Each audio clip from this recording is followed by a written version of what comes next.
What is going on, everybody, and welcome back to the Hangout spot where you already know it's Real Talk, Boxing Talk, live from my man cave. It's your boy Johnny, and I'm your host for another edition of DHS Live. This time it's the Wednesday night show. It is Hump Day. We gonna talk boxing, baby. Let's get it fucking popping, y'all. Let's get ready to rumble! Yeah, let's go, DHS family, man. Salute, man. Happy Hump Day, man. We are back like we never left, man. And salute to all of y'all that rocked out another great show last night. We did 5 hours, man. Word, y'all the real champions, man. The champ is here! The champ is here! The champ is here! Yeah, man. A lot of Devin Haney and Shakur Stevenson hate last night on the show, man. That shit is a two-pack of ass. Listen, man, every time we talk about Devin Haney, man, you know, there's always going to be hate. But the topic yesterday was the clock is ticking. The clock is ticking, man. Let's not forget the WBO gave Devin Haney and Keyshawn Davis 20 days to negotiate a fight, man. The fight was ordered by the WBO, and here we go. We probably got, about 5 days, I believe. I believe the deadline is on July 20th. If not, the fight will go to a potential purse bid. We spoke about the possibility of it happening before the 20th, the possibility of it happening during a purse bid negotiation, or the possibility if it doesn't happen at all and Devin Haney ends up fighting Shakur Stevenson at the 144-pound catch weight, which is what I want to see personally. But there was a lot of other things that we covered as well. Other possibilities for all the fighters. Again, it was a good conversation. It got a little bit crazy at the end in typical DHS fashion. You know the deal. After midnight, the crazies come out, man. It smelled like a toilet full of nasty ass shit. Okay. But nobody got disrespectful, man. It was just loud. You know, loud, passionate. I guess we'll call it loud, emotional boxing talk, man. But listen, man, always a good time here at DHS. Like I said, we did 5 hours. We are the late night spot for the second shift and third shift overnight workers. Salute to all of y'all that are already filing in, man. We going to do it up tonight. I'm going to drop the bomb for that. Yeah, man, tonight we in for another banging show, man. Tonight we in for another banger, man, because we finally got another fight announced that we've been waiting for approximately 2 months, man. These fights, man. These big fights, man. It was almost 2 months ago, if I'm not mistaken, the show that we did after Ryan Garcia had went on Jimmy Fallon late night to announce that he was fighting Conor Benn September 12th in Las Vegas was on May 20th, if I'm not mistaken, somewhere along those lines. Here we are, fast forward, and we are 5 days before July 20th. So almost 2 full months. But apparently Ryan was not capping, bro. The fight was officially announced today. It is going down for the WBC welterweight championship, September 12th, T-Mobile Arena in Las Vegas. Champion Ryan Garcia against challenger Conor The Destroyer Benn. So, yeah, man, we're going to talk about it, man. Let's talk about it, man. You know, a lot of times we talk about these potential fights before they get signed. And, you know, it gives us some optimism, some hope. Sometimes, you know, I do it because, you know, the purpose, you know, from a superstitious standpoint is let's see if we can speak them into existence. But I do love talking about these fights a lot more when they're officially signed, sealed, and delivered. Now, we haven't gotten a date for a press conference yet, or if they have announced the date on social media, I have not seen it. I was out all day. I was actually at the Pro Box gym, but I didn't get the work that I was expecting to get today. We'll get to that in just a second, unfortunately. However, I was out and about. So, yeah, it's always good to know when is going to be the official press conference so that they can announce the fight to the public and both fighters can kind of speak their mind. I'm assuming if it got announced today, we should see something maybe early next week or mid next week. That's just my guesstimation. But again, you know, you guys probably know a little bit better than me. So let me know if you did hear something in the chat, man. Let me know if you did hear something in the chat. Yeah, man. So tonight we're going to get immediate reactions, man. What do you guys think about this fight, man? What do you think about this fight? This fight is going to be streaming live on Paramount Plus and on DAZN, but only in the UK and Ireland, if I'm not mistaken. So, yeah, man, salute, man. Salute to Zuffa. You know, salute to Paramount Plus, Golden Boy, DAZN. I mean, all these different, entities working together to make this fight happen. Hopefully they put together a solid undercard. There's rumors right now, again, nothing official, that Jai Opetaia might be on that card. Obviously, an opponent has not been determined. But, yeah, man, if they're going to put Jai on that undercard, that's a good start, man. That's a good start. It would be even better if it was against David Benavidez, right? Cross our fingers, man. I doubt that. But you never know, man. You never know. A double up main event with Ryan Garcia, Conor Benn, and David Benavidez and Jai Opetaia would be absolutely the bomb, man. Yeah, man. But, yeah, man, do you like the fight, man? And, again, early feelers, man. We got a poll out there. Early feelers, man. Who do you like? Who do you favor in this fight? A lot of you guys that hate the fact that both of these guys pop for PEDs are calling this the Ostarine versus Eggs fight. It smelled like a toilet full of nasty ass shit, okay? But realistically, based on styles, I think this could be a pretty good fight, man. I think it's going to be a pretty exciting fight, man. You got both guys. You got Conor Benn that obviously, is going to come and bring that pressure. He's been getting a lot better, as a boxer. But then you got Ryan Garcia, who's obviously explosive, has that hand speed, and he has that wicked left hook, man. Like I say, man, that is a gift from God, bro. That is a gift from God. But, yeah, man, who do you favor, man? Who do you favor? Early predictions. We do have a poll in the chat again, man. This fight is not going to happen until September, so this is just, early feelers, man. Do you like Ryan by decision or by knockout or stoppage, or do you like Conor Benn by decision or knockout or stoppage, man? Need you guys to participate in the poll, man. Again, it's free.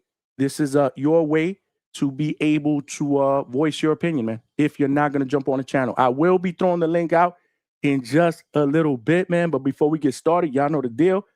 We got ground rules here at DHS. If you're watching this live on YouTube, make sure you smash that like button. Straight cash, homie. And help us get this show and this channel out into the algorithm / homepage of other true hardcore laid-back boxing fans so they know we rock our weeknights, baby. And on the weekends, man, especially on fight nights, man, our fight chats be absolutely epic because when the fights are over, the show does not end. Hell no, it just starts, man. Yeah! It just starts, man, because our immediate post-fight reaction, our post-fight shows are second to none, man. Every one of our live fight chats and immediate post-fight reactions have gone at least 7 hours. In fact, the last one that we did with Xander Zayas against Jerron Boots Ennis went almost 9 hours. We did more than a work shift, man. We ain't afraid to put in the work here at DHS, man. We are not afraid to put in the work at DHS, man. So, yeah, salute. Hit the like button. We got to get to 100 likes. Yesterday, man, we got to about 115 likes, man. Y'all the real champs, man. The champ is here!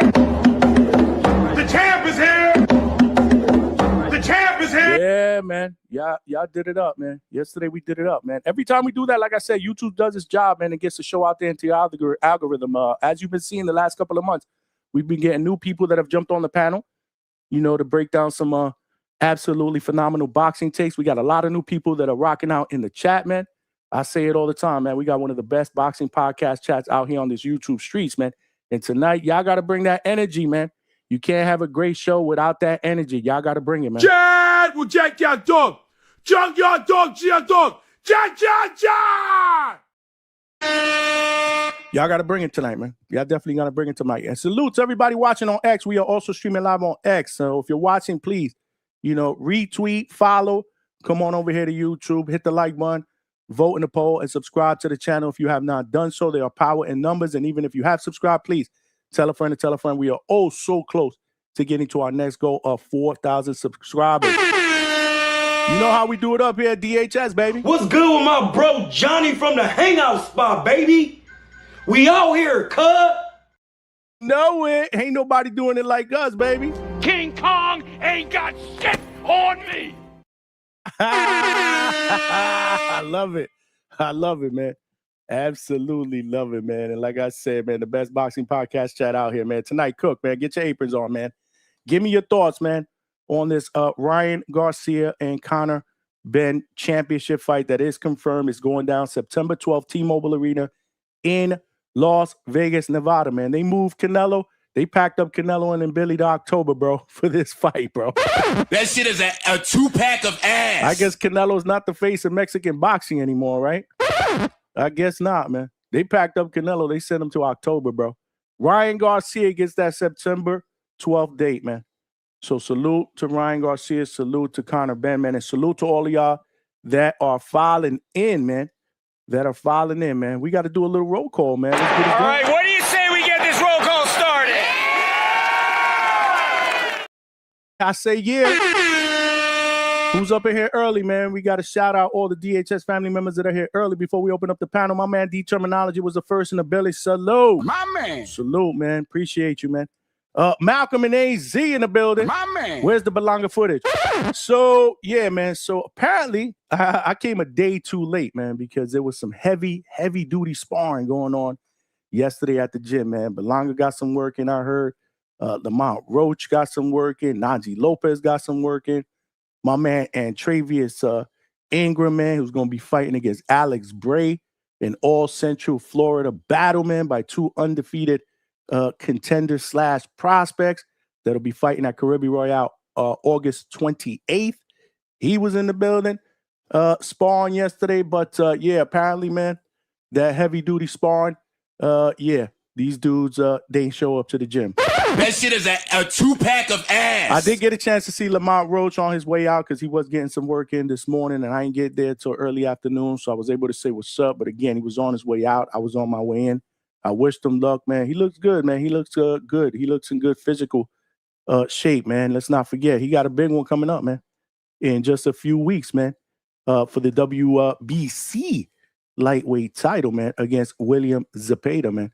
I did get a chance to see Antravius Ingram. He was in the building, and a couple of the other fighters, but did not get a chance to see Edgar. I think he's going to be at the gym tomorrow, but I'm not going to be able to get there tomorrow. Najee will be at the gym this week, next week, and the week after, I believe. Again, he's not fighting until the end of August, so I will be catching up with Najee before his fight that takes place at the end of August. If I'm not mistaken, I believe it's August 28th as well. That one is in Los Angeles. Salute the Pro Box, man, who's always showing the brother love. But yeah, man. So I got home early and I said, I'm here, man. So we gonna get a show in tonight. My man Donnie in the building. My man. Salute, Donnie. What's good, man? What's good, Donnie, man? I know Donnie was excited about the announcement and this fight being televised on Paramount Plus, because Donnie is definitely a Zuffa head. Salute to Donnie, man. Low Nose Boxing in the building. What's good? My man. He said the crash out spot. He said the gossip spot. He said the gatekeeper spot. He said the journeyman spot. Salute to Low, man. My man Birdman in the building. My man. Let's go, champ. Let's go, champ. He said, what's good, Johnny? What's good with Johnny from DHS, baby? We out here. Could you already know? We out here, man. We out here. What's good with my bro Johnny from the Hangout spot, baby? We out here, cuz. You out here, cuz. What's good, man? Salute to my man, Coach Hamza. Big Money, salute to you, my guy. My man. Salute to Big Money, man. Noel Dennis in the building. My man. What up, Johnny? Thanks for the show, brother. 100. You already know, man. This is what we do, man. And thanks for tuning in, man. Again, you can't have a great show without a great audience, without a great family. And that's what we have here at DHS, man. My man, my Florida brethren, Walks in the building. What's good, Walks? Salute. Denim, what's good? New York in the building, man. 100. Ryan by whatever he wants. Salute. He got Ryan Garcia. Yeah. Okay, right now, get your votes in, man. Get your votes in. We only got 23 votes, man. We got to do better than that. Like I said, it's free, man. Participate in the poll. I need everybody's thoughts on this fight, man. Early predictions, man. Early feelers. I like to see what the predictions look like early in comparison to what they're going to look like on fight week, man, because, people have the tendency to change their minds. based on what they see in camp, man. Based on what they see in camp. My guy getting us started early with the super chats. My man K Banger in the building. Puerto Rico. Puerto Rico. With the $2 super chat, baby. Cash rules everything around me. Green, get the money. Dollar bill, yo. Salute, my man K Banger. He said Ryan by KO, statement made. Devin rematch after. Salute DHS. Salute right back at you, man. Speak that shit into fruition, man. Speak it into existence, man. That's the fight that I want to see Ryan take potentially after this, man. I want to see Ryan and Devin get it popping, man. We talked about that yesterday, man. Salute to K Banger for getting us started. We do have a 10 super chat goal up there. That's the first of the night. We need 9 more. It could be a super chat of any denomination if you want to help a brother get there, man. You know, help a brother get there. Straight cash, homie. You know, all donations go right back in the channel so we can continue to bring you guys the best boxing content out here on these YouTube streets, whether it's here or boots the ground. We're not afraid to put in that work, man. Speaking of work, we got my man White Mike Beats in the building. My man. So they say that again, Johnny. Only the UK. What does that mean? Elaborate, please, man. I'm just repeating what I heard, man. The Zone telecast will be in the UK and Ireland. Everywhere else it'll be streaming on Paramount Plus. That's just what I heard, bro. Was I wrong? I don't know. That's what I read. I don't think I got it wrong. But we gonna elaborate on that a little bit later, man. Jesse Hernandez in the building. Salute. My man. Yeah, man. Salute right back at you, man. Salute, man. Donnie said, I think Golden Boy Promotions is going to put Safar out there, but I don't think they would feed Safar to jive. Okay, let's see what's up, man. All right, I get it. You know Donnie, man. Donnie got that inside scoop, man. Donnie, we call him Donnie White instead of Dana White. That's Donnie White, man. That's DHS's version of Dana White. Donnie White in the building, man. Yop, what is good, man? My man. Drop the link. We're going to drop it shortly, my man. Jesse said, nah, I don't like this fight. It's easy money for Ryan Garcia. TKO between the first 6 rounds is a lock. How many of y'all agree with that? Y'all really think this is going to be an easy night at the office for Ryan? I mean, listen, man, he certainly has the physical tools to be able to put anybody in that division to sleep with that hand speed and that left hook. But Ryan's super inconsistent. However, again, I'm going to keep the same energy, man.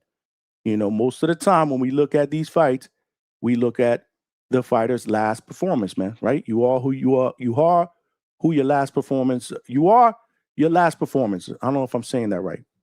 You are who you are based on that last performance. That's what it means. Yeah. And, hey, man, I try not to do that anymore. I used to be that guy that does that, but, you know, styles make fights again, you know. But if we're going to follow, you know, who you are in your last fight, man, Ryan looked very, very good against Mario Barrios, man.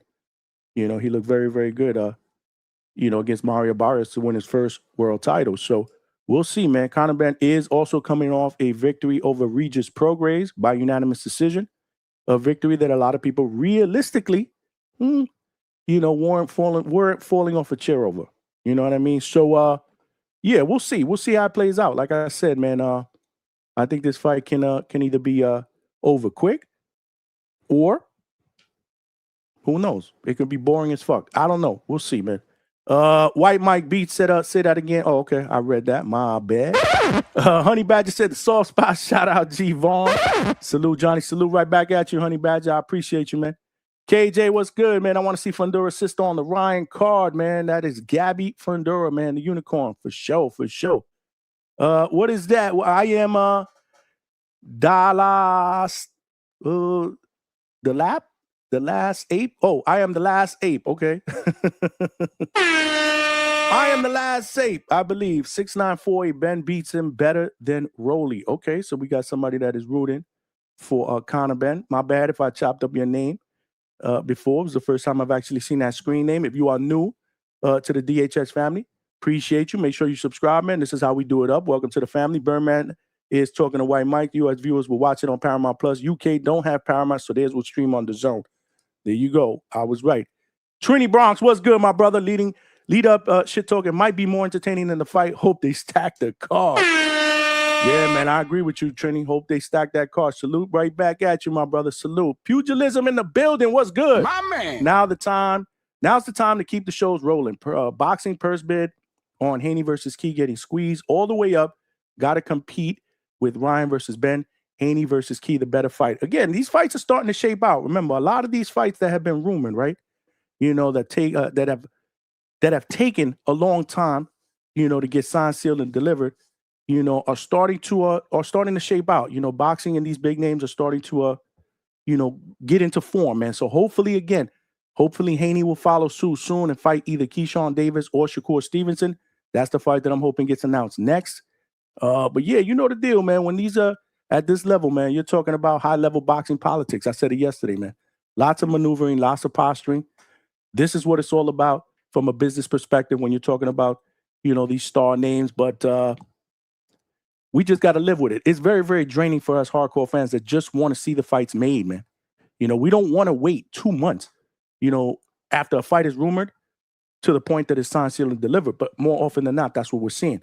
We were almost pushing 2 months on this one. Like I said, the show that I did the next day after that Jimmy Fallon live was, I believe, on May 20th or 21st.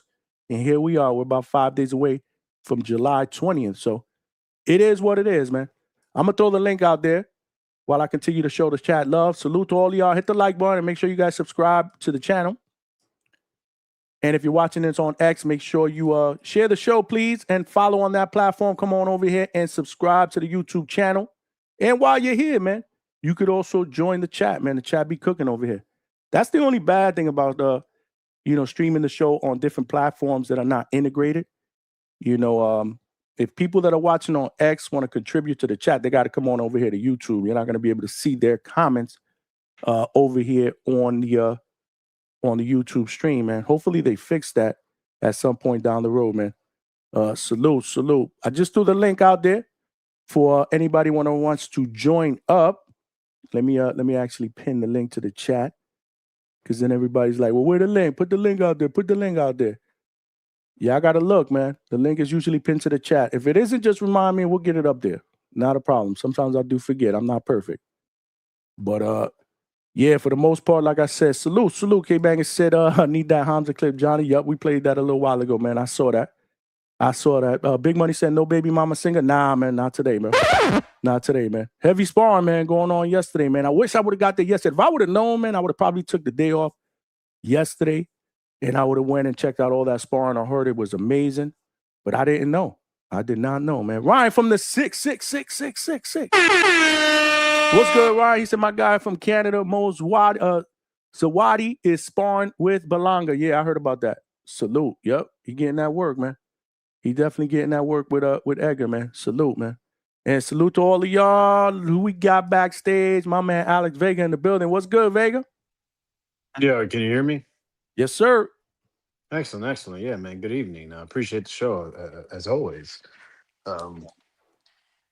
Yeah, bro. Who gives a fuck about this fight, dude? The thing that makes the most. God damn, you ain't waste no time. Yeah, it's a bullshit world title. It's two guys that don't follow any rules. They do whatever the fuck they want. I think the best thing that could happen is that they both break each other's faces, and it's like some type of draw, and they're out of the ring for a long time, and the WBC just keeps making them pay for sanctioning fees to fight again, or to hold on to their belts, or hold their positioning. And I don't know, maybe they both fail drug tests and they both get suspended and they get the fuck up out of boxing. Or Ryan Garcia knocks out Conor Benn and we get the Haney rematch, which I think I probably prefer the latter, but I'm just speaking the first one into existence, man. So just got to put it out there. The most exciting part of this is we are one step closer to getting rid of all these bum-ass promoters, dead fucking zone. Got that Paramount subscription for like $14, not no fucking 50. Fucking robbing you guys and me every now and then, because I do the switch them up, fix them up on the on the monthly fee. I know exactly what you do. Fucking losers paying every month. Very creative, by the way. He had to explain that to me. I'm like, okay. Yeah, fuck the zone. Fucking bums. You need to pack y'all up, get you out of boxing. Paramount got us for $14. You got us for $50.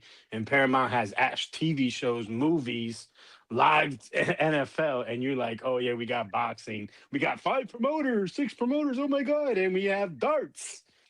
Pack y'all out, y'all are fucking dweebs. I like darts. Man. Anyways, I like to play darts. I don't like to yeah, watch darts. yeah. I Who's like your to play favorite dart darts. player? Okay, so anyways, I don't even know why you mentioned that. Darts is cool, absolutely, in person, not to watch for $50 a month. You know, it's crazy if you want to watch FIBA basketball, that's an extra fee. Did you know that? If you want to watch FIBA basketball on the zone, you didn't even know FIBA basketball was on the zone, right? Of course you I didn't. did not even know. I Yeah, don't care about it. oh, that's nasty. So anyway, Puerto Rico be playing there. You fake ass Puerto Rican. Anyway, all right. So in regards to the card, um, the great news was I'm hearing Jaya Patai is going to be on the undercard possibly. No opponent named. So that kind of threw me for a loop because I thought that they were going to have him fight CBS. But I guess because to make this fight happen, they made Ryan Garcia extend his contract with the Zone and Golden Boy, right? So he had to extend himself. So we won't see Ryan Garcia's next fight or after this year on Zuffa probably, unless he has some type of out clause where he can buy himself out. But I'm sure De La Hoya and the Zone made sure there was things in that contract to keep him there for a long time. Absolutely. But who gives a fuck?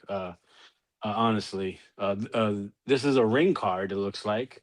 So the ring has been on the Zone. It's been on Netflix, and now it's going to making its debut on Paramount.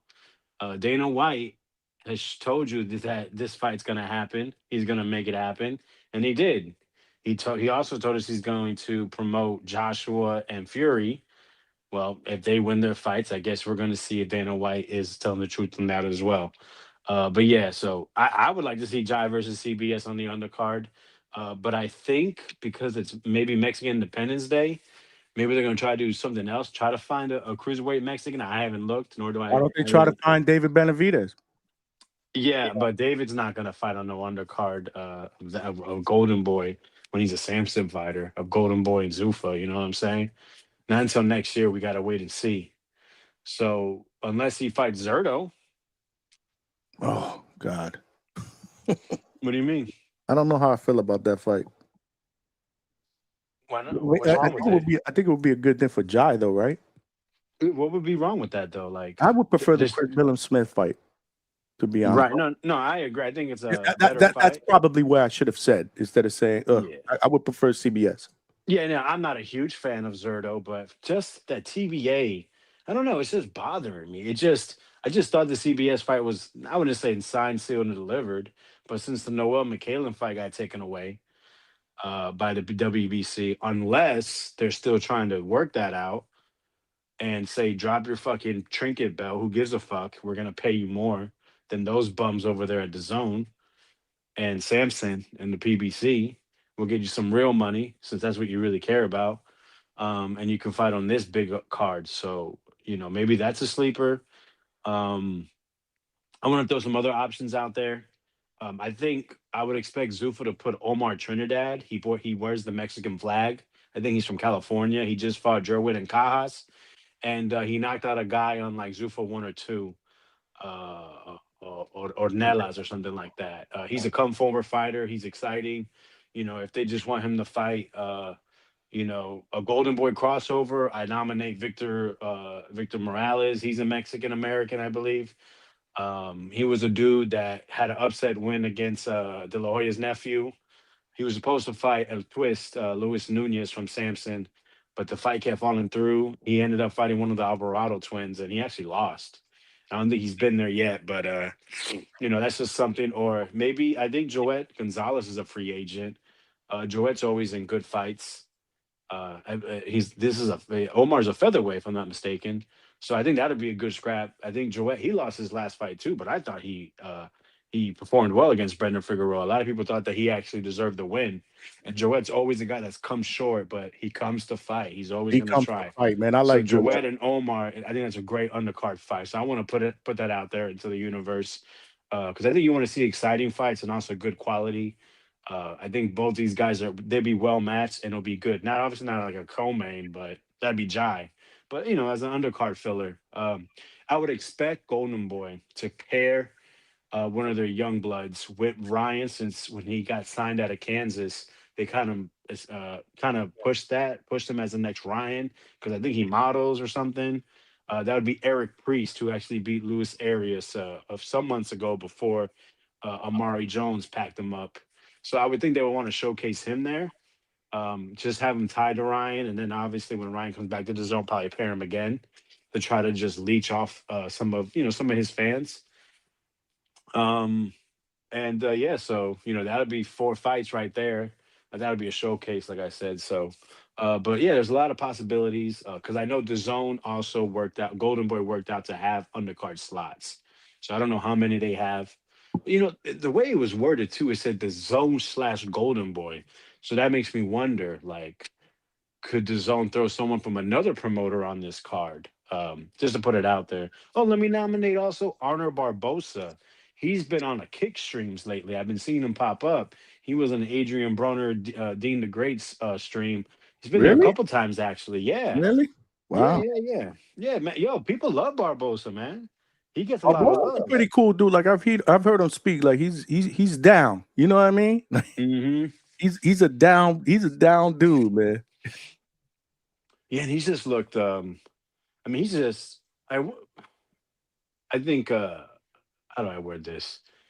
He's earned a lot of respect from me as a fighter. The Catterall fight, I thought Catterall was going to beat him.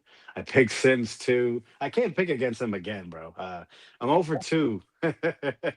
You know what I'm saying? Mhm. But we won't forget the Irishman's fight too when he fought. I think it was Devin Haney, Ryan Garcia undercard. He had trouble, and I think almost everyone thought he lost against. Wow, see, this is nasty. I can't remember the guy's name. Oh man, he got sent to oblivion, bro. I saw him fight on another card and he won. He actually got dropped, I think, or hurt in the first couple rounds, but won. Oh my god, bro. I feel bad. He's an Irishman. He deserves that rematch. Fuck it. Honor Barbosa versus the Southpaw. Oh my god. I can't believe I can't remember his fight, Malcolm but said McComb. Sean McComb. There you go. There you go. Salute Malcolm, who just jumped on the panel. Thank God. Yeah, thank God, boy. Multitasking. I was stalling for someone to type that. Jesus Christ, boy. Thank you. Finally. um, I think honestly though, what would be best if Golden Boy did it all Golden Boy fight and some mixture of Barbosa, Curiel, and Rocha. Curiel and Rocha were supposed to run it back. Barbosa has with that win with Sims. And like I said, when he accomplished that 140, yeah, he lost to Teal, but Teal was obviously a bad stylistic matchup. We've seen him with other good quality opponents, and he has wins. So mixing any of those 3 up, I think will be great. But maybe they'll keep that for their own network and such. But yeah, just throwing that out there.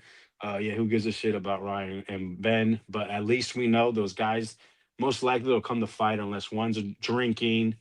The other one has a bad weight cut. Depression. These are all things you have to keep in mind with these 2 fighters. But for the most part, Ben is pretty intense. Always comes to fight. With Ryan, it's like fucking the little 8 ball thing you used to have as a kid. You see like in the store, and it's like, oh, is this gonna happen? It's like, oh, maybe, yes. Nah, you just never know with Ryan. He really is. He really is the fucking a mystery. But yeah, man. Yep, he's very inconsistent. Like I said, that performance against Barrios was a good performance, but then we saw the one against Rowley. But yeah, listen, man, if he comes in as drunk Ryan, man, that may not necessarily be a bad thing. I don't think he looked too bad as drunk Ryan. Can you hear me? Can you guys hear me? Yeah, someone's calling me. I got a question though. Don't this young kid fight for Golden Boy? Amari Jones with an A? Oh, Vega got a call. Malcolm, what's good, Malcolm? I think he does though. I'm not too sure. I think he does too, man. It would be nice to maybe put him on the card. He's coming off an impressive knockout performances last time. They trying to build him up. Yeah, I don't know about the main card, but maybe on the prelim card or something like that. It might not be a bad idea to put him on there. Yeah, but there's no fights official for the card yet, right? Because I'm just tuning in. Okay, so Donnie said Amari does, but he will fight McKenna after McKenna wins the 160-pound IBF. Okay, I got you. No, there's no official There's no official fights on the undercard yet. However, there is a rumor that they will be putting Jayo Pataya on the undercard. However, obviously, the opponent to be determined, and that's what Vega was talking about. Okay, that's cool. But And yeah, then shout out. Vega gave a bunch of suggestions too, some good suggestions. I don't know if you heard them. Nah, I didn't really hear all of it, but yeah, I mean, I'll try to catch the replay. Obviously, I'm pretty sure there were good suggestions. I'm not really a good matchmaker like that. I think he's good at that, and guys like Treese, sometimes he pulls out some bullshit. But Treese is hit or miss. Treese is hit or miss. Some of his fights are like, okay, I can fuck with that. And some of them I'm like, why? yeah, it's just the wily vets. He'll bring up a vet and then he'll just put them in the worst fight possible. But shout out to Treese, man. Yeah, shout out to DHS. Before I even ask anything, how was Pro Box? It was dead, man. Obviously, I got there a day too late. If I would have went yesterday, damn, I would have got a lot of work, man. Because I heard there was some heavy duty sparring going on, man. All these dudes were getting work, man. And today everybody was sore up, man.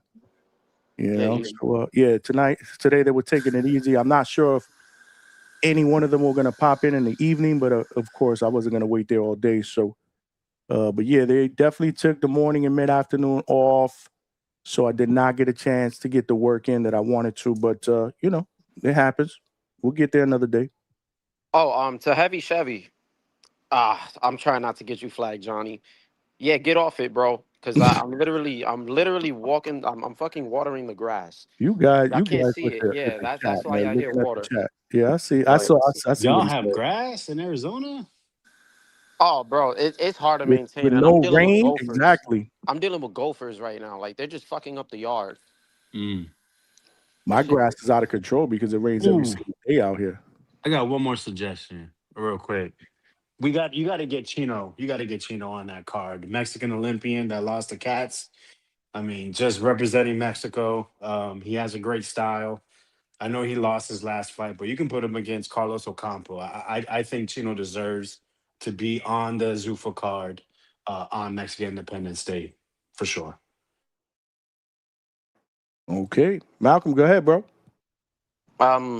Yeah, so I'm gonna just keep it brief. I actually like that Chino fight too. We finally got a confirmation. None of this speculation shit. Only took us close to 2 months. What was that? Only took us close to 2 months, right?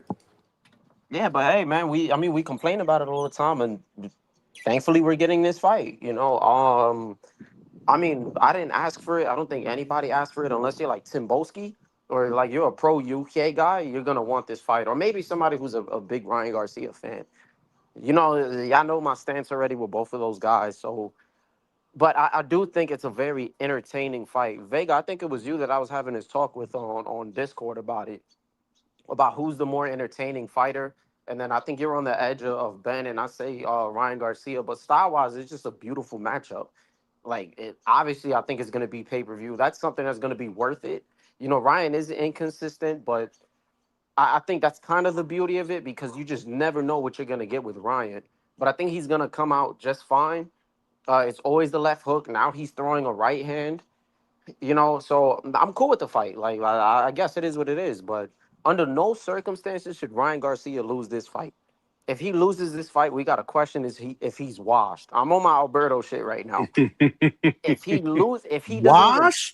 doesn't stop him, that's a problem. You didn't stop Barrios, who come off of 2 draws. You dropped them. I mean, I'm just spewing nonsense, but he should. There's no way he loses to Ben. He should drop this guy. There's no way possible. Malcolm, you do know he's 27 years old. Ryan, that don't mean shit. That's a hard word. Wash. Yeah, but there's no way you can stop Ben. Exactly. Exactly. Like I'm just gonna go for that. But this is the thing, right? Conor Benn is coming all the way down from 160, right? This is a guy who hasn't fought he hasn't made 147 when it hit September. He hasn't made 147 in 4 years and 5 months. Just think about that. So physically, he's not going to look the sharpest, right? And I was looking at some old Ben footage. Like, yeah, he has good pressure. The combination punching is nice. But when you watch him now, or even some of his later fights, it could even be the Dobson fight, physically, he doesn't look as sharp, as fast, and as powerful as when he was fighting guys like, I think it was Samuel Vargas, when he was fighting Chris Algieri. He just looks like a shadow of himself. I like to call him Ben Bumgardner because he's the male Alicia Bumgarner. They're athletic, but as soon as they got off the shit, they just don't look the same. And I'm going to stick to that. So I have Ryan Garcia just demolishing him. I think the safest bet is to go by Ryan by KO, pack Ben up, have him move back up to like 154 or something, and then just push forward. But if I'm telling you, if this goes to decision, he doesn't somehow drop this guy in this fight last, we should all be on here criticizing Ryan Garcia. I don't want to hear shit because nobody is going to edge this guy or Conor Benn to win. Nobody's going to even bet on him to knock down Ryan Garcia. We're honest. He poses no problems. He's going to be in front of him. He tries to throw these hard shots. He's slower than before. He's a lick for Ryan. So I'm just going to leave it as that. If the focus Ryan comes, right? You said yourself, man, inconsistencies, man. You don't know which Ryan is going to show up. But let's just assume for the sake of argument that we get, the good Ryan, the focus Ryan, the Ryan that we saw against Mario Barrios. Is there anybody in disagreement? I know Malcolm was saying that he should be able to wash him. Anybody in the chat believe otherwise? That Conor Benn does got a shot at this in this fight? I mean, I would say that Ben's advantages is the pressure, the volume. If he chooses to do so, he's durable, he's tough. He can fight on the inside, right? A lot better than Ryan, I believe.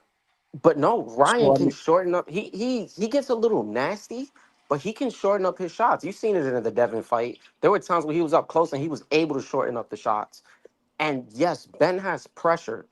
He's good on the inside, but that pressure, all that means is I'm getting opportunities. That's just opportunities for Ryan. I'm telling, there's no fucking way that this guy's gonna win. He's a better work rate as well. He's aggressive, better work rate. Yeah, and what does aggression lead to? Opening up. His reflexes aren't the same. Like I'm telling you, like it's just Johnny, if you can, once you get off from the show, and I feel like I'm hating on Ben all crazy. Just watch some of his fights. Just watch his past fights, and you'll just see how he looks. And then you'll kind of understand it. And you see how Ryan looks now that he's back on the Osterring. It's night and day, man. So, I mean, if I go by his past performance against Regis, I wasn't overly impressed. I don't think either one of us were with that performance. I was expecting so much more. And I'm sure if Zuffa, if they, if they take some truth to him, they will say the same thing. For $15 million, they were expecting a lot more, better, more explosive performance. And and I loved I liked Ryan's last performance against Barrios, but again, a lot of people shitted on that based on who the opponent was. Well, it was Mario Barrios. He's the worst welterweight in the division, the worst champion in the division. Like, we can't give anybody any credit. I thought that was a good performance. He used his right hand. So, I mean, based on their last performances, yeah, I gotta agree, man. I would pick Ryan Garcia, but like Vegas said, bro, the wild card is which one will show up. I'm gonna go as far as to even say the Ryan that showed up against Rolly would beat Ben. This fucking guy. He's the Avatar King, bro. Yeah, but you see, big money. You think it's funny? But when you spend like over a month watering grass to have a fucking gopher fuck your shit up, that shit's not cool, man. Over here is look at his background. Is that Caddyshack? Yeah, that's Malcolm trying to get that gopher. That's Caddyshack though, right? Yeah. Salute, man. Salute the big money. Over here is the rabbits, man. It's the rabbits, and you see like a little you see about fucking 15 to 20 fucking pebble shits all over the fucking place when they decide to crap on your grass. Damn, my bad, Malcolm. And dig and dig little holes in your grass. It's the rabbits out here, not the gophers. But go ahead, man. Who was talking? Was it Malcolm? Was it Big Money? It was me, man. It's all good, man. Look at this shit. They fucked my shit up, man. Oh, it's some bullshit. yeah, man. It's some bullshit, man. But I'll let y'all, man. I'll just tune into the show. You feel me? I'll catch some of the earlier content. You feel me? Shout outs to you, Johnny, Vega, Big Money for trolling. Big Money, you're a very lucky man, because you're immune to getting packed up apparently. So be lucky, bro. Nah, he gonna pack me up.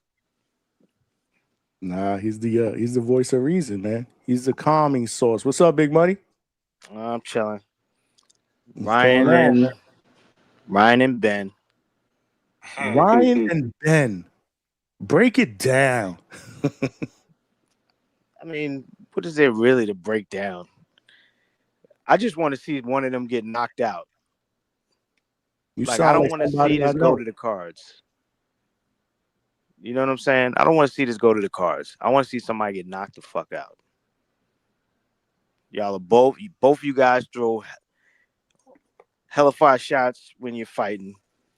Ben, you should be able to take a shot from a guy at 147 because you've been fighting up at 160. Ryan, you should be able to blast that fucking hook and get this guy out of here. Conor Benn doesn't give a shit about defense. I should see somebody get knocked out. That's all I want to see. Quite possible, man. I don't see this fight going the distance at all, man. I don't see this fight going the distance at all. Let's see what the poll has it. The poll has it 36-38. So what is that? Damn. Way in favor of Ryan Garcia, either to stop Conor Benn or to beat him by decision. Put it this way, it's 75-25 right now in favor of Ryan Garcia. Wow.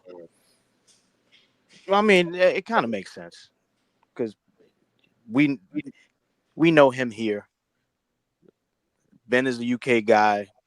We know that he fought in the what is it? What do you call that? The nepotism Olympics with the other son. And kudos to him. He got the second fight. But otherwise, you talking about Eubank. Yeah, the nepotism Olympics. So, but he's just not popular like that. Like, we know him. Like, yeah, and I guess his name is going to start growing with Zuffa if they start putting him out there like they did the other night at that UFC thing. I tried to watch that UFC thing. It just wasn't working, man. I fell asleep I would wake up and I'd fall asleep. I woke up right before Conor Benn fought and I fell asleep again. And I woke up again and it was over. You mean McGregor? Yeah, whoever. You get what I'm saying. That's how unpopular it is. But that was the end, though. You didn't see any of the fights before that? There were a lot of stoppages on that card. Dude, I was trying. Like, I gave it a shot. I put it on. I was like, yo, I'm going to watch this shit. And then something in my head just was like, no, you going to sleep. It's like, shit. I tried to eat something. I tried to, drink something. I tried to sit up. I was like, okay, if I'm like eating popcorn and drinking juice, I'll be fine. I just kept falling asleep, man. I don't know. But then I saw what happened with McGregor. I was like, holy shit. But nonetheless, just, I digress. Back to this topic. Yeah, man. I mean, I'll watch it. I'm not losing my fucking mind. Like, holy shit, Conor Benn and Ryan Garcia. Like, it's like, okay, cool. They're going to fight. I'll watch it. Again, I need to see somebody get knocked out. I do not want to see this go to the cards. It won't make any sense if this goes to the cards. Because if it goes to the cards, that means that both of those guys were boxing. Because I can't even see one guy boxing and the other guy getting away for 12 rounds. Somebody needs to get laid the fuck out. Somebody needs to get packed up, or else it's not going to be worth it. I hear you, man. Any suggestions on what you would like to see as a potential undercard fight? Oh man, I mean, rumored to have Jai Opetaia on the card. Oh yeah, I heard about that. So Jai Opetaia, but who are they gonna put him in there with? Vega, you said CBS. I mean, that's the fight that's always been kind of like rumored, but they didn't just name it already. Like they specifically said to be announced. So who knows? What about that? No, he's heavyweight. What yeah. about look, what Vegas suggested that could be a possibility? Zurdo Ramirez. Zurdo. Is he back in the country? Because didn't they like lock him up? He's like a cartel leader. No, they found out that it was like I thought it was like someone trying to get money out of him. So the cops arrested them for not being paid. I thought it was something like that. I don't know. Okay. I really don't know too much. All right. Well, I mean, I don't know, man. If he's free, and you want to put him back in the mix, it kind of makes sense. This a Golden Boy affair? You got Golden Boy guys on the card. Why not? He could be on there. I was gonna say FA, but FA's heavyweight, so that's not gonna work. Nah, that won't work. I like the CBS fight if they were able to make that happen. But CBS, that would be good. CBS would be good. Yeah. Oh shit, your guy is here, Vega and Money. Hector Bermudez with the $2. And the reason I say your guy is because he says salute to Come Forward Vega and Big Manny. I love Big Manny. But didn't say nothing about me. I mean, he gave me $2. He did right. He did give you $2. We ain't see shit. Way to find a silver lining, man. See, this is why I fuck with Big Money, man. That was Vega that gave you that. Yeah, what the fuck? Oh, was it? Okay, one of y'all. This is why we don't fuck with Big Money. We fuck with Big Manny. All right. This is why I fuck with Come Forward Vega and Big Manny. Salute. Where is Coach Bermudez? Why hasn't he been on the panel, man? That's him right there. Lab. No, we need him in the panel. This might be a burner account, Big Manny. Yeah, it's Polo Buck, man. Shout out to Polo Buck. This might be an imposter. We don't know if this is the real Coach Hector Bermudez. We don't know. Shout out to Polo Buck. Tell him we miss your smiling face, buddy. Well, anytime you want to see it, just let me know.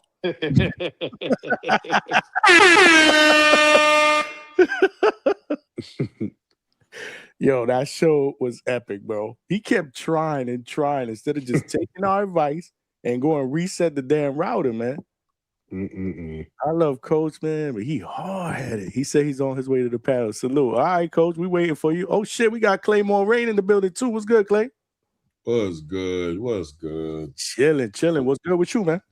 Chilling, man. I see the topic. I'm in and out. I'm not here too long though, but man, shout out to the collaboration, right? The Zone, Zuffa, Paramount, you know what I mean? Yep. When that bygones can be, put to the side and good business makes sense for everybody. And let's put the big fights on, man. It's about American boxing getting back up on the forefront. It's going to take a collaboration of anybody who's in charge of a big fighter. You just can't get in front of the big fights right now. You gotta let them ride, man. You gotta let them fly, man. It's definitely a good look. It's definitely a good look, man. Like Dana White says, anything is possible.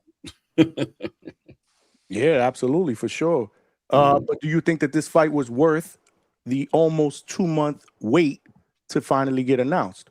How do you like it? Most definitely. It's 100% worth it. September 12th, Mexican Independence Day. The promotion for this is going to be off the wall. You're going to see this rolling past the NFL. You're going to see this rolling past the WWE. You're going to see this rolling past UFC. All the events are going to be promoting this commercial-wise, via Paramount and Zone to do their part to push this and promote this. And it's going to get a lot of promotion. It's going to get a lot of viewership. And that paywall's been ripped down. You know what I mean? You got as long as you got a subscription with Paramount, you know what I'm saying? You're good to go. You know what I'm saying? You're going to be able to catch this fight. You're going to get a lot of casuals who are going to watch this fight that are going to follow Ryan Garcia into this as well, based on what he's able to bring in here and Conor Benn. And it's going to be, it was well worth it, man. It was well worth it. The work was done. And I think it's on the right platform too. I think it would have been kind of spent being on the Zone exclusively, you know what I'm saying? Like everybody wanted to be, because that's an app, man. It's just not the same. You know what I'm saying? It's not the same. You know what I mean? They're both apps. Yeah, but Paramount has a bigger reach for sure. That's all I'm saying. You know what I'm saying? It's just like Zone it's got a big $50 paywall.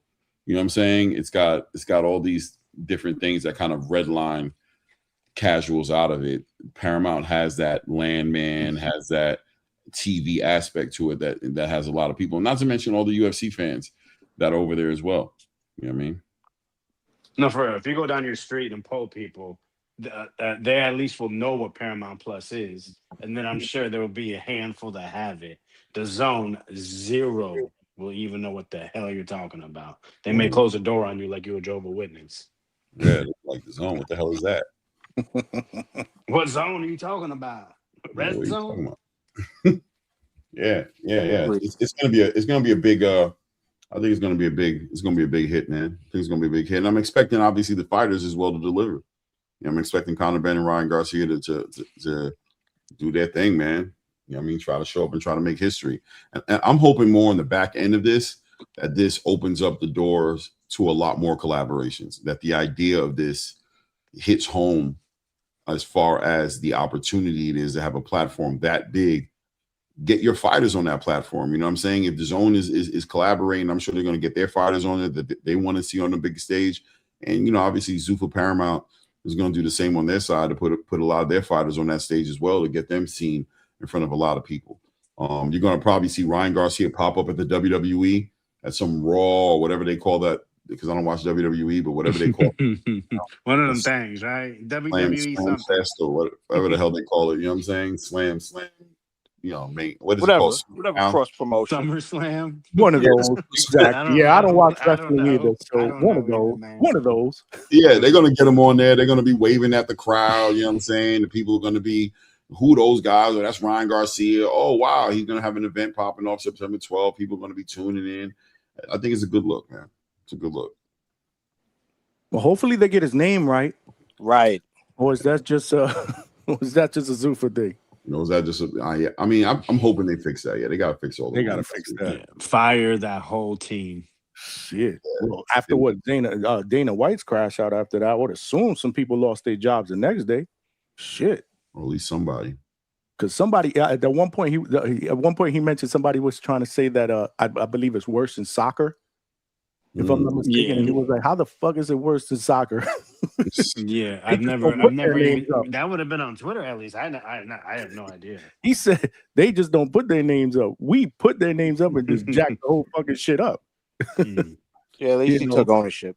Yeah, he definitely did. I did like that about his reaction. He took ownership. That's unacceptable. That's a bad look. For otherwise everything else was pretty positive. You know what I mean? So you don't want any black eyes, especially when you're growing. But I hear you. I hear you, Clay. I hear you. I do like the fact that you said that everybody's playing for this promotion. You had a bunch of people that played nice in the sandbox, and that's all I ever asked for. What do you think about the fight itself? Do you think it will deliver? What are you expecting? You did say you were expecting fireworks? Yeah, man, I'm expecting this to be a big fight, man. And I'm expecting an undercard to follow suit as well. But yeah, I think Conor Benn and Ryan Garcia is a good bet, man. It's a good throw of the dice. If you're trying to bet on I think this is going to be the event of the year. That's what I believe. I believe this is going to be the event of the year. I think this is going to be it. I think it's going to deliver. This is where Zuffa can really show that they can matchmake a pay-per-view level card. 100%. 100%. With the fighters that they've been building up, because that's what you're gonna see. I'm gonna tell you guys right now. You're gonna see them. You're gonna see Zuffa. It's gonna be really entertaining if they're able to pull this off, is to pull up Zuffa contenders against the Zone contenders. You know what I'm saying? Like, you know what I mean? Like, really bring this together and sell something to the American boxing space. You know what I'm saying? Sell an idea to the American boxing space. I don't know if Zuffa has that many developed fighters on their side that they want to put on there, but I know like for example, Julian Rodriguez, I'm sure be ready to get on the stage like that, fight a welterweight over on his own side. Julian is in, I think, the WBA rankings. He's somewhere in the rankings over there. So there's fights that are there to be made. I was saying to myself, imagine if Shakur and Devin fell up on that undercard somehow. That'd be crazy. But I know that's not gonna happen. They're gonna have to headline their own shit. Yeah, that'll be a headliner. No way. Yeah, right. Like, why can't we get Kane versus Alexis Rocha? Right? Like, why not? Right. Kane deserves to be on here because that boy's he's all pressure. Chino and Kane. All right, the two C's. Throw them on here, Zuffa. Put him on there with Jai. Let's ride. Yeah, let's go, man. Let's see. And Golden Boy, man, get one of y'all welterweights up there, man. Throw somebody up there. Throw Raul Curiel against Julian Rodriguez or some shit. You know what I'm saying? Like make it interesting. Do something. Collaborate. Clay, to your point, he's in the top 4. He's the Hammerhands is 4 WBA. Wow, that's what I was saying. Yeah, he's up there. He's up in that conversation. So, and where's Raul Curiel is what WBC? He should be up there. He's number 1. WBA. He's number 1. Yeah. He's number 1. Yeah, I'm trying to tell you. Call me. I'm like I'm Mystic Mac, man. Shout out to Conor McGregor. You know what I'm saying? But there's some there's some good shit going on there. Not to mention, I don't know what Oscar is going to do as far as he's going to be up there doing his thing, and Dana. I don't know, man. These possibilities are endless. You know what I'm saying? This could be a low-key 5v5, man. It could be a 5v5 low-key. You know what I'm saying? It could be a total Oscar's fighters against Dana's fighters, man. They be talking shit to each other all year long. Why not? Have at it.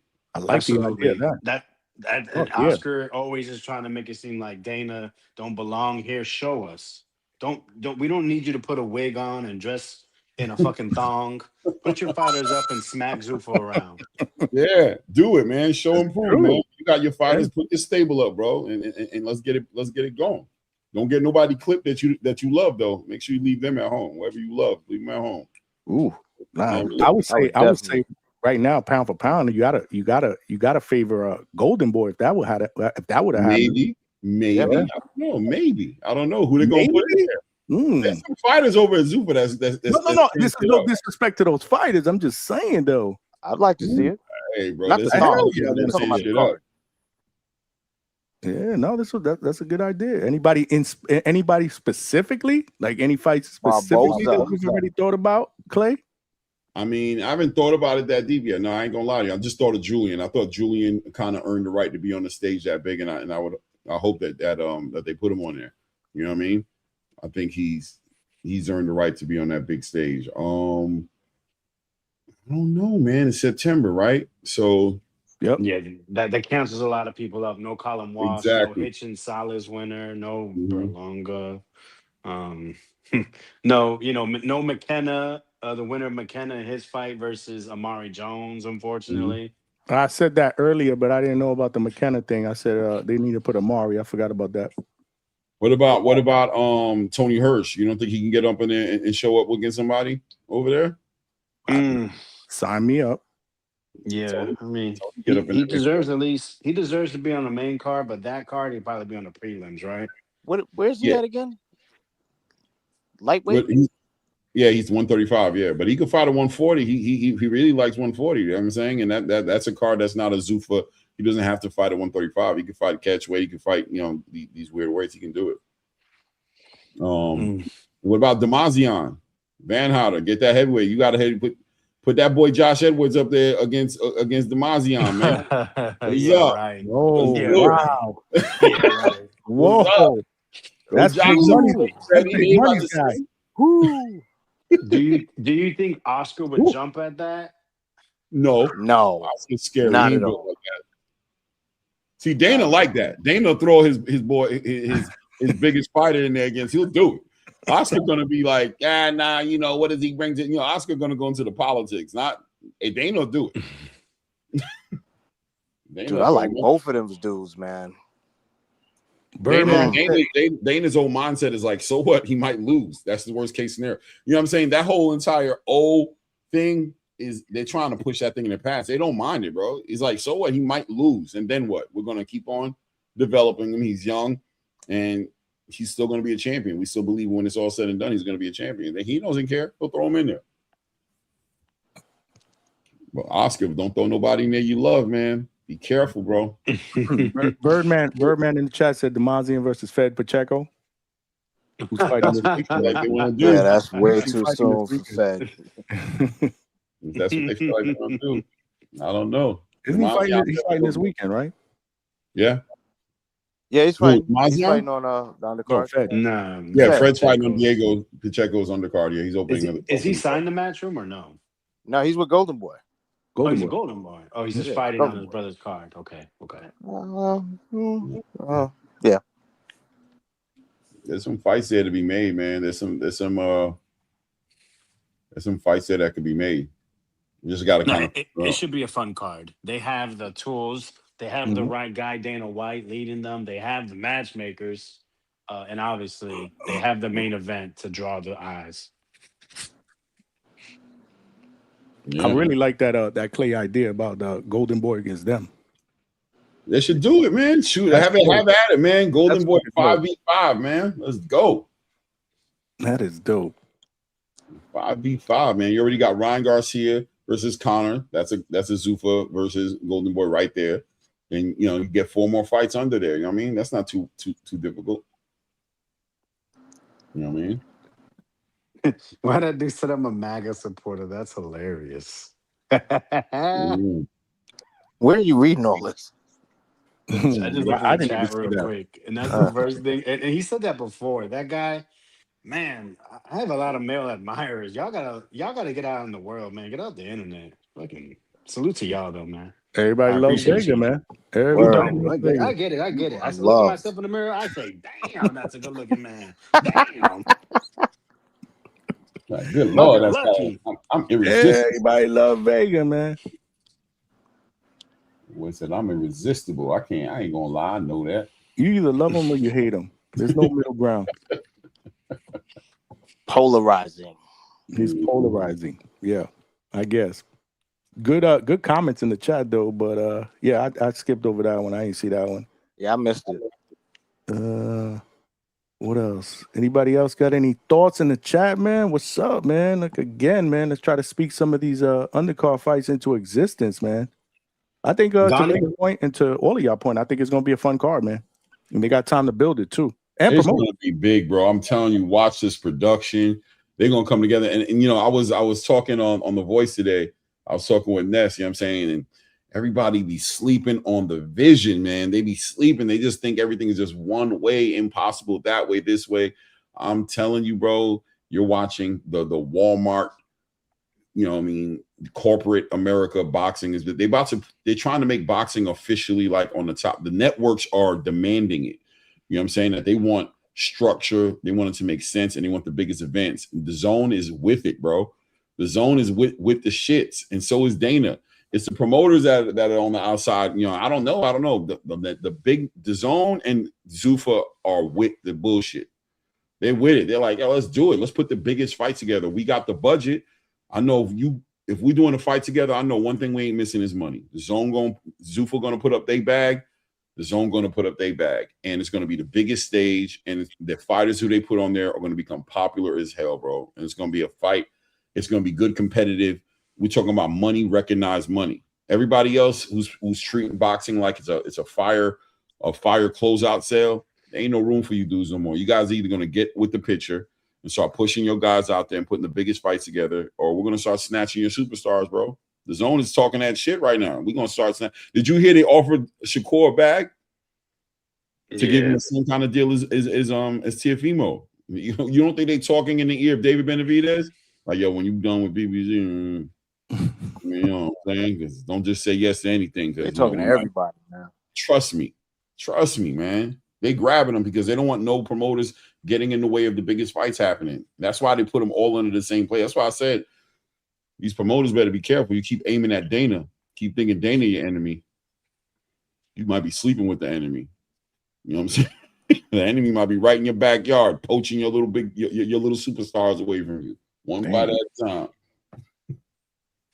So let's get this out the way real quick because I know it's gonna come up, man. Devin Haney. Mm-hmm. So with this fight being announced, right? Mm-hmm. And he still hasn't announced himself where he's gonna be signed to. Mm-hmm. Do they hold on till they do a press conference to announce his signing? If he signs, do they really make him wait all the way to September to get it and have him out the ring for over a year? Does he keep his hands in the pockets and wait for the winner? We got to get the hate out now before other people come up and act like this is this great idea they came up with. And this is low-hanging fruit. Yeah, man, you're being proactive because that will happen. What's your they're thought? Still coming. They're still coming. Of course. What's your thoughts, man? Alberto is sharpening his hate blades right now. So You it's need to be G1. sharpening that jab, and this is control. Oh. He only got a few more days, right? Yep. Yeah, a couple more days. Oh, I mean Tomorrow's Diego needs to. Our bag. Yeah, exactly. Yeah, But, Claymore. I don't know if Claymore knows what we're talking about. No, I don't. What's going on? Apparently, there's a strong belief that one of our callers is Diego Pacheco. Oh, really? Oh, shit. In disguise. It's probably nonsense. Probably nonsense, but man, we've had a good time with it, man. But you notice this week we haven't seen him. No, he's so busy now. During the day, we have not. Last night we saw him like 2 minutes before I was about to end the show. And I'm like, nah, man, we done 5 hours, man. We ending the show. Hey, man, you got obligations, you know. But before that, when were we seeing him? Oh, in the chat every day. Probably one of the first 2 or 3 to comment in the chat. Yeah, but it's crunch time. It's crunch time, Johnny. I'm just saying. No, and every time he calls, he's in some gym. We hear the weights clanging on the ground. You know what I'm saying? We hearing the bell. You know, salute to Diego Pacheco, man. We're gonna talk about him tomorrow, I'm gonna guess, right? Yeah. That'll be tomorrow. So you know what's funny, man? Diego's coming on the show tomorrow. No, we're gonna talk about him tomorrow. Oh, we'll do talk about the card preview. Yeah, we'll break down the card tomorrow night. But and get predictions and all that stuff. But you know what's funny? It's all Big Money's fault because now you know what Big Money got me doing? Oh, it's my fault now. Without wanting me to do it, but now I'm doing it. Every little interview I see with Diego Pacheco, I'm like, oh, I gotta hear this. And I'm trying to compare. I got to Johnny be closing his eyes while certain words. Talking. Yeah, I'm trying to pick up on something that I would be like, yo, that's exactly what he said the other day on the show, or that's how he said it, or man, that's all Big Money's fault. Look, I apologize. I'm kooky. I'm a crazy guy on the internet. That's all I am. Nah, salute, man. Diego Pacheco. That breakdown, predictions, and all that stuff that'll be on tomorrow's show, which works out well. So that way we could talk about this. And this was just this was breaking news early anyway. We talked about this shit like 2 months ago. That's the crazy part, Clay. Yeah, I mean, I think that on the back end of this fight, you remember Hamza's fight next week. I'm hoping that they can line up something and give us a fight they never gave us before. I would love that fight between Diego and Hamza. Absolutely. Yeah, man. Absolutely. Sign me up. Damn, I hate to switch gears, but I do want to get both of your perspectives on this whole Errol Spence thing, man. Oh, so many ways to go with that one, man. Shit, that's what I'm talking about. I know, Clay, you said you didn't want to be up there long, but now you asked out. Yeah, I'm caught up right now. I knew that was bullshit because Clay loves to talk boxing. Yeah, I do. Clay can't make a 5 minute, 10 minute no, he loves to talk boxing, man. He ain't been here for a long time either. We loved you on the panel the other day, by the way, man. Salute. Appreciate you guys, man. But the day before, right? What's wrong with this, man? I don't know what to think about this, man. I don't know what to think about this. What's going on, man? This is in my it's one of two ways.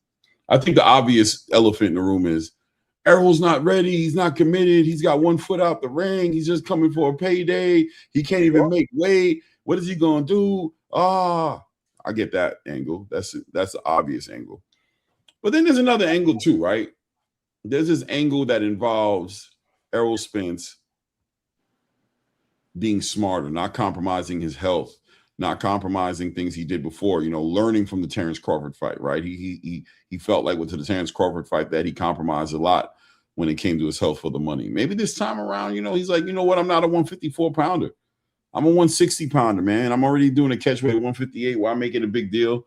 Let me just go ahead and campaign at 160, man. Go ahead and have my best fight, be as strong as I can be, be as stress-free as I could be, so I could put on the performance that I know. Maybe he wants that version of himself that he's been seeing in training camp that's been making him confident to show up the night of the fight. He just wanted to deplete that version of himself. Maybe this is a good thing. Maybe this is him getting ready to be stronger and faster and cognitively more present than he's ever been, right? Maybe. No, I heard you saying that earlier too on TBV, and what I'm wondering is he really trying to campaign at 160, or is this about, look, I can't make I mean, the optimism. I'm sorry. the weight that I wanted. You know what I'm saying? What can I just say? Yeah. I'm just that's the only thing I'm wondering about it, because it sounds last minute. It sounds like the kind of thing that you could expect out of a guy who hasn't been out of the ring, who's been out of the ring for as long as EJ's been. I know we've seen little snippets of his training. We've had guys like Gary Antoine trying to explain it away and say, we don't know what part of when in the training this footage was taking place from. But I don't think I've ever heard anybody explain away anyone's training footage like that. So it almost sounds like EJ is probably experiencing life, the fact that things change and expectations you even have for yourself. Like, oh, I know I can make this weight. I know we're gonna, I'm gonna have this good camp. I'm gonna put in the work that I need to. I'm coming back from a bad loss. I know I need to represent. Things catch up, and I think that this is just what we're seeing here. Life is happening. He's experiencing that this last couple of pounds is probably going to be a little bit much. I've heard, from what I'm hearing, he's not in the country. Then I heard someone else say that he is in the country. So I don't know what's going on with that. If He he's just not touched there, down. He's there right now. He's there right he now. is there. Okay. Right now, right? Yeah, he touched down today. But you're saying that he just got there. Yeah, he just got there today. Yep. Straight See, up. And so that was the thing when you guys the clock really starts ticking tomorrow, right? Right. Right. Yeah. Right. Exactly. I mean, that's so all of this stuff just seems in a few days. It just seems scary, man. It's giving me less and less confidence that he's going to win this fight. That's just where I'm at. Look, I can't be mad at nobody with that, with the questions and going in that direction, because I mean, listen, he's been gone for 3.5 years. He waits till, a couple days out, like a little less than 2 weeks out. And all of a sudden he needs it to be at 160, you know what I'm saying?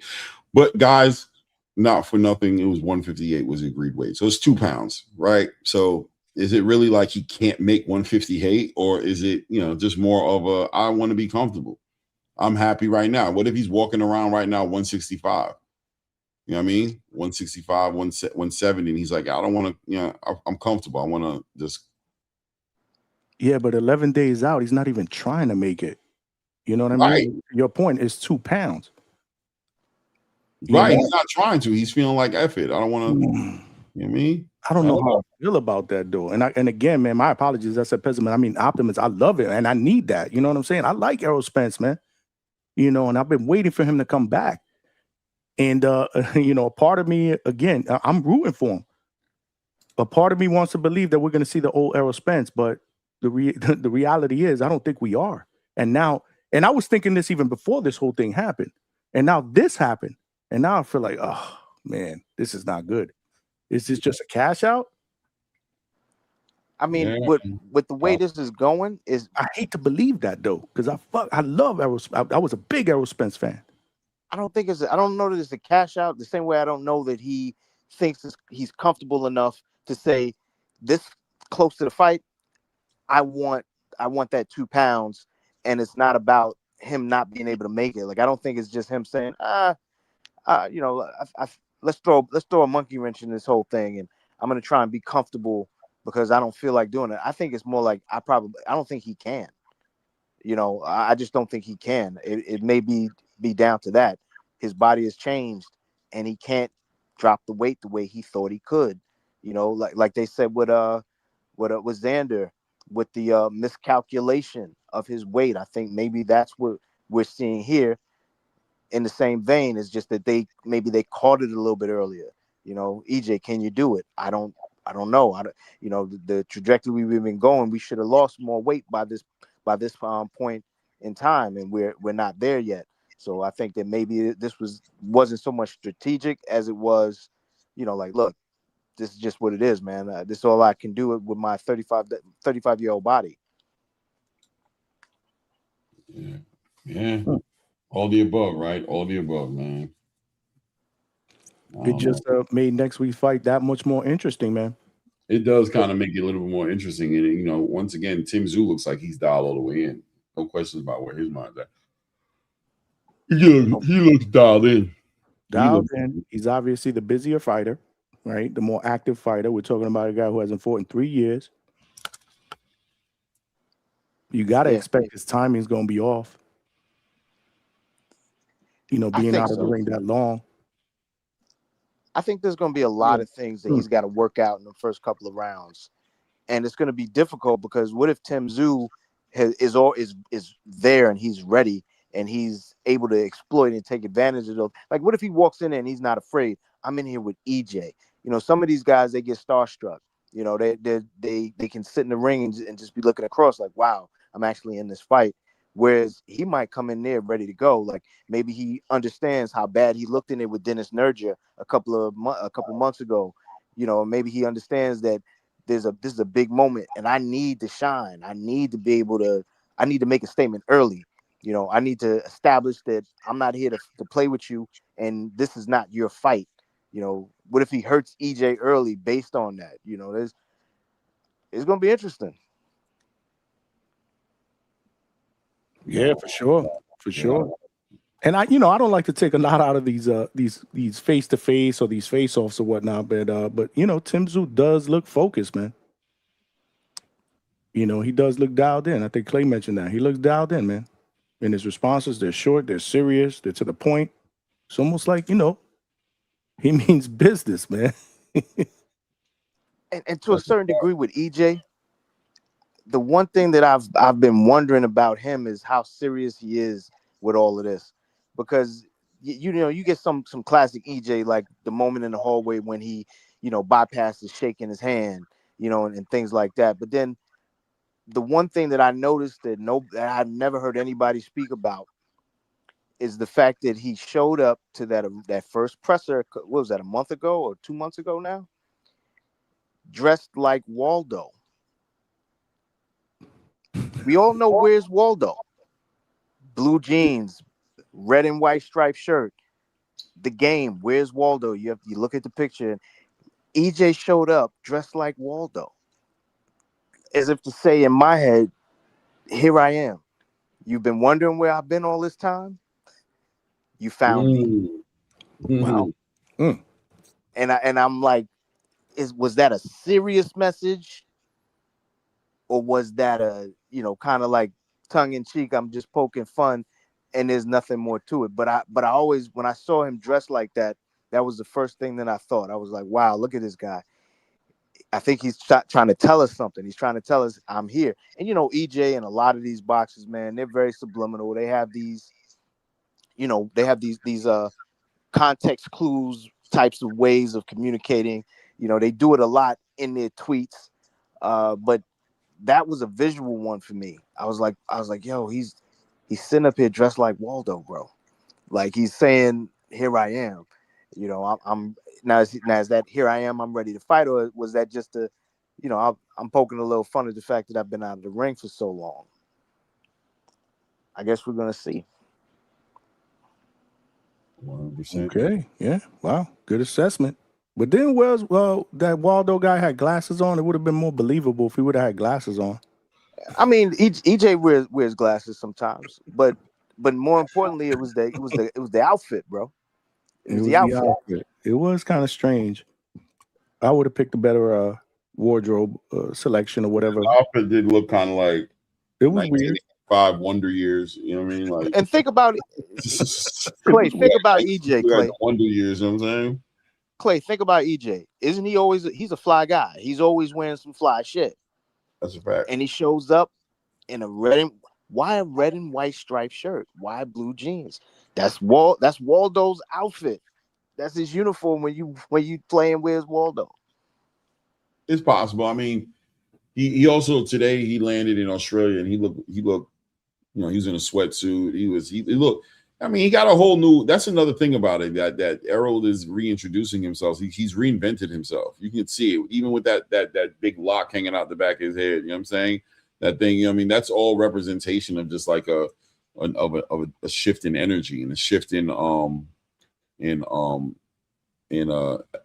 growth. You know what I'm saying? In evolution. You know what I'm saying? He's had a long 3 years. We don't know what he's been up to. He's been getting real close and connected to his family. He's had some surgery. He's had some revelation. You know what I'm saying? In his life. You know what I mean? So that all that's going to translate into who we have to, I believe, as fans of EJ, have to get used to this new version of him. I think the question is, I think there's no question in my mind that he's probably evolved into a better person. You know what I'm saying? Without a doubt that he's become more grounded. But how does that translate into the ring, right? Is it, sometimes, I remember Tank Davis was talking about he wanted to go get some mental health, right? And he was like, I want to retire first though, because I don't want them to fix me in my head, and all of a sudden I ain't fighting the same way, because this mentality is what's made me who I am inside the ring. We saw what Deontay Wilder went through when he had his revelation. He went and hit some ayahuasca, decided that life was bigger than boxing, bro, and we see what happened there, right? So it was like, you know what I mean? Yeah, he sees the toad. Yeah, EJ might be on some like, oh man, one love, and that shit might translate into like a whole different fighter that we've never seen before in the ring, good or bad, right? It could be horrible, or it could be like, oh shit, this dude is, who knows? Yeah, man, let's see, man. Like I said, man, I've always been an EJ fan, man, but tall task. Like I said, 3 years out of the ring, and I would have, if it were me, I would have wanted to get there a little bit earlier, maybe about 2 weeks to get acclimated. That's usually the average, the norm for fighters that are fighting in another country. But hey, man, we'll see. We'll see how it works out. Next week, we'll start getting into the, into the meat and potatoes of not just that fight, but the undercard as well. Definitely see Jamal Charlo. I like Jamal, man. Jamal been looking good lately, man. Just as far as like his energy, his interviews, he's been looking grounded and on point, bro. You know what I'm saying? Today I saw Jamal talking to Andre Ward, and he was like, nah, he said Jamel just mean. He's like, he mean outside the ring too. He just mean, the way he said it, he was like, he's mean, bro. He's just not a happy person. You know what I'm saying? Jamel's just wired that way. You know what I'm saying? He's just wired tight. You know what I'm saying? Just ready for the shit wherever he goes at.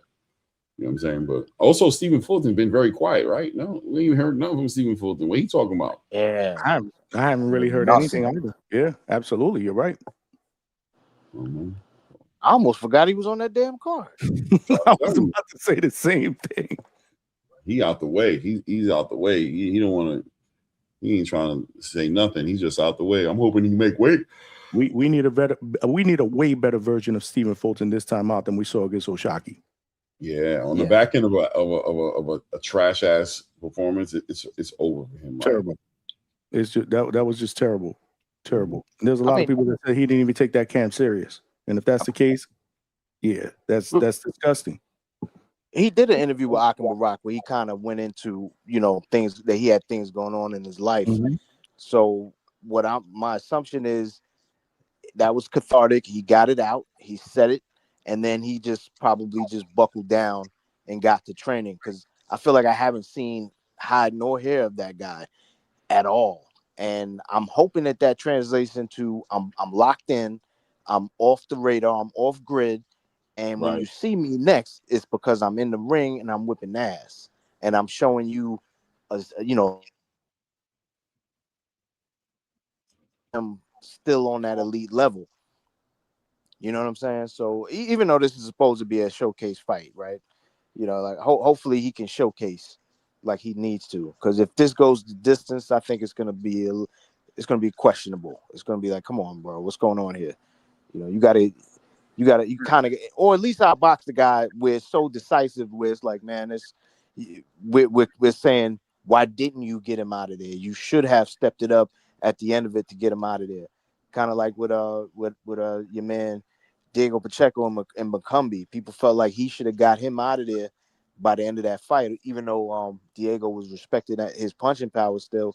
He caught him a couple times in that 11th or at least the 12th, where he could have got him out of there. But nonetheless, I want to see Stephen Fulton. I want to see a rare version of Stephen Fulton. Like all of these guys, really. If we're being honest, Jamal, he needs to show us something. So does EJ, if possible, right? Because that's what we've been talking about all this time. Like, what exactly are we gonna get? At one point, it was what EJ are we gonna hit? Breaking up, Big Money. My bad. Can you hear me? Yeah, you're breaking up a little bit. From Jamal, we need to see him come back. Like after he's done with this fight, it's about what he does after it. Because I'm expecting him to win it. I mean, look, Jamal's always showed up in the ring. He's always done what he's supposed to do inside that ring. But it's about, are you coming back? Papa was a rolling stone with that dude, bro. He get some money and get what he need, bro. He could be gone for another year and a half, bro. So my question for Jamal is, are you going to campaign at 168 and get into some bigger fights, bro? Like, you know what I mean? Are you going to do us dirty, bro? Because you keep leaving them Dear John letters on our pillow, bro. Pause. You know what I'm saying? We waking up, bro. And we like, you said you was going to stay. You said you was going to stay. He said Dear John letters on his pillow. Word. He took it back. He took it back. He doing us bad, bro. He be doing us bad, bro. Like, you young bucks don't know what he's talking about. Dear John, Dear John. Dear John the TV show and all that. This letter, I'll be gone. I remember the TV show. Yeah, that's some old people shit right there. That's me exposing my age a little bit, but geez, man, that's what we are, man. While you bullshitting, when I get off here, I'm gonna be watching. That's when TV went off, right, Johnny? TV went off.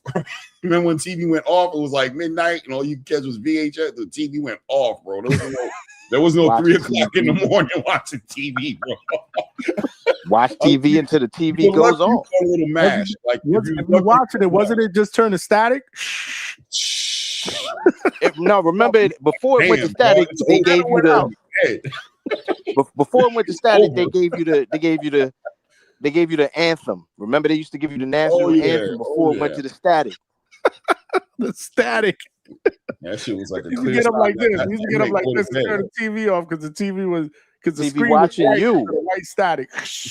Listen, everybody was getting 7 to 8 hours of sleep, bro. Everybody. That was just normal. We all got 7 to 8, right? We all got 7 to 8, bro. You know what I'm saying? We all got 7 to 8, bro. All right, wasn't nothing on. Yo, White Mike say he used to watch MASH. Damn, Mike, you old just like us, bro. And MASH will put you to sleep, bro. MASH is exactly what you need, bro, because MASH was just not interesting enough to let play in the background. That should definitely put you amount of comedy to keep you engaged for a bit. But you be knocked out, bro. TV be watching you, bro. You be done. Yo, as soon as you see that helicopter in the sky, it's over. Man. That MASH, bro. MASH is a show that to this day I never understood how it ran so long because it was just never good. It was never good, bro. But it always came people from back in the days, they'll tell you, yo, man, MASH was the shit, man. I was not a MASH guy. I gotta admit, I wasn't a MASH guy. But there's a lot of people that I've spoken to that be like, yo, MASH was the shit. And I'm like, damn, really? I don't know. I ain't really fuck with MASH. Bro. Hold up, Clay, did you watch the movie? No, I didn't even know there was a movie. That's what the TV show was based off of. It was based off of the movie. Oh, I didn't even know. The movie was decent though. You know what I'm saying? The movie was the same actors in it, or? Nah, not all of them. I think they had like some of them, like not everybody. I think Alan Alda was in the movie, but I'm not 100. Actually, no, I don't think Alan Alda was in the movie. Now I gotta watch it. Now I gotta go back and look it up. Oh shit! Wow. Yeah, that was come on, bro. It was time to go to bed, bro. That was an alarm. That was the alarm. When that shit came on, bro. Hey, bro, I can brush my teeth right quick. You know what I'm saying? Go down and get a snack or something, bro. And I'm going to bed, bro. I'm out of here, bro. I'm good. I'm done. TV's off. There's no more TVs. Nothing left. If you was blessed, I will tell you though, they don't make sitcoms the way they used to back in the days, though. Today. Yeah, give me Night Court right now. I'll watch that. Oh yeah, Night Court was official. Night Court was official. Moon, what was it called? Moonlighting? Was it Moonlighting? Yeah, that was Moonlighting, Willis, right? That was the Bruce Willis. Bruce Willis, yeah. And Sybil Shepherd, if I'm not mistaken, right? Yeah. Yeah, I remember that. All those little shows, man. Night Rider. Oh, Rider. Yeah. Airwolf. Airwolf was crazy. I used to watch Happy Days. Mm-hmm. The Fonz. What are some of the other ones back? Little House on the Prairie. Oh my God, I ain't gonna lie, I used to fuck with that. Me too. I said after school. Yo, if Thundercats wasn't on or something, you know what I'm saying? That was daytime TV. Thundercats, Silverhawks, Heat Knight Clip. Rider. Voltron, He-Man. Oh my God, G.I. bro. Joe all in the clip. And then when I saw Little House, it's like, all right, it's time to go outside. Yep. Little House on the Prairie on, it's time to go outside. Go outside and play, bro. Damn, what else? The Jeffersons, Good Times. Good Times was my shit. Good Times, official business for sure. Good Times. Good Times was my Remember shit. Amen? Oh yeah, with George Jefferson. Yeah, with George Jefferson in there. Amen. Nah, well, yeah, and what do you call it? They gave who was that on there? What's her name? The maid was on another one. 227. She was on 227. 227. Marla Gears is on 227. I mean, we're not talking about the real GOAT of the shows, bro. I don't know about you guys, bro, but come on. The Cosby Show, bro. The Cosby Show. Yeah, the Cosby Show was my shit. Yeah, no, the Cosby Show was my shit. That was dope. They went through like 7, 8, 9, 10 seasons. I don't know how many. We watched them grow We up. saw all of those kids grow. Grow all the way up, bro. Theo was in college teaching. You know what I'm saying? When Lisa Marie left the show because she went and did Angel Heart. Angel Heart, yeah, and Bill didn't like it because he was like, nah, bro.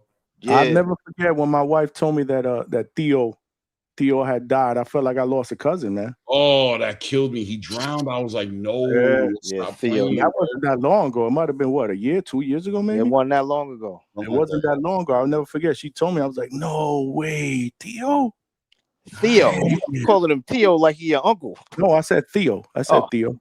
No, I said Theo. Theodore Huxtable. Yeah, Theo. That was sad as hell.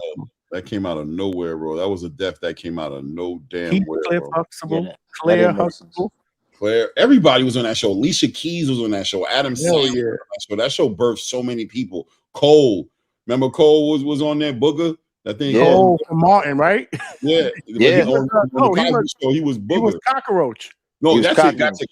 Cockroach, bro. Cockroach. He was a Booger. I don't know why I came up with Booger. Yeah, his name is Cockroach. He was Cockroach. Yep.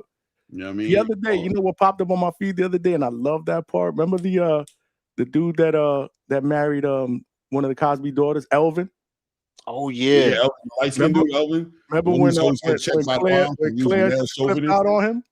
Claire just flipped out on him. That shit popped up on my feed. I was like, yo, I remember this shit. Because he was like a male chauvinist. Bro, he'd get into it and Bill would just look at him like, Bill would just sit down. Bill was sitting down like this. Like, damn, he said something. Why you can't stop talking?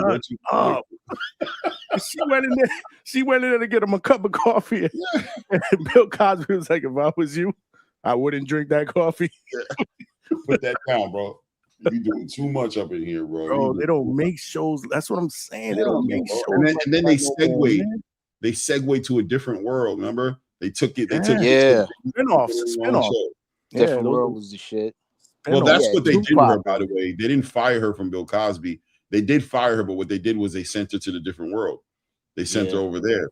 And they give her own show. When she got her cheeks clapped, they sent her over to the different world. Because she was pregnant, and he didn't want her on the show pregnant. They was trying to, Debbie Allen was trying to write her into the show being pregnant, and Bill was like, hell no. He was like, she's pregnant, but he said Lisa Bonet's pregnant, but she ain't pregnant. Not on the show. It's not happening. Denise ain't pregnant.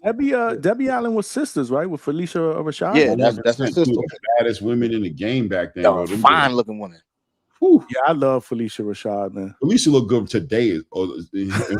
That's a fact. Good today, bro. She was in the last time I saw it was Creed, right? Yeah, she was the mom. Yeah, she's the mom in Creed, and she passed away on the last Creed. That killed me.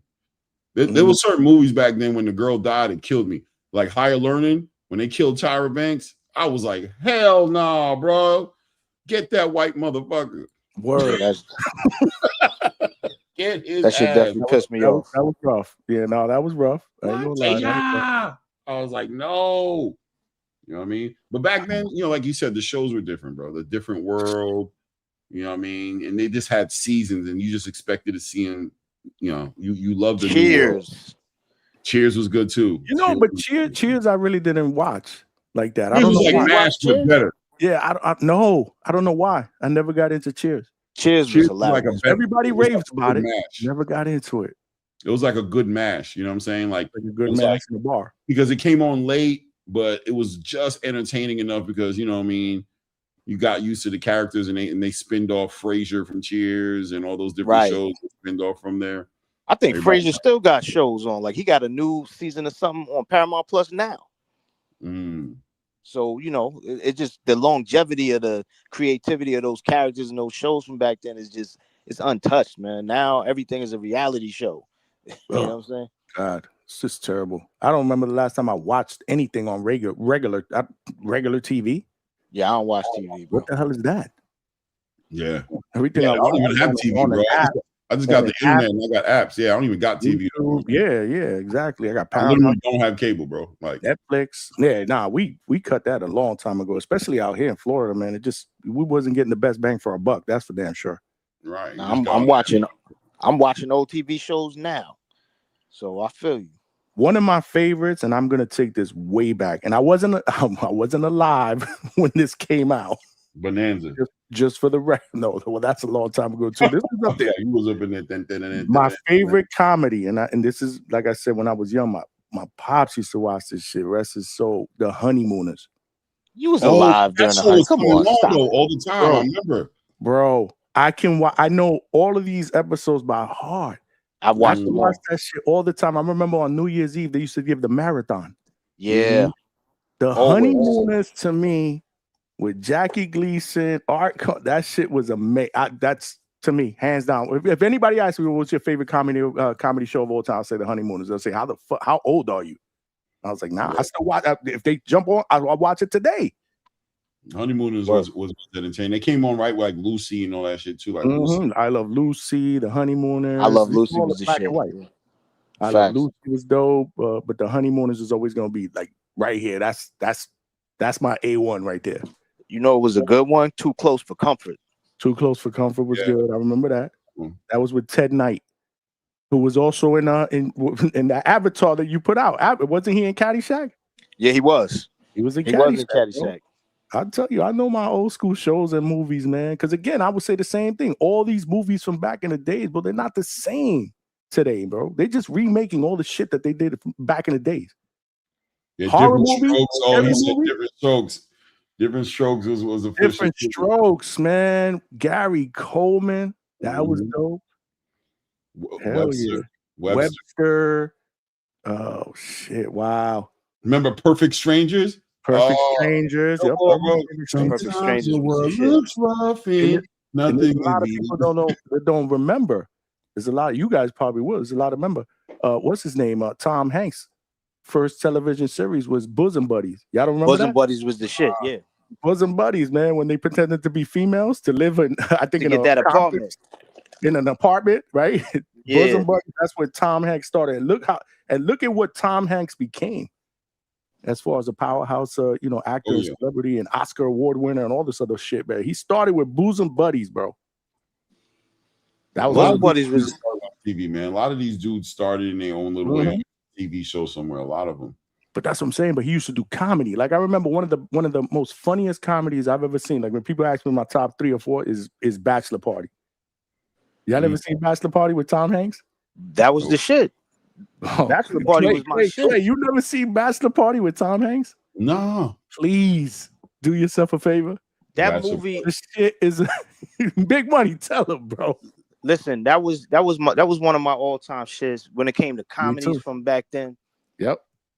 And to be honest, Johnny, we can't even really get into it because 1, you don't want to get flagged. Exactly. And 2, a lot of it wouldn't, for the sensitivity of the people nowadays, it wouldn't fly because they would find something wrong with everything. They'd be like, oh, that's racist. You that's sexist. Not today. Oh, that's this. Oh, that's that. You know what I mean? They soft. They suckers. So this, you know what I mean? We don't want to push the soft spot, but really, that shit was hilarious. That shit was fucking hilarious. But again, that type of comedy, you can't put that out there today. Tony Katane, come on, bro. Hold on, who we got? Look, we got the chat involved, man. All land, what's good with the $2? What y'all know about Lassie? See, Lassie, I ain't fuck with.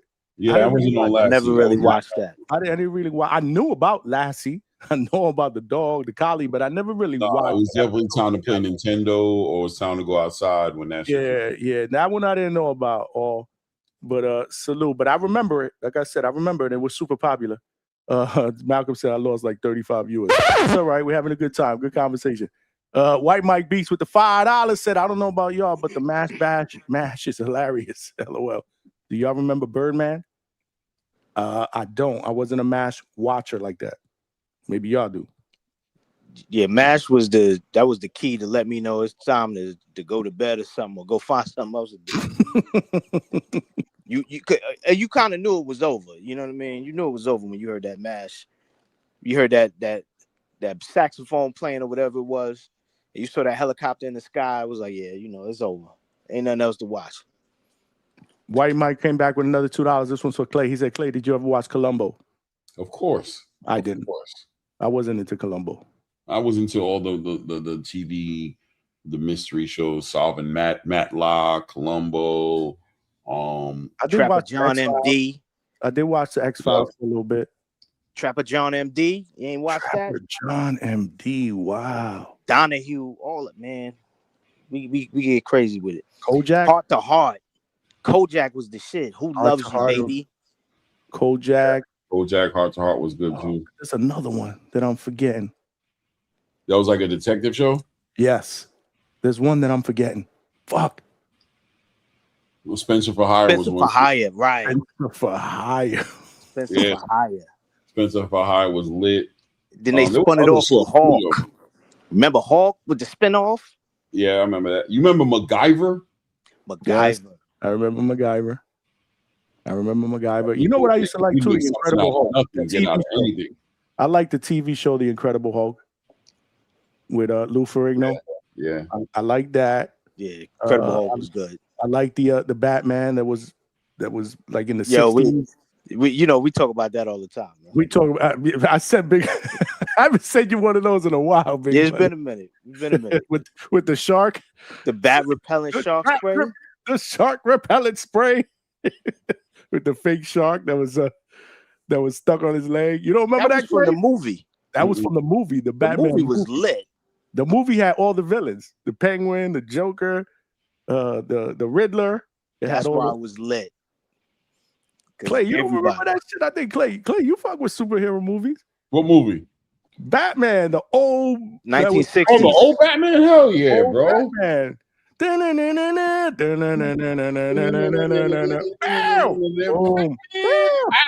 Boom. They had a movie. Slap. You don't remember the movie? Nah. The movie was fire. God, bro. Yo, they was Adam West. Exactly. Mike White beat Adam West. It was the shark. The shark was biting his leg off, and he had the fake shark was biting his leg. When he was running around with the bomb, when he was running around the bomb trying to find a place to throw it. Yeah, that shit was lit. He kept running into people or band or something. He finally threw it in the ocean. Damn, bro, Clay, you gotta watch that movie, man. Yeah, that shit was lit. The Spider-Man from the 60s was crazy.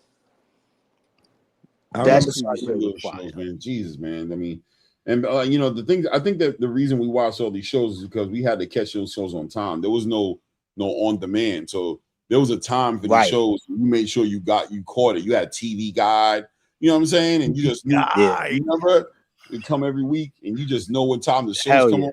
I think you had to subscribe to that, right? Like to get it there. Yeah, I remember. You could get it from the store, but you definitely was in the mix when it came to the house. And don't lose that fucking TV guide.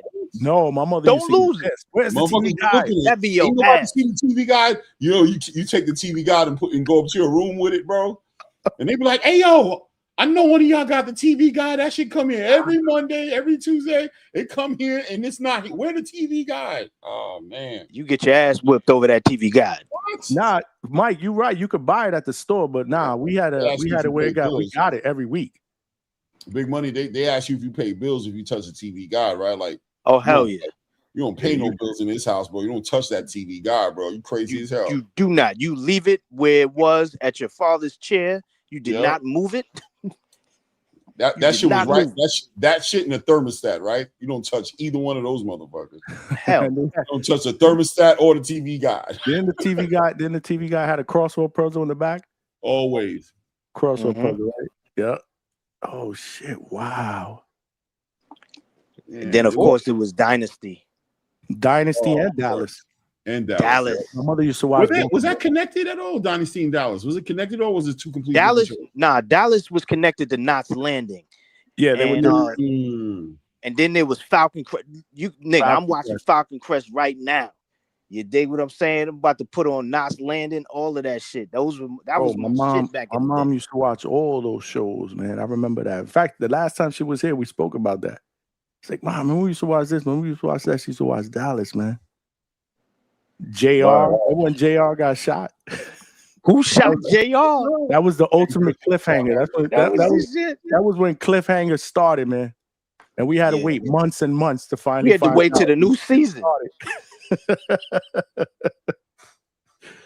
Holy smokes, bro.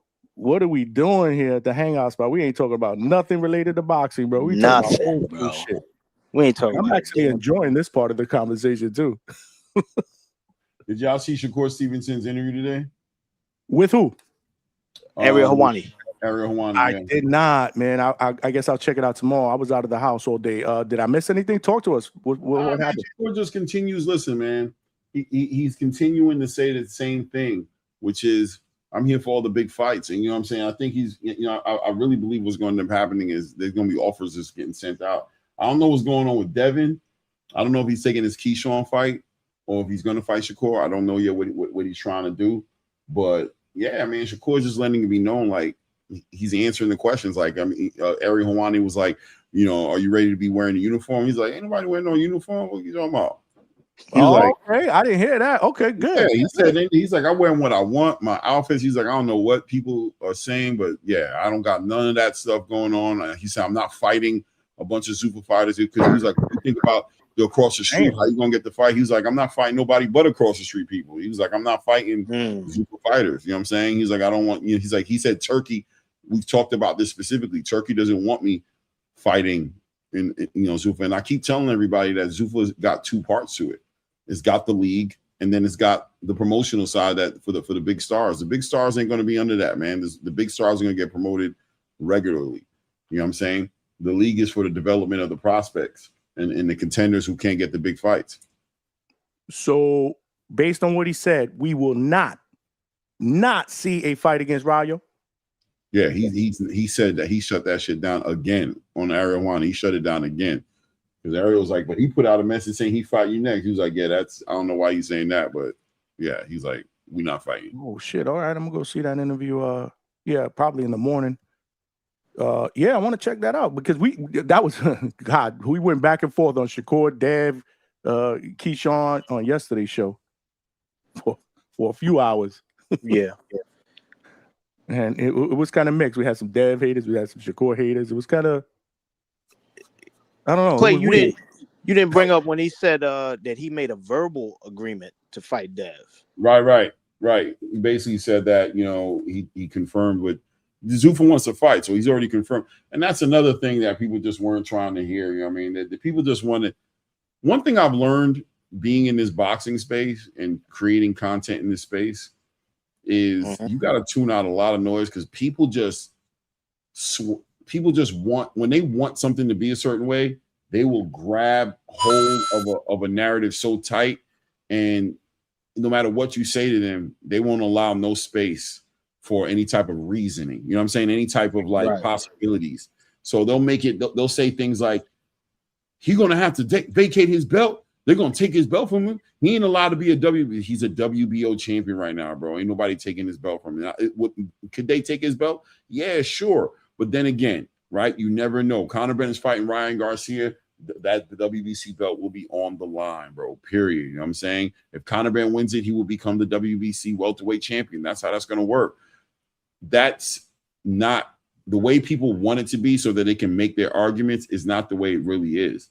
You know what I'm saying? And that's what Shakur's pretty much letting the world know. You know what I'm saying? By doing this signing. That's what's so impactful about this signing, because he's doing these interviews and he's letting the world know, like, no, even Ariel Helwani, God bless Ariel Helwani, you know what I'm saying, who's genuinely, normally like a pretty down the middle journalist, but he's pushing narratives as well, right? That Shakur had to kind of like shoot down.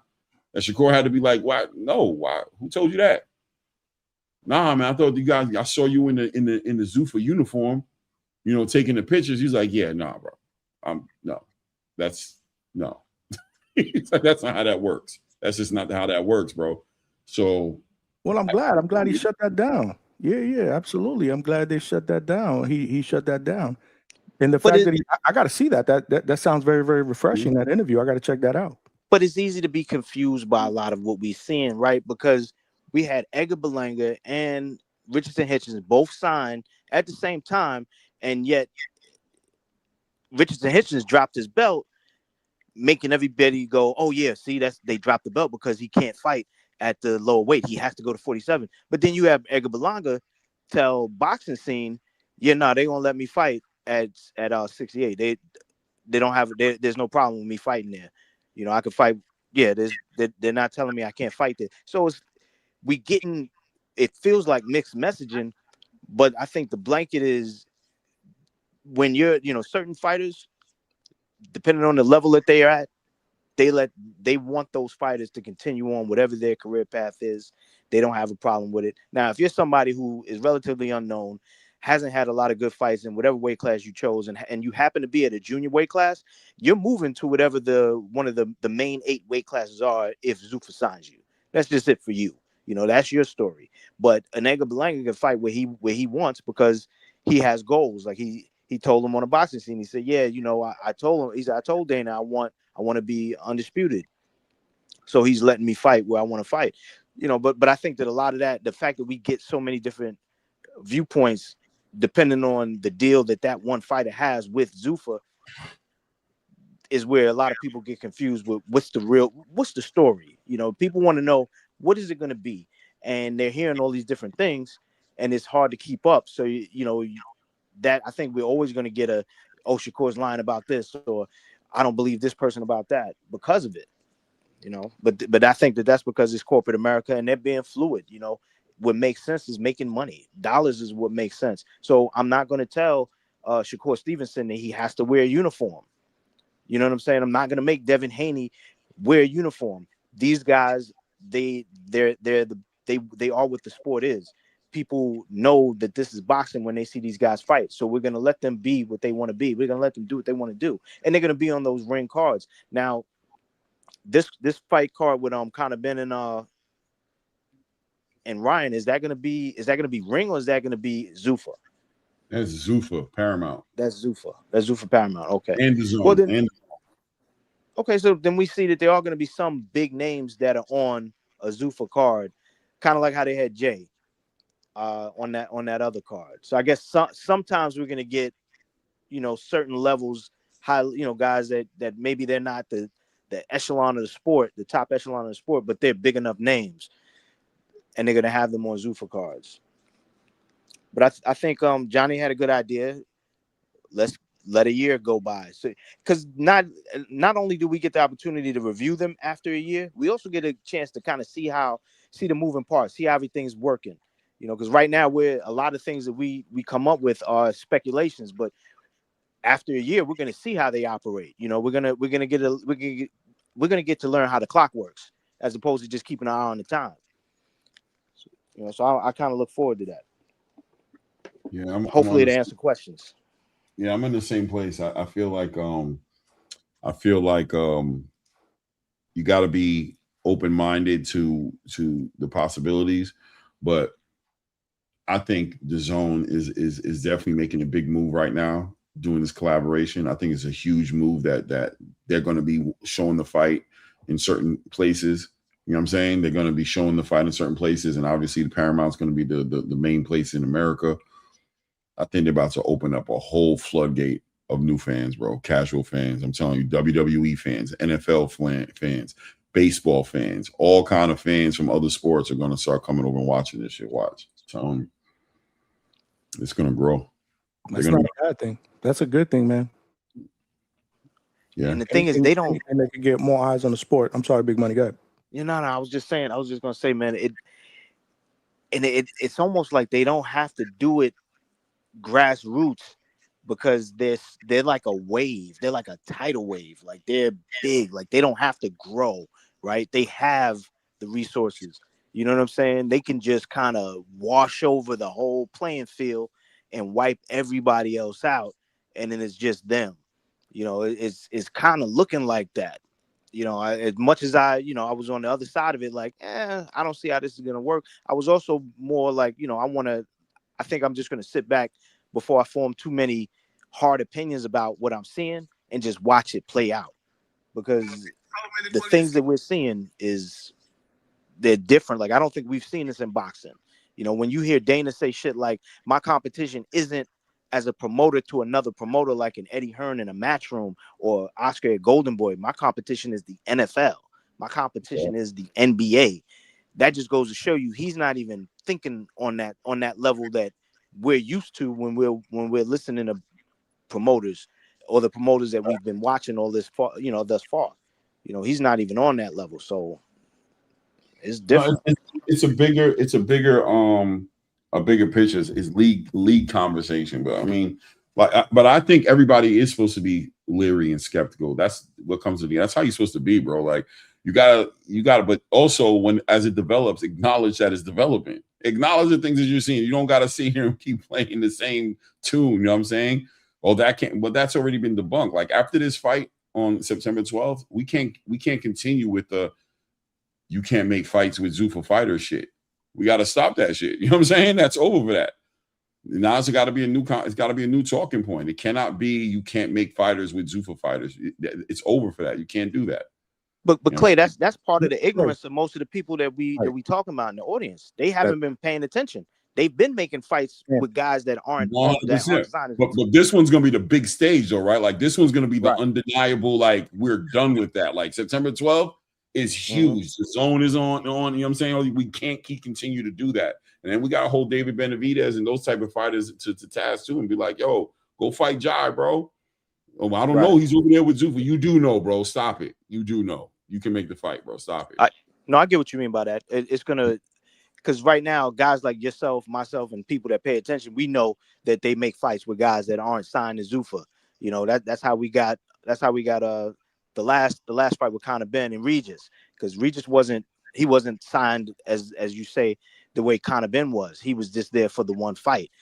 But yeah, you're right. This card should show everybody that there's no more excuses. There's no sides of the street that can't be crossed, that Zuffa is not willing to cross or allow people to come over to their side to make a fight.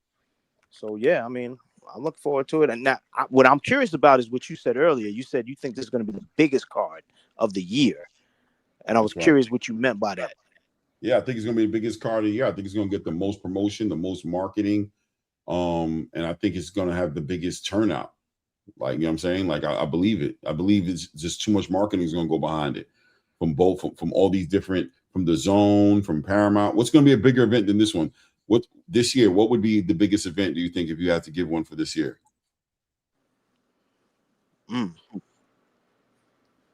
I guess we'd have to look down the line to see what would be bigger. We're not going to get a Canelo fight because that we don't have a date for that, right? Or is that still? Well, that's in October. But I'm saying up until September 12th. There might be a bigger one later. I think it'll be in a conversation, and quite frankly, may very well be the biggest one. But he said White House 250, but that's for UFC. Yeah, but that was them.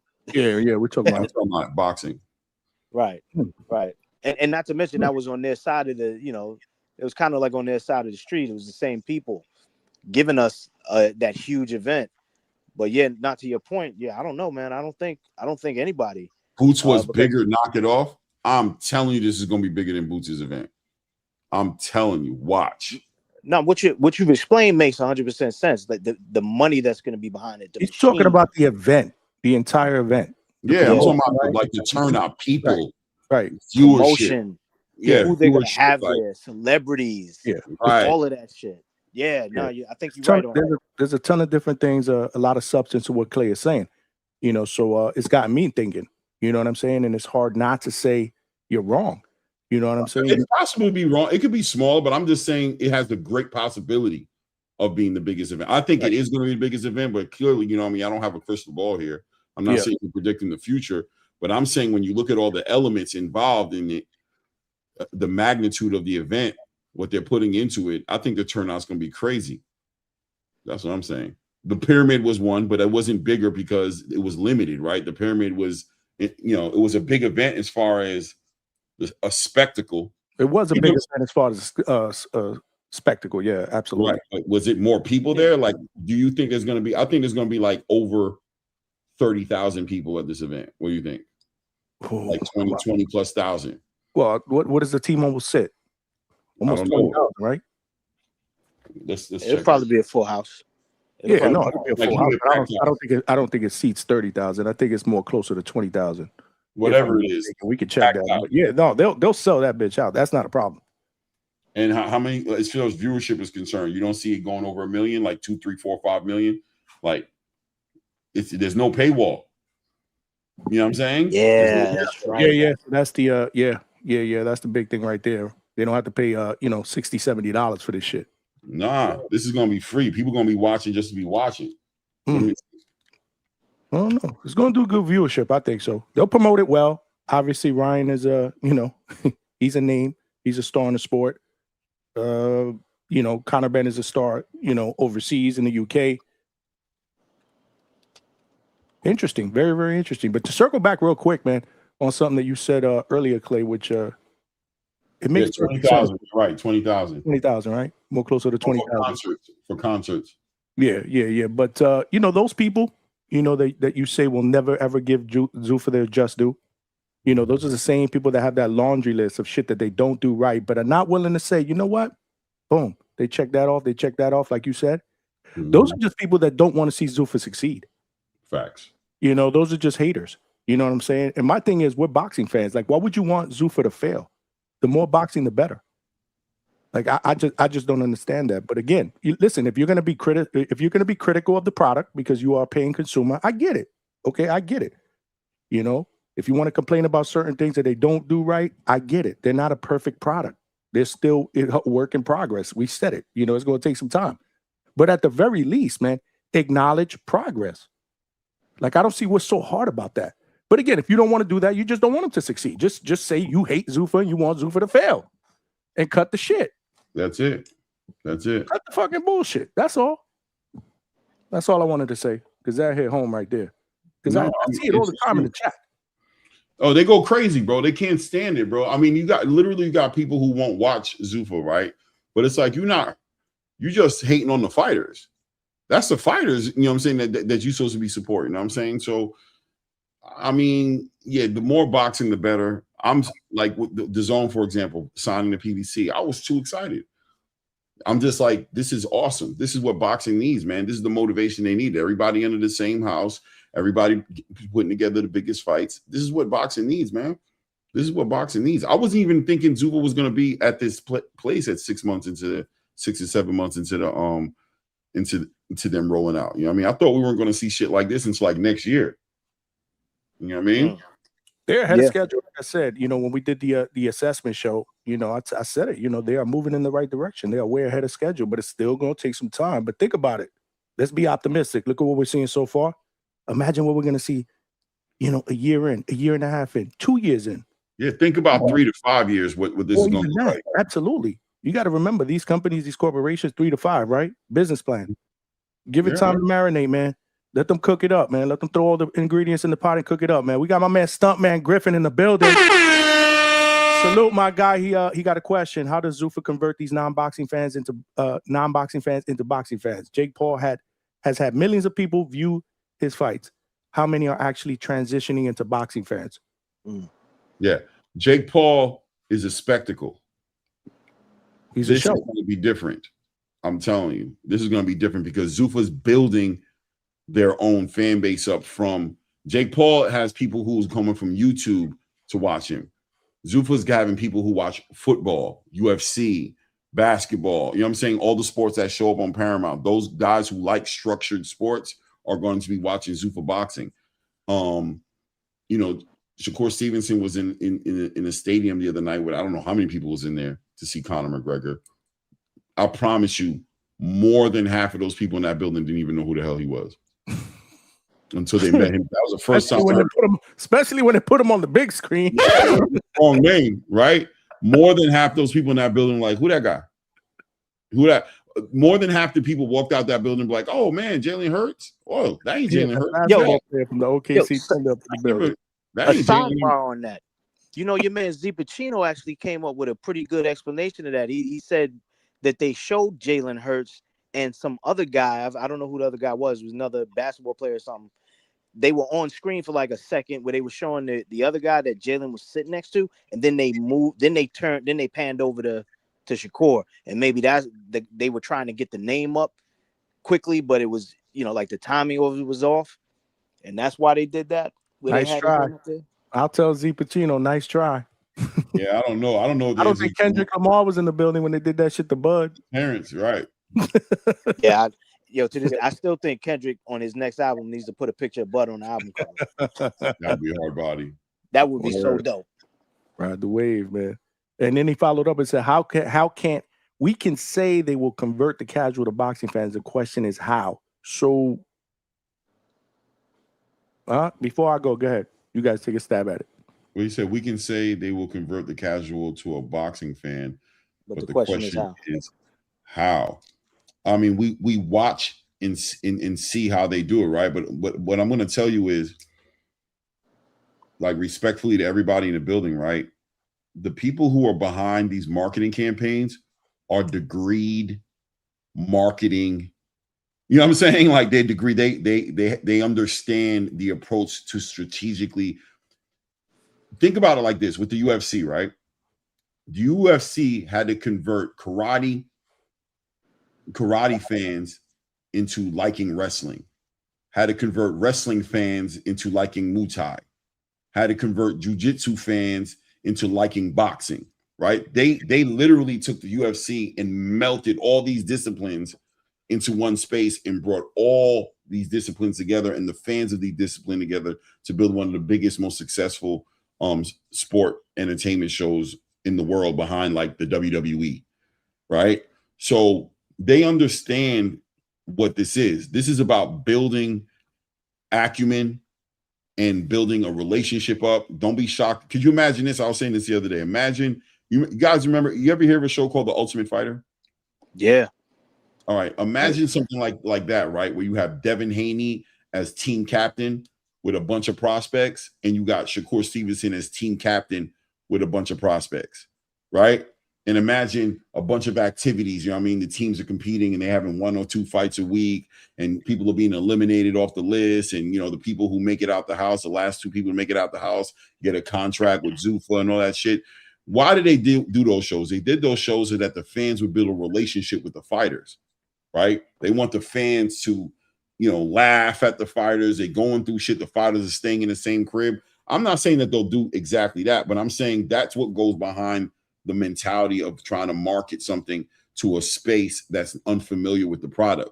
Is you introduce it to the space and you make them become fans of fans of the fighters, have personal relationship with the fighters. But it's something for us to just watch and see, right? But don't get it twisted. They've taken this into consideration. These people are not just throwing spaghetti up against the wall and seeing what sticks, bro. That's not what they're doing. They got a plan. They got a plan. No, I agree. What I was going to say about it was, well, one, that show Ultimate Fighter is still on the air. That's one thing. And I think I'm kind of going with an extension of what you were saying, because my initial thought when Stuntman asked that question was they would do it the same way that they got us interested in MMA. How did they originally build that audience? You know what I'm saying? Because that was a super niche type of a thing as it was when it started. So I would think that they would generally approach it that way. But one of those ways would be kind of like how you mentioned with the Ultimate Fighter. I think I don't know, does anybody remember The Contender? That was a show that, right, you remember The Contender. I believe Sylvester Stallone was involved in that.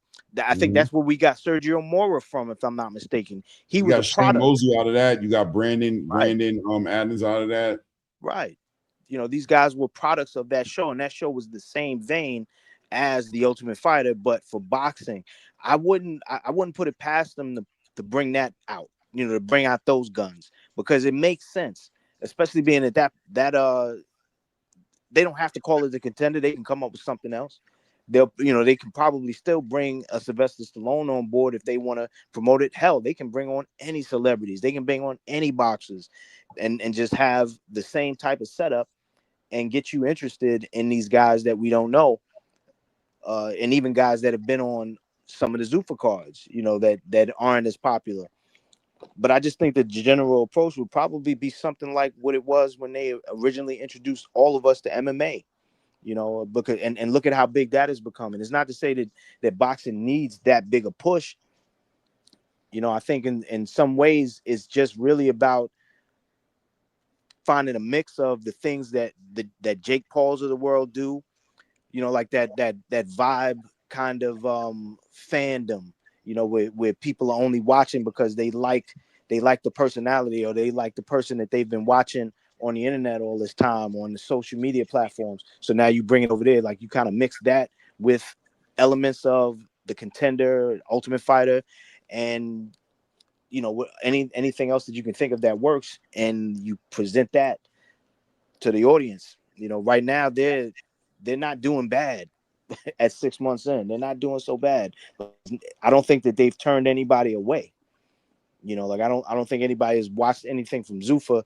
The thing that I haven't heard that people watch Zuffa and go, I don't think I'll watch anything else from them again. Because there's always going to be something. There'll be a ring card. And even if you don't, you are. Did Big Money cut off? No, you're back. Am I here? You got me? You're back. I thought it was okay, just my bad. Now you're back. My bad. I don't know what you missed, but I was just saying I don't know what. In general, I've heard people say, I haven't heard anybody really get turned off by watching Zuffa. What I've heard is people say that they just haven't watched it, like they haven't committed any time to watching it. But then the more time goes by, you're eventually gonna go, you know what, everybody else is watching. Let me just see what the hell's going on. Or you might just tune in. Yeah, go ahead. Yeah, I mean, that's another thing, right? Zuffa is not advertising to us. They're not. They're focused on a fan base that is not into boxing yet. The hardcore, us being the hardcores, we're going to watch anyway. They don't need to advertise to us. We're dumbasses, bro. We're paying these big paywalls. We're paying out the zone subscriptions. We're paying out this. We're doing everything. They don't need to advertise to us. What they're trying to do is build up the fan base. They're trying to expand on the fan base. So the people who don't get it just ain't going to get it. Like I got people in the chat right now talking about the white man this and white. You caught up. You stuck in a time capsule, bro. It's over for you motherfuckers. You know what I'm saying? Nobody's trying to convince y'all no more. It's over for y'all, bro. Y'all done. Y'all are where y'all at. It's black, it's white, it's a race war. You think somebody black owns boxing and is getting taken away. I know that's how you see it in your mind. In your mind, you're thinking like, black people own boxing and now white people are coming to take it from you guys. And nobody's trying to convince you guys change your mind. Nobody's talking to you guys trying to give you any selling points or you where you're at, bro. You're where you're at, bro. And nobody has a problem with where you're at. It is what it is. They're expanding the demographic across the space into new fans. They're introducing them. This is a Claymore knows white people run the U.S. He a sellout. I love you, bro. You just so on point. 2026. Could you imagine, brother, where I am in life, bro? Why in the world would I ever listen to somebody like you? A grown-ass man like myself, married with children, will probably smarter than you. You know what I'm saying? Who probably excelling in life more than you. You couldn't imagine a person like me listening to a person like you and taking anything personal, right? We just look past you guys and let you be caught up in black power, all that shit, man. Hallelujah. You know what I mean? All that shit that whatever it is you got going on, we cool. That's what's up. We'll never see each other. We're not in the same places. We don't vibe in the same places. The sport of boxing is about to grow. I'm a fiber engineer. Well, then you're a dumbass fiber engineer. But at the end of the day, I mean, that means nothing. You know what I'm saying? It's a sport at the end of the day that needs structure, one way or the other. Whether it's going to be through Zuffa, whether it's going to be through the zone, whether it's going to be through whoever it's going to be to this lawless business model that we've been dealing with for all these years. Just think about this. Teofimo's about to fight Rolly Romero, a fighter who's only fought one fight at 147, who is now the so-called super. He's not even regular. He's a super WBA champion. Teofimo comes off of a loss where he gets dominated. He skips over Giasov and Jack Catterall. They have to fight for an interim title, and he goes right into a title shot. I watched Robert Garcia the other day sit on television and say, you know, we just got to accept the way boxing is. You know what I'm saying? A lot of my fighters, they've been fighting for over 10 years undefeated and never been able to get a title shot. We just know we're never going to get a shot because we're not superstars. So we just want to make sure we get good paydays so we can take care of our families. It's over. It's over for this model of boxing, bro. We want boxing to be the way it's supposed to be. We want Giasov to get the title shot. We want Jack Catterall to get the title shot. We want Javier Herrera to get the title shot. You know what I'm saying? We don't want Williams Zepeda rolled right back into another title shot on the back end of losing on the same title that he getting rolled back into without a fight. It's over for that. So it's very simple. It's either the people who you love, petition them to change the sport into something that makes more sense, or the new people who are coming in that you hate are going to do it. And I'm going to support those new people in doing it because I'm here for the sport. This is not an activist platform. Boxing isn't this is, people would compare boxing to Mandingo fighting, right? This is nothing that's supposed to be like civil rights. If you want to do civil rights, bro, go vote for your senator and go vote for your local representation and whatever the hell it is you do, go march on the Capitol and get the rights. This is boxing, bro. This is a sport. This is a sport, bro. This is not about black, white. I mean, we get into that sometimes with the tribalism, with what's going on inside the ring. But as far as the growth of the sport, this is not about black and white. It's just not, bro. Nobody black has ever earned boxing. Grow the hell up, bro. You know what I'm saying? The Jewish people own everything that goes on in entertainment in America on television. That's who owns it. The Bob Arams. You know what I'm saying? That's who owns the sport, bro. Don't fool yourself and think that because Dana White's coming in here that all of a sudden it's attack on black people. Stop fooling yourself, bro. What are we talking about? It's a bit. It's a business. It's sport. It's not. It's all these other things. But what it ain't got nothing to do is this black and white and this bullshit that you guys keep on trying to push out here in the space to convince people that this is more than that. That's not what it is. I'm sorry. Not to me, at least. Not to me. Well said, Clay. I think your boy got timed out, man. We got to be respectful, man. What is wrong with y'all? Like, I just don't get it. Why all this emotion? They're soul tied, bro. They soul tied. I just don't get it. We talking boxing. We're talking about another platform that's giving us great fights, good entertaining fights, bro. And it's almost like if you're not on that side of the fence, then you're the enemy. Grow up, man. We adults in here, man. And realistically, you could still pull up on the panel if you want to give your perspective, or you feel like, you know, there's something that we just not getting. And you trying to say, like, you don't got to type it. You know what I'm saying? You could definitely jump up here, especially if you've been up here before. Then there's no reason not to click the link. You know what I'm saying? You know, have the dialogue as opposed to just the pot shots from the chat. You know what I'm saying? Like I think every one of us up here is okay and open to having the conversation. You know, I've never heard Clay. You know what I'm saying? Like, I don't think it's a major fact, because you know what it is you sit inside the chat and you don't know me. Right. And I don't want you to get twisted. Like, it's not that you're upsetting me. This is YouTube. It's the internet. But I just want you to understand that you sitting in front of your little computer and you're saying something about being a pawn for white people, bro. You don't know nothing about me. Right. Yeah, it's anybody who knows me is gonna be like, what the hell is this dude to him? My chocolate ass wife laid up in the bed with my chocolate ass babies. You know what I'm saying? And my chocolate ass mother, and the life that you don't know where I come from. We're talking about boxing. But you're so in your feelings. You're so soul tied to an idea because you think you up in here with your fists in the air doing your Al Sharpton thing. And it's pathetic because it's like, bro, just go really do something. Go do a Black Lives Matter or something. Go join something, you know what I'm saying? Go do something that may be impactful. But here, why can't we just talk boxing? You don't know me to be throwing shots at me like that. You know what I mean? It's dumb for you to sit there and even think that that's what you should do. You're a dumbass. You know what I'm saying? You're a dumbass. And then you say you're a fiber engineer. Then you're a dumbass with an engineer degree. You know what I'm saying? What do you want me to tell you, bro? You're smart enough. I know plenty of people that are very smart in school and they can do shit, but when it comes to common sense and being outside, bro, a doorknob. You know what I'm saying? A newborn goldfish. They have no common sense. So, I mean, it is what it is, man. You know what I'm saying? I'm not mad, but yeah, bro. Don't let it get to you, man. Don't let it get to you, man. Don't let it trigger you, because that's the point. That's what they're trying to do. And Big Money tells me this shit all the time because I get caught up in that shit too, man. But hey Johnny, just to switch gears real quick. They ignorant. To switch gears real quick, if you could pull up Z Pacino from 1048.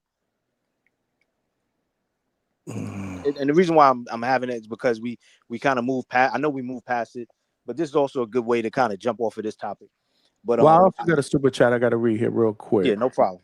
Yeah, so let's break this up real quick, man. White Mike Beats with the $10 from Google. The Conor Benn versus Ryan Garcia WBC welterweight title fight on September 12, 2026 is a co-promoted event that features elements of both, serving as a Ring Magazine championship show. But again, I read this late. That's when we were talking about that a little while ago. Right. Yeah, I did read this late. You guys were cooking, so I didn't want to interrupt you guys. But yeah, man, Clay. Yep. Don't listen to these ignorant people, man. You know what I'm saying? They like to turn into things that don't need to be. You know what I'm saying? So that's unacceptable, man. For real. It don't need to be all that, bro. It's just boxing, bro. We were just talking about, casual fans. Like, how do we draw in the casual fans, right? That's what the casual fans those are the eyes that we need to continue to help grow the sport, grow the platform. That's it. And that's what they're aiming at. They're aiming at the WWE fans who are sitting in there jumping up and down, cheering on Roman Reigns. You know what I'm saying? They're aiming at these people who like combat sports, but have been redlined outside of the sport because of the pay-per-view, the paywall. You know what I'm saying? The paywall has really isolated and put casual fans on the outside looking in. You know what I'm saying? Because casual fans aren't going to pay that money because they're not that loyal to the sport to pay $80, you know what I'm saying, to watch a pay-per-view. So they got to open up the paywall, open up the TV networks and all that, and reintroduce a space of young people who have been maybe thinking about watching boxing but not willing to take that risk or even spend that coin to watch it on a pay-per-view platform. I was thinking about something that Big Money said a little while ago, right? Because what do casual fans get drawn into, right? Marquee names, right? They also get drawn into names, right?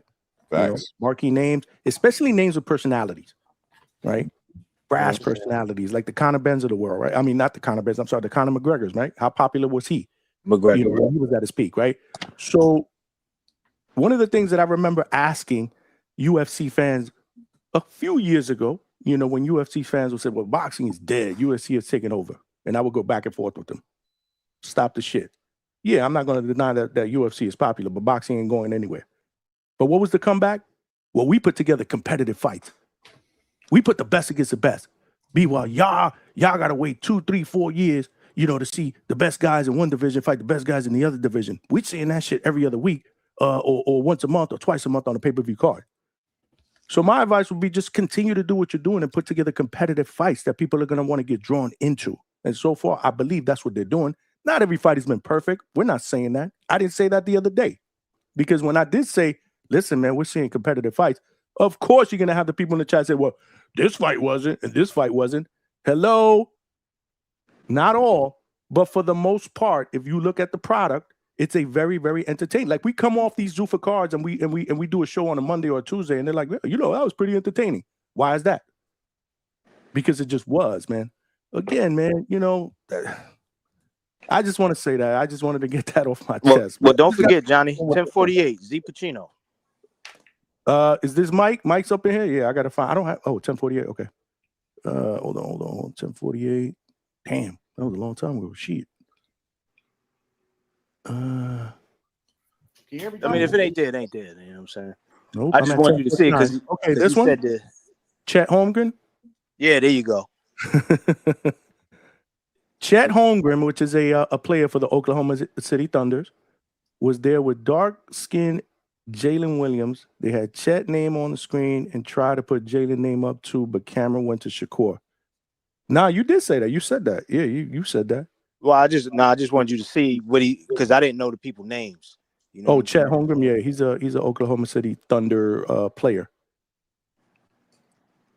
Either way, they got to fix it. Like I said, I shut that shit down when I said Kendrick Lamar wasn't in the building, and when they put Bud Crawford's name up there, they put Kendrick Lamar's name. I mean, they said Bud they fixed it though. They said they did fix it. Did they fix it? I don't know. I just kept seeing on social media when it wasn't fixed. But either way, they got some work to do. They gotta tighten shit up, man. They gotta tighten shit up. What up, Mike? What's going on, Johnny? How you doing? Chilling. What's good? What's going on, Money? How you doing? Chilling. Good. That's wonderful. How you doing, Clay? Doing good, family. What's good? Wonderful. So I know we keep bringing up WWE with Paramount, right? I just kind of want to clear the air with that. So can you guys hear Mike? Yeah, he's kind of low. You hear me now? I can't hear him, bro. What about now?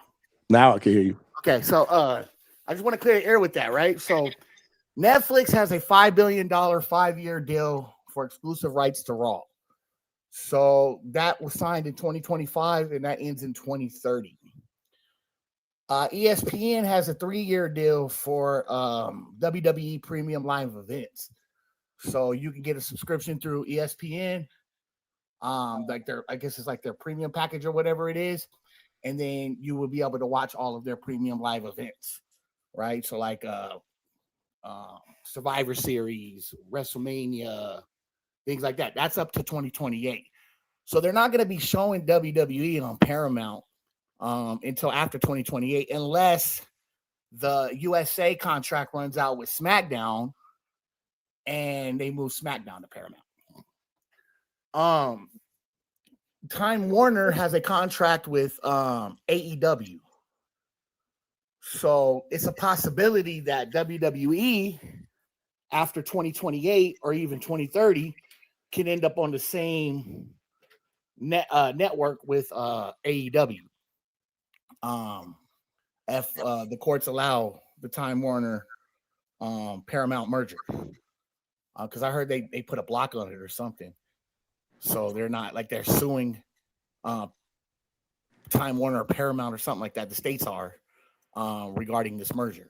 So they're putting a block on it right now. So it's kind of hard for them to be able to do it right now. The Conor Benn fight, I'm really hoping we do see Jay Alpatay on that card. I do like the Christian Williams-Smith fight. But I'm hoping David gets his shit together and we can get that fight on there. And I don't really see nothing wrong with David fighting on a co-main event, or I would really consider him an undercard, like, because they would have to move his fight to the co-main event. But if we have that, you know, you got Conor Benn, Ryan Garcia, Jay Alpatay versus David Benavidez, and then whatever else you could put together, that's going to be a great card, man. So it's a really good push for Zuffa in one of their big main events, right? Like, because they're going to be a part of the promotion. It's not just going to be ring, right? It's going to be both promoters, but it's going to be under a ring banner. So it's going to be great, man. It really is. You know what I mean? So I definitely want to see that. Yeah, I agree. But as far as the WWE is concerned, I don't know about their contracts with Paramount, things of that nature, but I know when you watch the WWE, they already promote Zuffa boxing. You see them do it because they're owned by TKO, right? Exactly. Which owns UFC, right? And the WWE, they did $11 million. When Vince McMahon sold the WWE, he sold it to TKO, and they did a big merger with UFC and WWE. It was like $11 billion. Right. So yeah, so it was a huge deal. It was like $22 billion merger. So it was a huge deal, and that's what it is right now. Clay, I don't watch wrestling. It's not Time Warner, but AEW is under Time Warner. I don't watch wrestling, but I know what I know because Jaleel Hackett. Yeah, I didn't mean to cut Mike off. I was just saying, Clay, I don't watch wrestling. So my question is, me neither. How are they promoting it? Like, are they talking about it like during the broadcast? When they have an event, they'll have the fighters just show up. And the fighters will be like front row, and then the cameras will be on them, and they'll introduce, and they'll say to the loudspeakers, Zuffa boxing. We got Jaleel Hackett in the building right now. He'll be fighting on Zuffa 08 Sunday night. Okay. You know what I mean? And they'll give him his little moment. You know what I'm saying? Have him post it. That's why I said Jao Batai is going to be a big star, bro. People don't know, bro. Them Samoans in the WWE are messing with him heavy. Not to mention the relationship that he has with the Raiders, with the Vegas Raiders. So yeah, there's all these different little intangibles. You know what I'm saying that's there that adds to the marketing strategy of Zuffa with their fighters. So you know what I mean? He said Johnny Fisher will be at WWE. This is facts. You know what I'm saying? This is facts. You know Speaking of which, did you talk about the fact that the rumor is that Jao Batai might be on this card? I'm hearing that, but I don't know. But I'm hearing that. It wouldn't shock me at all. Yeah, that's what I'm saying. Who would you like to see him in there against? Billion. Christian Billion. I mean, I want to see him in there with David Benavidez. I said that earlier. Right. I got shut down in the chat. Like, Johnny, shut up. That's not happening. I'm just saying, if it were me, but yeah, I want that fight. But what if he gets McKellian? Hey, that'd be a good fight too. I'm saying that because right now David going through some shit. You know what I'm saying? He might not even be thinking about boxing. David went and got some money and went and got fat, bro. Nah, not money and fat. I'm talking about that other shit. You know, with the lady. With the lady. Yeah, you talking about the lady like the white lady? You talking about the lady like his girl? No, his lady. His woman. You ain't see that? No, I seen her say she's not marrying him, but right. But I heard because he went back to doing something, whether it was cheating, whether it was messing with. Well, I'm not speaking to that part of it. I'm just speaking to the part of the fact that he's dealing with an issue with his woman, and maybe that takes him out of the mental space where he wants to even be bothered with fighting right now. Maybe he just wants to work on family, work on life, and he's out of the picture with the McKellian fight. Therefore, McKellian's free now. So now we get what everybody thought we was going to get, or what at least I wanted to get, which was McKellian the card, and then Jay gets that WBC strap, and then the stakes for this meeting with Jao Batai and David Benavidez gets cranked up a notch. You know what I'm saying? Mm-hmm. Yeah, I don't know. You know what I mean? I just wonder what happened with David as far as like after this fight. He seemed so dialed in. What did he revert to? I want to know what the issue was, because at 200 pounds, man, I hope he ain't go out there and get fat and start drinking, and you know what I'm saying, and get caught up in living something he shouldn't be living that could kind of hold him back in that boxing. You can't get fat doing cocaine, bro. Quite possible when you I'm not saying he went and put on weight. I don't know what he's doing. You know what I'm saying I don't want to even put a jacket on. I'm just saying I hope he's not caught up in a way to where I guess he's partying too much, to where the recreation and he's not in the gym and not dialed in like he was before when he was all into his religion and all into his wife and kids, and it seemed hard for him to fall off track when he was moving like that. You know, sometimes quite possible when you saw her, bro. It's probably a situation where, like, we don't know what David Benavidez is like. Like Fidelity? Nah, I'm just saying we don't know what he's like behind the scenes. He may have an anger issue. Oh no, don't say that. You know what I'm saying? Like, hey, you know, you never really know, right? Like, yeah, you're right. And for a female like that to, you know, be so in love with a man, like, what would make you leave, especially like in a position of that he's making money, he's in a successful position. Maybe it's her that she just doesn't like him like that, right? Like maybe she was just using him for his money. You never know. Like you never know what the situation truly is, right? And it's like we have a lot of different narratives that speak in regards to it, right? Like he's on the cocaine again, or he cheated, right? And she basically tweeted something like it's something that we all know about his personal issue, right? Whatever this person. Y'all hear him, man? Because I could barely hear him. Yeah, he's the chat saying the same thing. Hey man, so I'm gonna hop off, man, because I don't know what's going on with my audio, but I'm gonna get that fixed. All right. Yeah, no doubt. All right, 100. No doubt. And for the record, I'm gonna say this. I've already given my. I made a video about what I think about what's going on with David and everything. So you want to see my thoughts? Go check my video out. It's on my channel. It's live.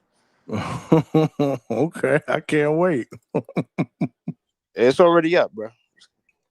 I got you. Make sure you guys subscribe to Big Money's YouTube channel, man. Salute, Big Money. Or put the link in there, Big Money.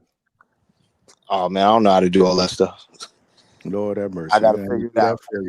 But you Mm-mm. know, I'm not connected to the chat. I told you with the StreamYard thing, man, it won't let me connect, bro. Like I can't connect to YouTube with it, so I got to jump out of this to jump. So when I get off later, I'll put it in there. Clay, do you have sound issues with people that jump on your panel on StreamYard? Nope. Not at all. Not that I'm aware of. Well, sometimes people will come on and they don't hear other people. Like somebody might be like, yo, that person's mic ain't working. And be like, what? We all hearing him. What are you talking about? And he'd be like, nah, I can't hear him. I can hear you, but I can't hear that guy. I've had that happen here. Okay, so that happens here. But you don't have an issue with people that jump on your panel that you hear and then you don't hear, like it's like up and down. Not that I'm aware of, not because if that happens normally, I'm thinking that it's something to do with their connection, you know, or their reception or something like that. I never really attributed to like StreamYard having an issue, but it could be StreamYard having an issue. I 100% think it's StreamYard because every time Johnny, this is what happens to us over here, Clay, and this happens every day with at least 2 or 3 people. The same 2 or 3 though. No. That you're making it something else. I'm not talking about any individual. I'm saying that it'll happen at least 2 or 3 different times, not people. So you see how White Mike just jumped off. What'll happen is if somebody else jumped on, let's say somebody else was jumping on, when he jumped off, some reason that person will know, the new person won't hear anything. They'll be like, I can't hear nothing. And then we'll tell them, yeah, you got to jump back in. And then then it'll happen again. Like if somebody else jumps off, then one of the people on the panel will start speaking and we'll be like, yo, we can't hear you. It's some weird shit. Yeah, I don't know. There's some weird shit. That is some weird shit. But yeah, there were people in the chat that were saying the same thing about White Mike though. They couldn't hear him. He was too low. So it wasn't just me. No, I heard him at first. Yeah. Yeah. Somebody said volume low again, bro low. We fight all night said bro low. Yeah, Big Money gonna put y'all onto that. Put it in the Discord. Absolutely.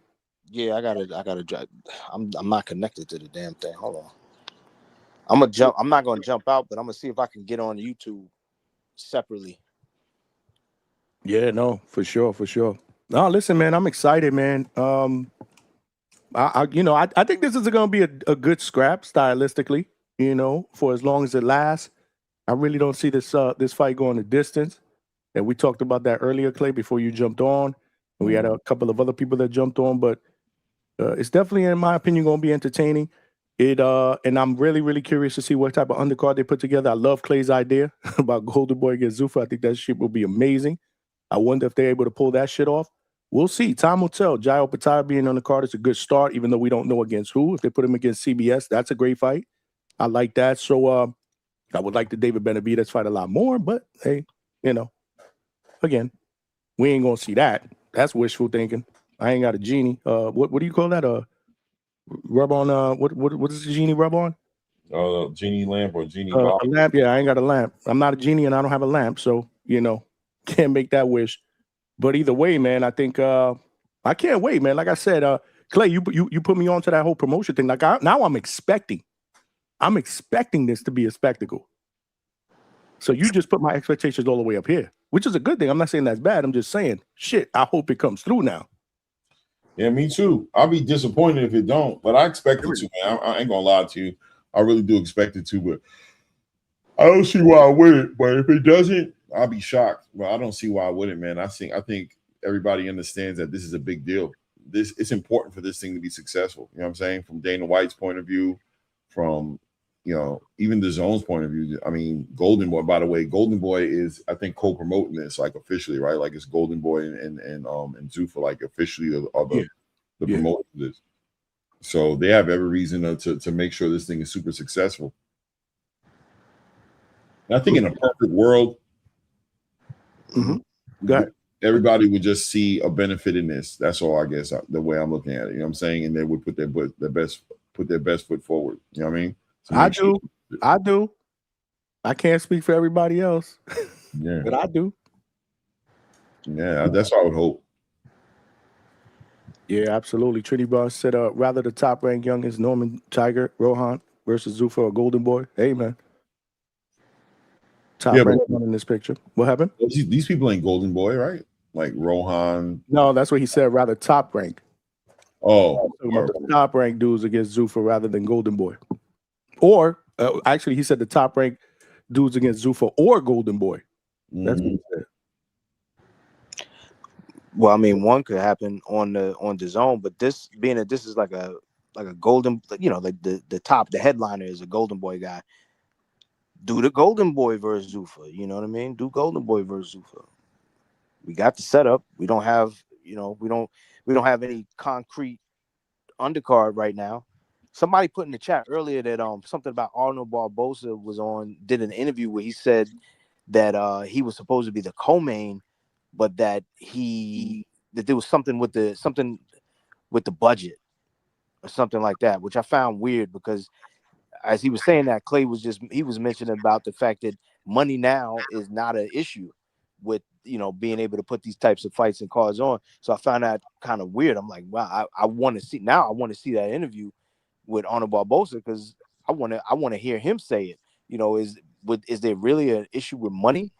That wouldn't even make sense that he wouldn't be they couldn't get him to be the co-main based on a monetary issue. That sounds strange. He's not that big a star. And I can only imagine that they should be able to cover whatever you would normally pay a guy like him to have that position. If that, if any of that, if there's any truth to any of that. Yeah, it would make sense. It would definitely make sense. Donnie said Conor Benn and Ryan will be at Fanatic Fest on Saturday for the Berlanga and Hitchens press conference. There you go. Let the promotion begin.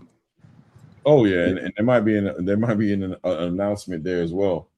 So okay. See. So is that you said at the Fanatic Fest? That's just an appearance, or is that an official press conference to announce this fight? I think that's an appearance. I don't think that has anything to do with the Ryan Garcia and Conor Benn, but I think there might be an announcement potentially there. So today it is actually we're not past midnight on Eastern Standard. Today is Wednesday. So when do we expect an initial press conference? I have no idea. Probably early next week, I would say, right? We're not getting anything tomorrow or Friday, obviously. I expect it to be next week sometime, probably after. Maybe they might kick it off on the event. You know what I'm saying? Maybe the same weekend as the event in New York with Hitchens and Berlanga and all that next weekend. And that's next weekend, not this weekend. Okay, that's what's up. You pulling up to that, Clay? I'm thinking I am. I ain't going to lie. I'm thinking about doing that because normally I would call the fight, but I am thinking about pulling up. I'm not going to even lie to you, man.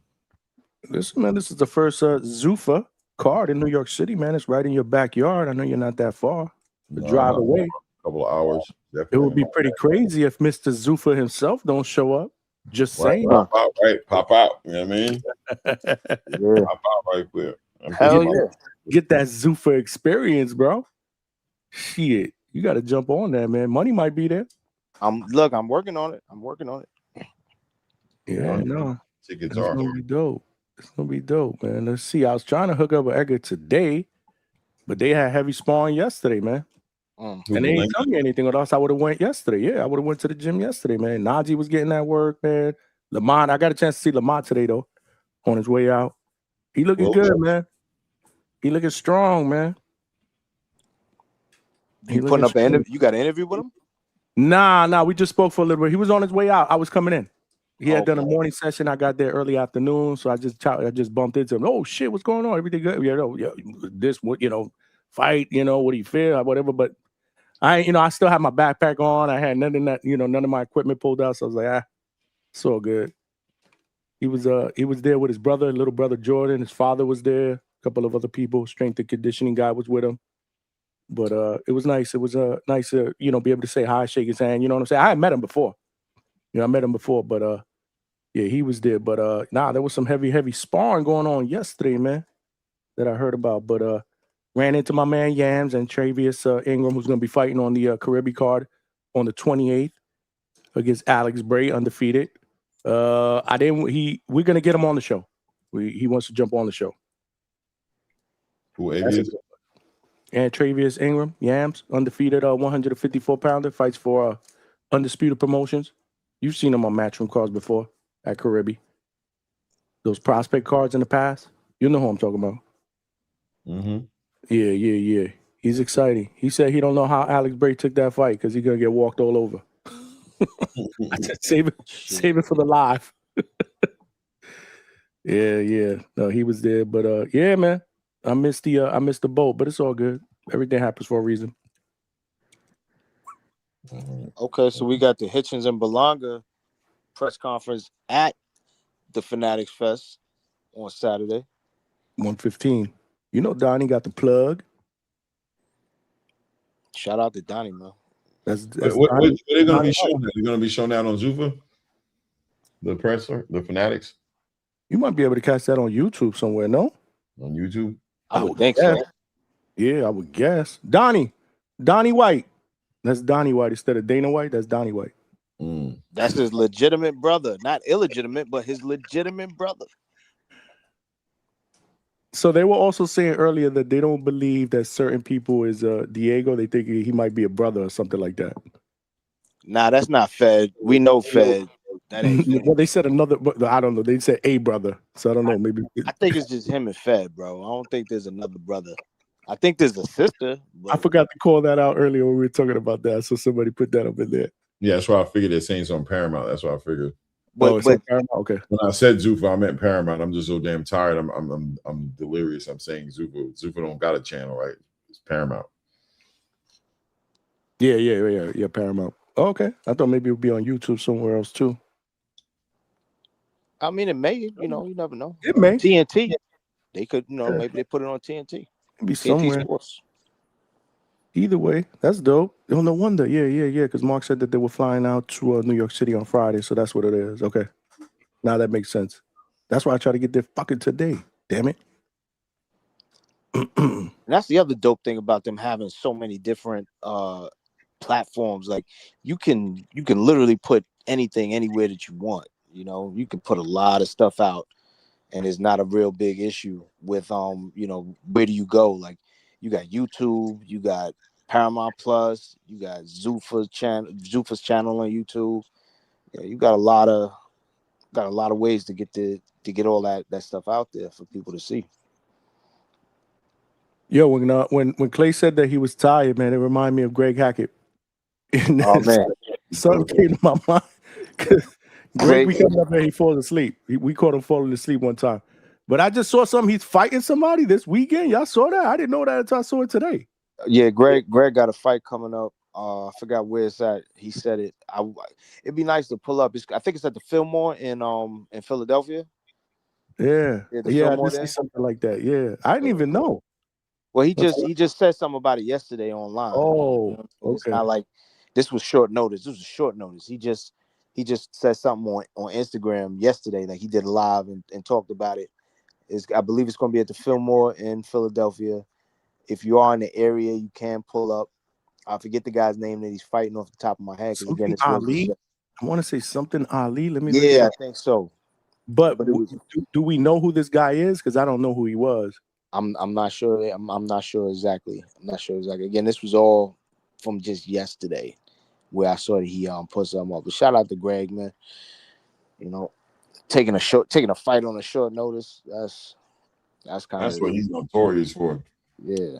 So you know. Ali Ellis.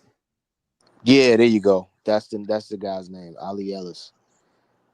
You might find you might find him on not Pro Box. I was gonna say on BoxRec.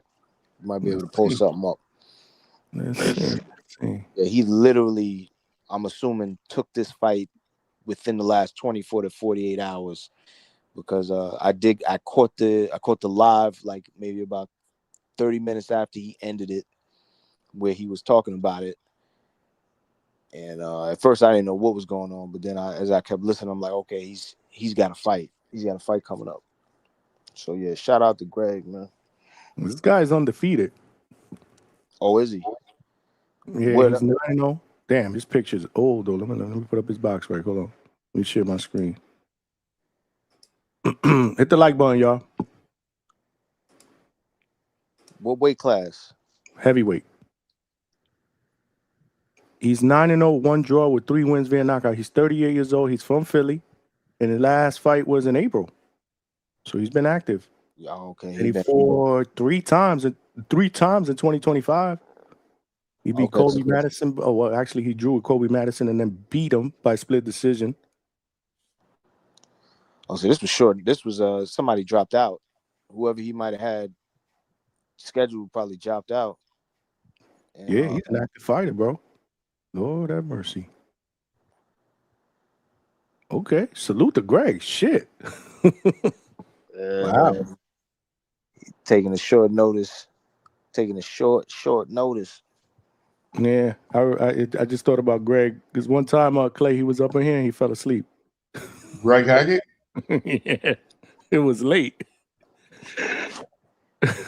Yeah.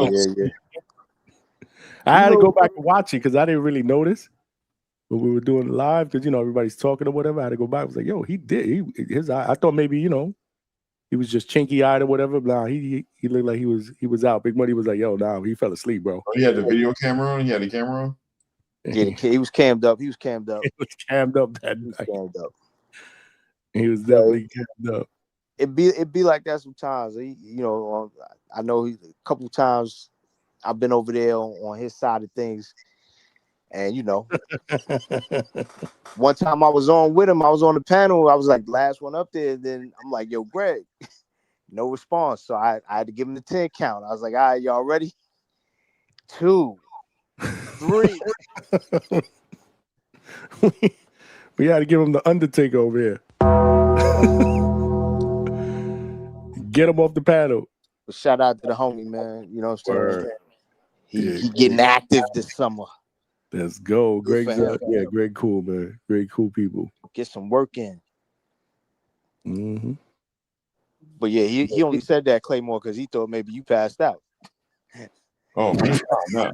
No, he said, man, I'm tired. And I heard him yawn a couple of times. Johnny was about to play that Undertaker music for you. I'm like, yo, Clay about to fall asleep up here. You better not.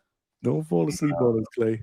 Nah, I'll probably bounce before I do that. But I'm probably about to bounce anyway. I ain't gonna lie, man. Yeah, we're about to shut it down too, man. It's been kind of light with the calls today. It's crazy. I thought we get a lot of Ryan love or hate, depending on who you are. And you know who I'm talking about. Yeah, I do. If the shoe fits, wear it in the chat. Yeah, they're getting their feelings about Ryan, right? He a cheat. He a drug cheat. Oh, we got a mixture. He a drug cheat, but whatever. Usually when I see that, certain people come up. It just brings them out. Because I did that one time. Remember Big Money? Yeah, I'm surprised. And I was like, oh. I was like, so now I know that's the bat signal. You want certain people to come out, just down talk. Well, actually just be honest. Because that's what I said. I'm just being honest. Well, some of these people, I'm assuming, have they doing chat jumping tonight. You know what I'm saying? So I'm assuming some of the people chat jumping. Others are probably, indisposed at the moment. Maybe they got other things that they doing. Some people are moonlighting. So you got a mixture of the reason why we don't have. That's what it is. Up to discuss this content because. People are very we use that word again, polarizing. Ryan Garcia is polarizing. I don't think Conor Benn really is, but I think to us on this side, Ryan is polarizing. So people are pissed off because he gets the opportunity to do something like this on this big stage to get paid. People they feel like, yo, if you're a cheater, you shouldn't be glorified. You shouldn't even be given opportunities. And if you are in a fight, it should be, like a 90-10 split where you get 10% and get your ass whooped. That'll make people happy. You know what I'm saying? And so when you tell people that he's gonna be the fucking main event, he's headlining the card, and then you get people who like Ryan and say, yo, he's gonna be he's the face of boxing. And then you think about the fact that Turkey and them, they told Canelo, get in the back seat. Your date is gonna be, now we're gonna put Ryan and Conor Benn. People are like, some people get in their feelings and they don't like hearing that kind of shit. They don't think it's fair or whatever. And it's like, it is what it is, bro. I'm not gonna get bent out of shape. I'm not gonna lose no sleep over this shit. I want to see the fight, and I still maintain my position that I started before anybody else jumped on from before, which is I just want to see somebody get knocked the fuck out. With the two of these guys in the ring, somebody better go to sleep. Yep, you did say that. Yo, look who came out of the woodworks, bro. Alberto. What's going on? Man, listen, man. Alberto's in the building, bro. What is This good? ain't cut the fucking game, See, man. you doing that shit again. You doing that shit again, bro?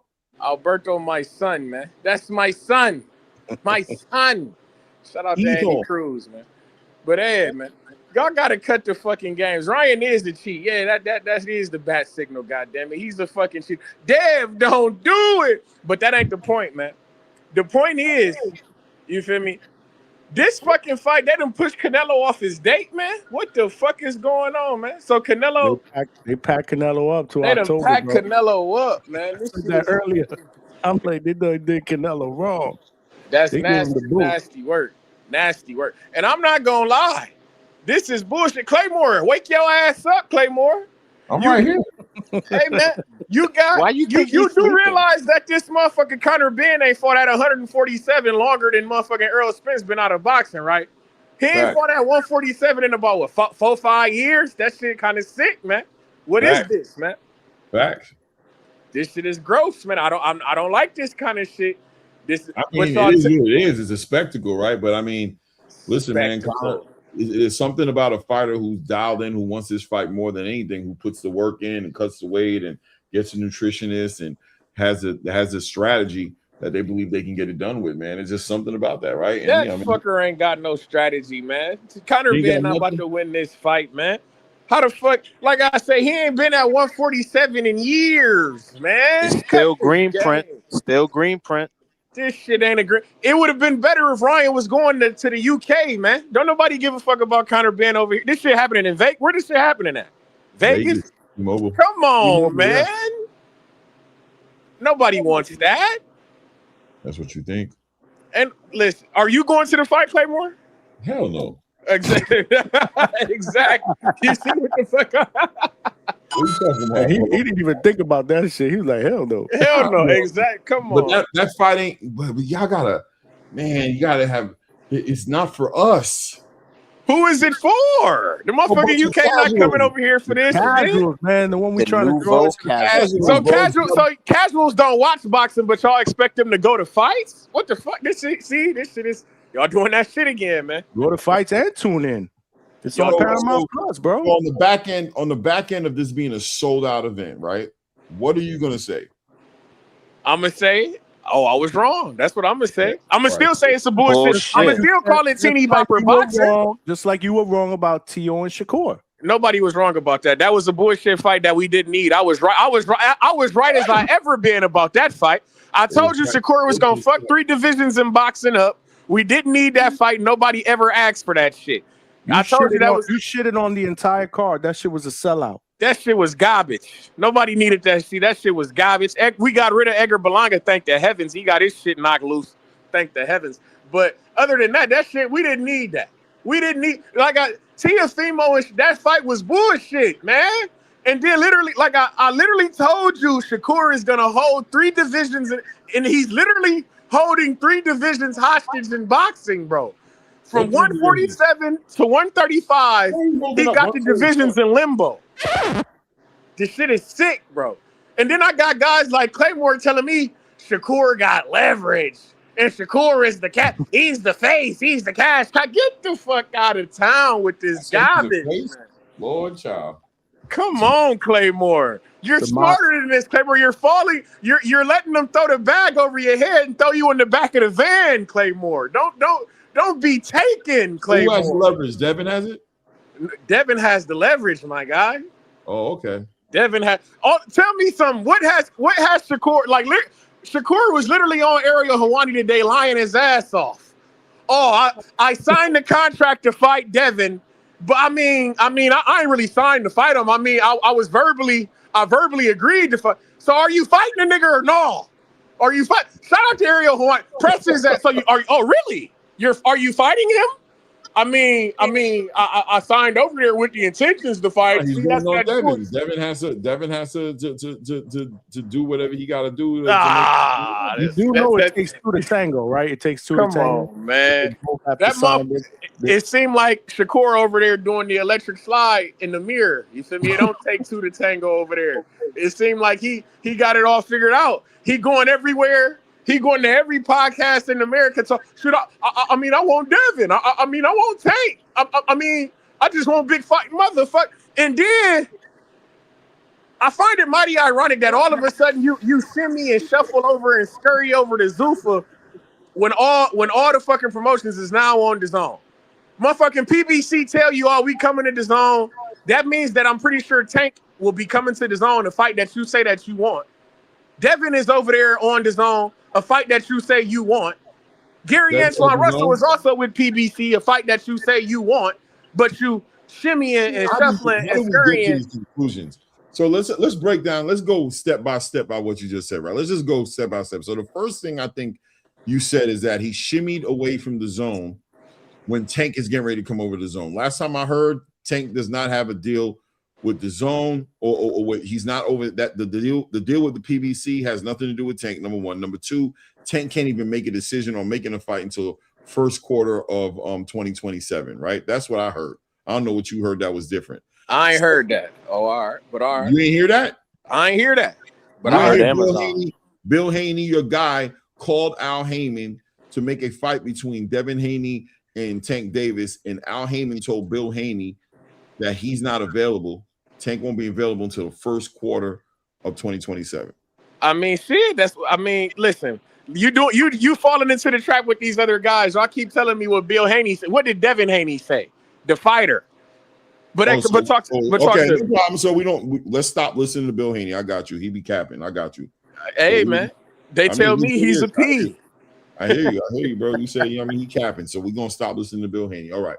That being said, as far as Devin Haney, when was Devin Haney on Matchroom? I'm sorry, he's on Matchroom? He's on DAZN? What's going on with Devin? Last time I saw Bill Haney, he was campaigning for a fight with Shakur Stevenson because Zuffa was offering that fight. That's what I heard. That's my thing. I don't ever hear Devin clamoring for the Shakur. That's my problem with this shit. Shakur talking about Devin Haney. Motherfucker, every time I look up, you're talking about Devin Haney. When Devin Haney beat Lomachenko, my nigga, you got in the ring. I never see Devin Haney mention Shakur ever. You're going far back. So Bill Haney wasn't campaigning, and Devin Haney didn't ask Shakur for a fight and concede to come down. And they gave him a deal. Take the 25% for Undisputed, gang. We'll fight you. No, he said no. All over the place. You're jumping. You're gone. You went somewhere else. You went like mad years in the past. What do you mean? This is all intertwined, Claymore. I'm gonna still work with you, try to bring you back. I'm gonna try to bring you back and keep you where we are, right? This is all intertwined, Claymore. On your trees, don't worry about it. Listen, right? So recently, Devin Haney was on Twitter with Shakur Stevenson, telling Shakur he wanted to fight him, right? And then said, if we come down to 144, if I come down 144, we can have a fight, right? Is that what Devin said? Yes. And who threw out the 144 thing? Who called out who first? Claymore. Okay, let's have that conversation. So Shakur called out Devin Haney? Yes. I didn't hear Devin Haney say anything about 144. That was Shakur's doing. That was his bright idea. Called out Devin? Yes. That's not what I recall. What I recall is Shakur got asked a question after he was calling out Conor Benn to make a fight. And naturally, I believe it was Arahwani said, so what about Devin? He said, oh, Devin? He was like, well, Devin's up at 147 pounds. If we were to fight, we'd have to either do the rehydration clause, the same thing, or we could meet halfway at 144. Shakur never called out Devin. He just gave a scenario of where the fight could happen at. Devin and Bill try to bring Shakur up to 147. They're the ones who called him out because Zuffa had some money on the table for them to fight each other. So all of a sudden they became interested. Now we saw the famous conversation happen between Bill Haney and Jay Prince on on $1 million worth of game with Wallow and Gilly the Kid, right? And what happened? He said, "What's up, Jay Prince? What's up, man? Let's make this fight happen at 147." He said, "Now 144." He said 144 is where Shakur be willing to do it. And what did Bill say? What did he say? What he said? What they said he'd take the fight. Ain't that what he said? No, he didn't. He said, "No, we're not doing that. Devin's not coming down. Devin's not coming down to 144." He said, "We're just gonna have to wait until Shakur can come up to 147." You don't remember that? And what's wrong with that? Wait, don't do that. Ain't nothing wrong with that. There's absolutely nothing wrong with that, right? But as far as Shakur and Jay Prince was concerned, that conversation was dead at that point, right? But you're the one having the conversation. Wait. What are you talking about right now? I'm saying like I say, I've never heard Devin say, "Oh, Shakur, I really want to fight you." Like I know that you're telling me it's way back in the annals of history, but every time I look up, it's Shakur who's mentioning Devin. I've never seen Devin get in the ring after a Shakur fight. I've never seen Devin on Twitter being the one to initiate the conversation about a fight. No, it's always Shakur. It's always Shakur. So you saying Devin was never calling Shakur out? No, not really. No, I hear him responding to Shakur. Is that what you guys believe? Is that how you guys feel? Devin never called Shakur out? From what y'all understood, it was Shakur calling Devin? Am I tripping, or do it seem like Devin is he's in response to Shakur? It seems like he's responding. He's not initiating. I do remember the thing that really does stick in my mind is the time that he did go into the ring after after one of those fights. Which one was it? The Lomachenko fight? The Lomachenko fight. That was when they were both at 135. That was so long ago. Think about that, right? But we're talking about recently right now. There's an offer on the table. And who's been campaigning for this fight? Who's been campaigning for this fight? It's been Shakur. You don't see Devin Haney on a million and one podcast. I haven't heard Devin Haney mention Shakur at all. Every time I'm looking at a boxing channel or a headline that flip's so crazy. I'm just saying, man. Every time I look up and see a caption, it's about what Shakur has. Bill Haney hasn't been campaigning, going from platform to platform, and going to the Boxing Voice, and going to Champ Side, and going on social media, on Instagram, campaigning for this fight with Shakur. No, I heard. He asked for a contract with Keyshawn Davis and say, "Keyshawn, get your guy. We want to fight Shakur. So we'll give you a fight, but get Shakur on the back end of the contract. So after we fight you, we want to fight Shakur." That was in Bill Haney? Because of what Shakur said. Devin did too, didn't he? Big money. Didn't you send me a clip where Devin Haney jumped on Champ Side real quick on the phone and said he wants both of them? Yeah, that was on Champ Side. Yeah, that was a couple weeks ago on Champ Side. He was talking to Bill, and Bill was in the gym with Dev, and he put Dev on the phone. Yep. And now, Big Money, wasn't that in response to what Shakur had been saying? Wasn't he already going around spaces telling people that I want Devin Haney at 144? Is that not in response? He said, "I want Devin Haney." Really? I mean, I'll fight Devin at 144 started from back right after he beat Tio in February. So this was around the time when they were saying, remember when they were saying that Bill, they had that FaceTime with Bill and Keyshawn and people, and he was saying, "Yeah, I want y'all to both sign the contract." And everybody was like, "Nah, there's no way he can get them the two guys to sign a contract for one to sign them at the same time. He can't do that." It was around that time. But you are saying that Devin Haney. Coach Bermuda is giving you a shout out. He said, "That's my guy, minimum wage Toledo Trees." Or as Coach says, minimum Toledo Trice. Shout out to Coach, man. You're the only one who can get away with it, man. Shout out to Coach, man. But Big Money. So you are saying that Devin Haney's Champ Side appearance was after Shakur called out Devin, is what you're saying? After he called him out. Okay, that's all I'm saying. I don't hear Devin Haney. No, you definitely cut him off. He definitely was questioning what you're saying. He definitely wasn't. Yeah, I'm just like it wasn't really about a call. This was when Bill was going around. Got excited. But you just said saying, Teofimo. You said Shakur said something about him during Teofimo, which was in January. You just told me he was on Champ side last week. After he beat Teofimo, he went to Ariel Helwani, he went somewhere else, and when they would ask him if he would fight Devin, he said it would have to be at a catch weight. So I feel like that was him putting the little seeds out there, but that wasn't a call out, bro. What I'm saying is, if Shakur is telling me that he's too big for me, why do you keep mentioning Gang? What leverage do you have? I'm confused the reason why is he mentioning him right now, you're saying? Why are you mentioning him in general? If your manager was on $1 million worth of Gang telling us that you're a 135 pounder, why the fuck are you mentioning Devin at all? Listen. I want to be clear, right? I want to help you out. Let me help you out, okay? I'm really going to try to help you out. I don't know. I'm going to try to put this in perspective for you, right? Shakur does an interview, right, about fighting Conor Benn, okay?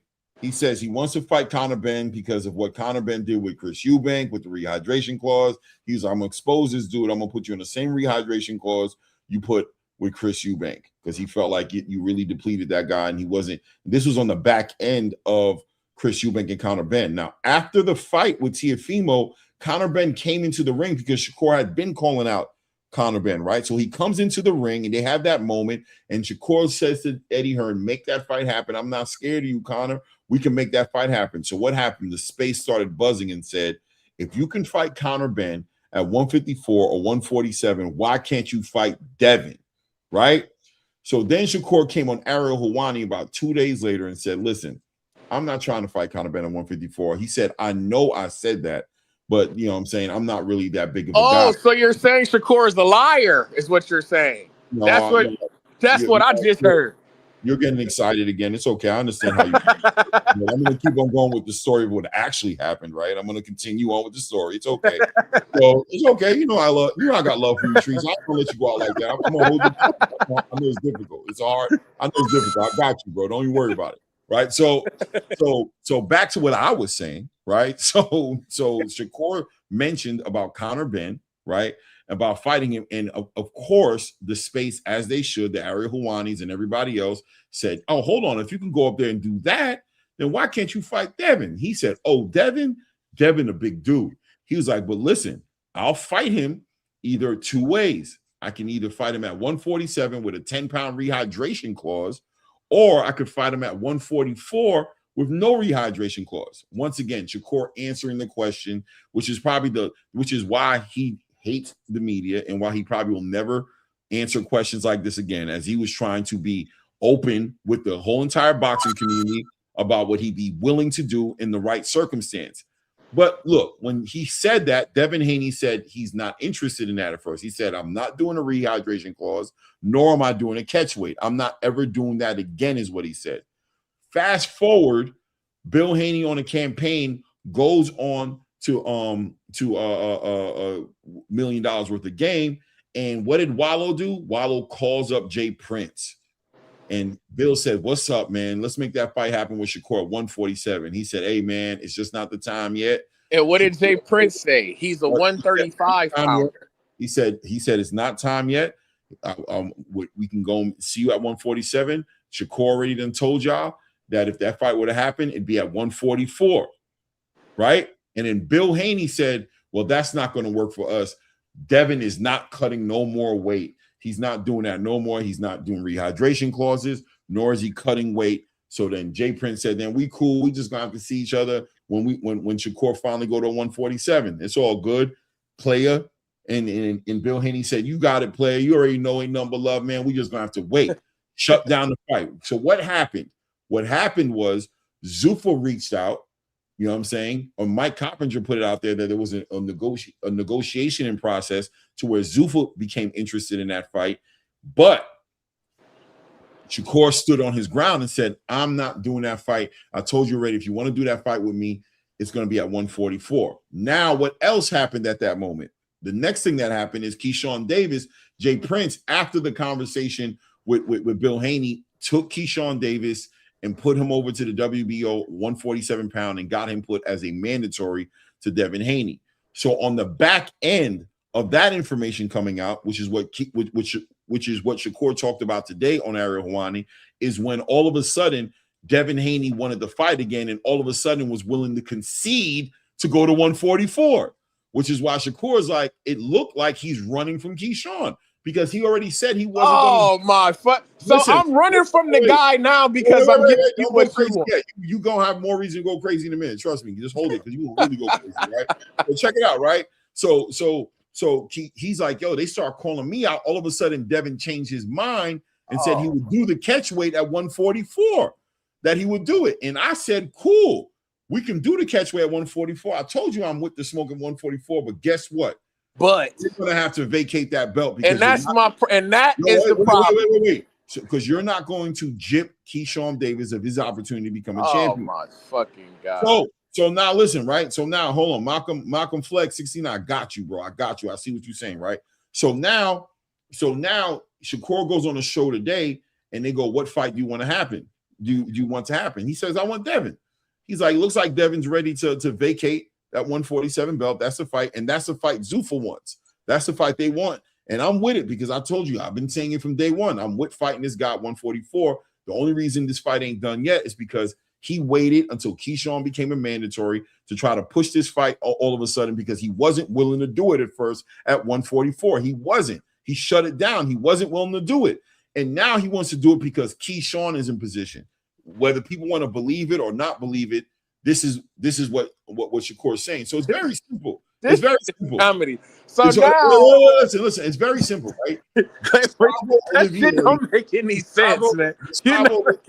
Gustavo Olivieri already done put it out there and told the world what it is, which is that Devin has a mandatory with Keyshawn Davis, and that if he does not discharge of that mandatory by either vacating that belt, right, or fighting Keyshawn Davis, that he will be stripped of that belt. He already said that in the interview, right? So Devin already knows the price of this fight. Now, why did Shakur put the pressure on him to vacate the belt? He put the pressure on him to vacate the belt because Devin was putting the pressure on him to make the fight happen. So he's like, if you want the fight to happen, let's not wait for the WBO to strip you. Just vacate the belt, and we can get along with the proceedings of making the fight happen at 144. But what does that have to do with us making? That's the moment that I tell you I want to fight you. Now you coming up with extra stipulate. It's like I pulled your card. You said 144. The man said, "Oh, I don't know about that." Now fuck it. Now everywhere I turn around, I see you on this podcast, on that podcast. You calling me scary? Fuck it. You know what? I'll come down and beat your ass. 144. Let's do it. The moment that he do it. Demand Shakur. I mean, I'll fight you. But now you got to give up the belt, bro. It ain't about me, bro. It's about Keyshawn. Even though I already stepped on his toes to get the Teofimo fight. Even though I stole the fight from him. I mean, it's about my brother. Get the fuck out. This shit is nonsensical. Keyshawn is not. I mean, Shakur is not fighting that man. Why are you not making such a big deal out of this when Devin is going to be stripped of the belt if he fights Well, Shakur? Be stripped. I don't care. Listen, I don't give a damn about the belt. Anybody who know me know that my whole premise is I don't give a damn about the belt. My whole premise is if Devin is going to lose the belt and you're going to go over to Zuffa, Shakur is not. He's not going to fight you, brother. You might as well go. Everybody know I want him to fight Hitchens. If he can fight Keyshawn, if everybody and their mother telling me he need to fight Keyshawn Davis, the person offering the fight is Zuffa. Say what? Zuffa's the one offering Devin the fight. So how's he running? I don't know about them offering the fight. I don't know that to be true. I feel like they offering. That's what Bill Haney told the world, Craig. I just told you I don't listen to Bill Haney. I listen to the fighter. I listen to Devin Haney. Bill Haney doesn't fight. I listen to the fighter. Who's offering the fight then? He said, "Go ahead, Malcolm." Yeah, so I had to get in, right? Shout I say a great conversation like always. First and foremost, when it comes to Bill Haney, I do listen to him sometimes. I don't. My main reason, Dev one day on Inside the Ring, he said out his own mouth that Bill has his moments where he's not on the same page as him, and he'll say some shit. I don't know the exact time, so there's gonna be times where Bill's gonna say something and Dev is just like, no, we're not on the same page with that. So I like to believe the fighter, but at the same time, Bill is the manager, so we do have to take things with a grain of salt. Now, when it comes to this whole situation and the just the bell and what the fuck? Oh, so when it just comes to the My whole bad. belt situation, now you good. And mind y'all, like Johnny, you know this for sure. And Treese, you know this. I'm like one of the biggest Shakur fans, right? He is a fucking liar. It pisses me off, right? Like this whole belt, like it doesn't matter whether he vacates or gets stripped. That like as long as y'all fight, that's what should matter. You're caring too much about Keyshawn Davis. It's like what was said, right? It was 147 hydration. That's like a no. Then Devin's like, okay, I'll come down to 144. Now you're saying, oh, okay, I'll sign if you vacate the belt, right? And then you like Keyshawn has nothing to do with this. You feel me? I get that's your brother or whatever, but no, that's not really your brother. You know, that's what pisses me off. They're holding up a potential fight. You know, Prince pulls some strings. Now all of a sudden, y'all got Devin cornered, and it's like you're gonna get stripped or you're gonna have to vacate. And then it's why should I vacate my belt when there's a chance that this fight might even fucking fall through? Shakur said that he quote unquote signed. Then you double down and say you only verbally agreed. So what I'm trying to say is like, yeah, we gotta try to read in between the lines. But when you're saying one thing and then you're saying the next, it's hard for me to believe you. It's hard to believe Shakur's word. And I understand that and I'm not saying y'all specifically, I understand that there's a lot of people in this community or just in the boxing world that hate on Devin, but it's to the point where all roads is leading to Devin and everybody is just trying to get a fight with Devin. They're shitting on Devin and they're biased towards him. Like, I have Shakur completely in the wrong. I understand the business of boxing sometimes is messy, but this shit is nasty that I'm saying in order for you to fight me, you got to get stripped of a belt or you got to vacate. Even though if you get stripped and we fight, it doesn't mean shit because I'm not fighting you for a belt. You're saying the belts don't matter. So that's my problem. And as somebody, again, who's like one of the biggest Shakur fans, the shit that he's doing is disgusting. You also told us you were going to give us a Foster fight after he beat Ford, and then you just moved on. He's becoming the shit that he hated when it came to Tank. Now you want to have all types of stipulations. You're making people jump through fucking hula hoops. What was it Boxing Maniac said before? You got to juggle and all that shit. Like, it's just crazy. So that's kind of my stance on it. I don't think that it matters what fucking Devin does with the belts. If Shakur wants to fight, then like you shouldn't be having that demand and then just coming up with like 20 different things, if y'all get what I'm saying.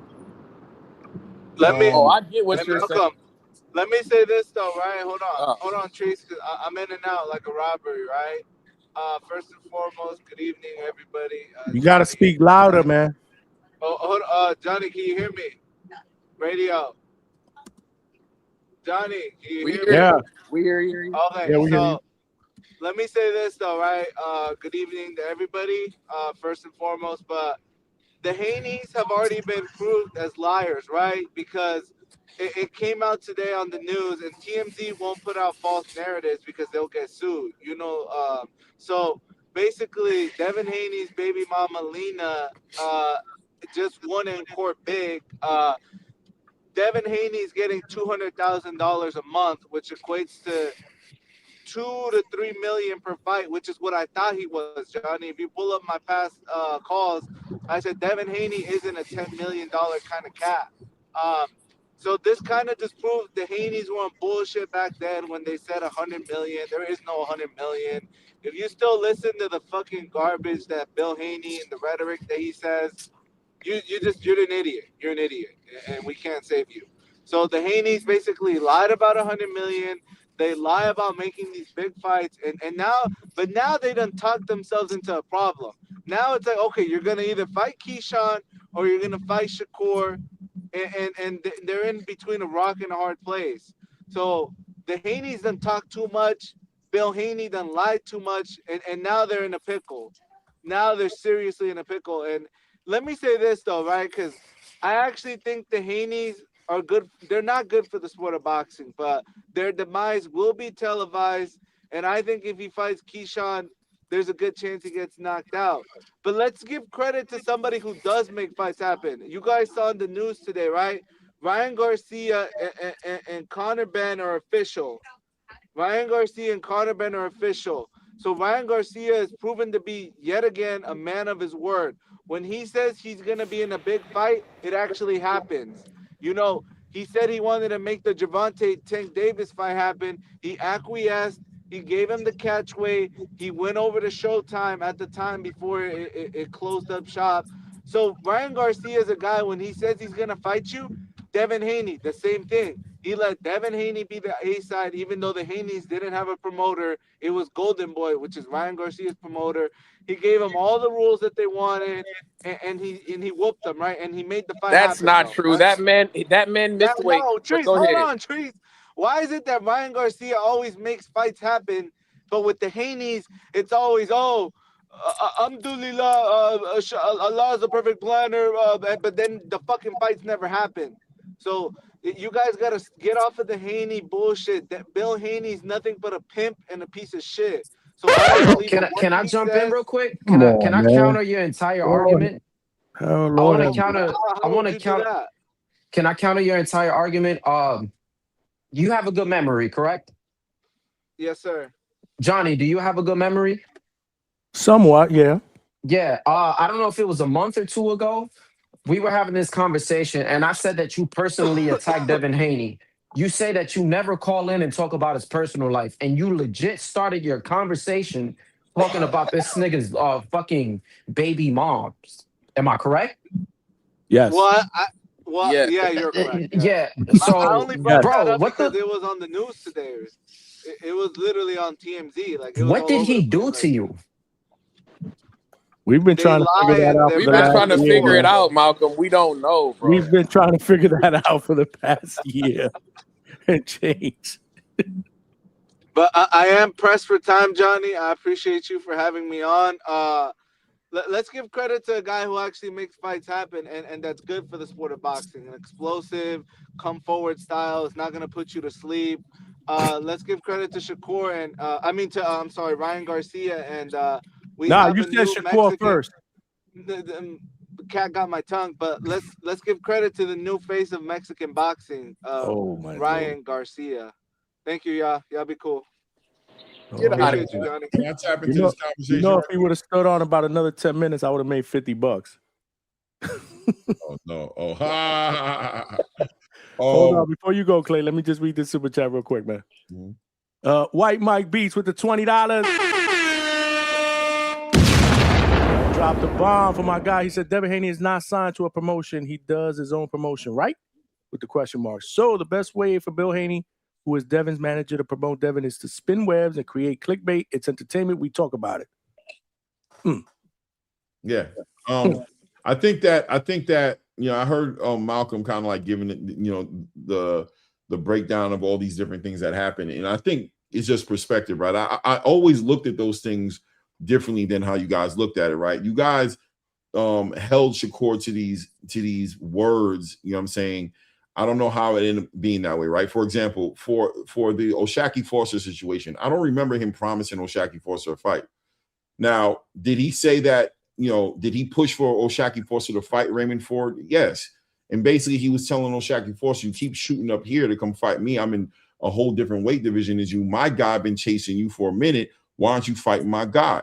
Now, I do agree that it made sense, that O'Shaquie Foster pushed the narrative that I'm going to beat the little brother and I'm going to come for the big brother. But I never in my life believed that Shakur Stevenson was interested in fighting O'Shaquie Foster. Now, I think he would have fought O'Shaquie Foster if he didn't have all these opportunities on the table to do different things. As far as the Devin Haney situation is concerned and that title, Shakur made it clear as to why he approached it that way, and that worked for me because it made sense because he didn't have to fight Devin Haney. Devin Haney and Bill Haney were looking to fight him. He was not out there trying to make a fight with Devin Haney. He just wasn't. That's just how I saw it from the beginning. It's not based on only what he was saying. From what I saw, I never saw Shakur Stevenson out there trying to make a fight with Devin Haney at 147, 144. He wasn't trying to do that. Now, 135, yes, that's what he was trying to do. But that didn't happen, right? Devin Haney moved up to 140 for Regis Prograis. Shakur didn't take the offer, which I think hindsight, Shakur probably should have taken the offer. Shakur's problem has been that he's been giving interviews, right? And the interviews the people who are interviewing him asking him questions, and he is answering the questions to the best of his ability. But people are turning it into call outs and him saying he would do this, he would do that. The bottom line is, though, I don't think anybody could dispute the fact that Shakur put the terms on the table of what he was willing to do, and Devin Haney and Bill Haney said they weren't willing to do that. They said they weren't. So now they move forward. They go do other things. Jay Prince moves forward and goes to maneuver Keyshawn Davis in a position so he can get a fight with Devin Haney. And once he gets Keyshawn Davis in position to fight Devin Haney goes on Twitter and gets into a conversation with Shakur Stevenson while Bill Haney's outside campaigning to pressure Shakur to come up to 147 and says, I'll do the fight at 144.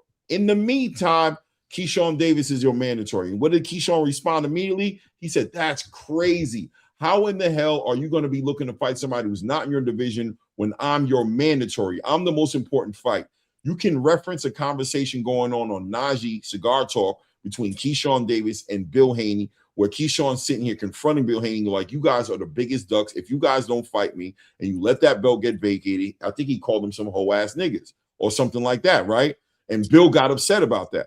Why? Because the understanding was you were not interested in fighting Shakur at 144. You said you were not willing to do that you wanted to stay at 147. Now that I'm at 147 and I become your mandatory, all of a sudden Devin's willing to come down to 144.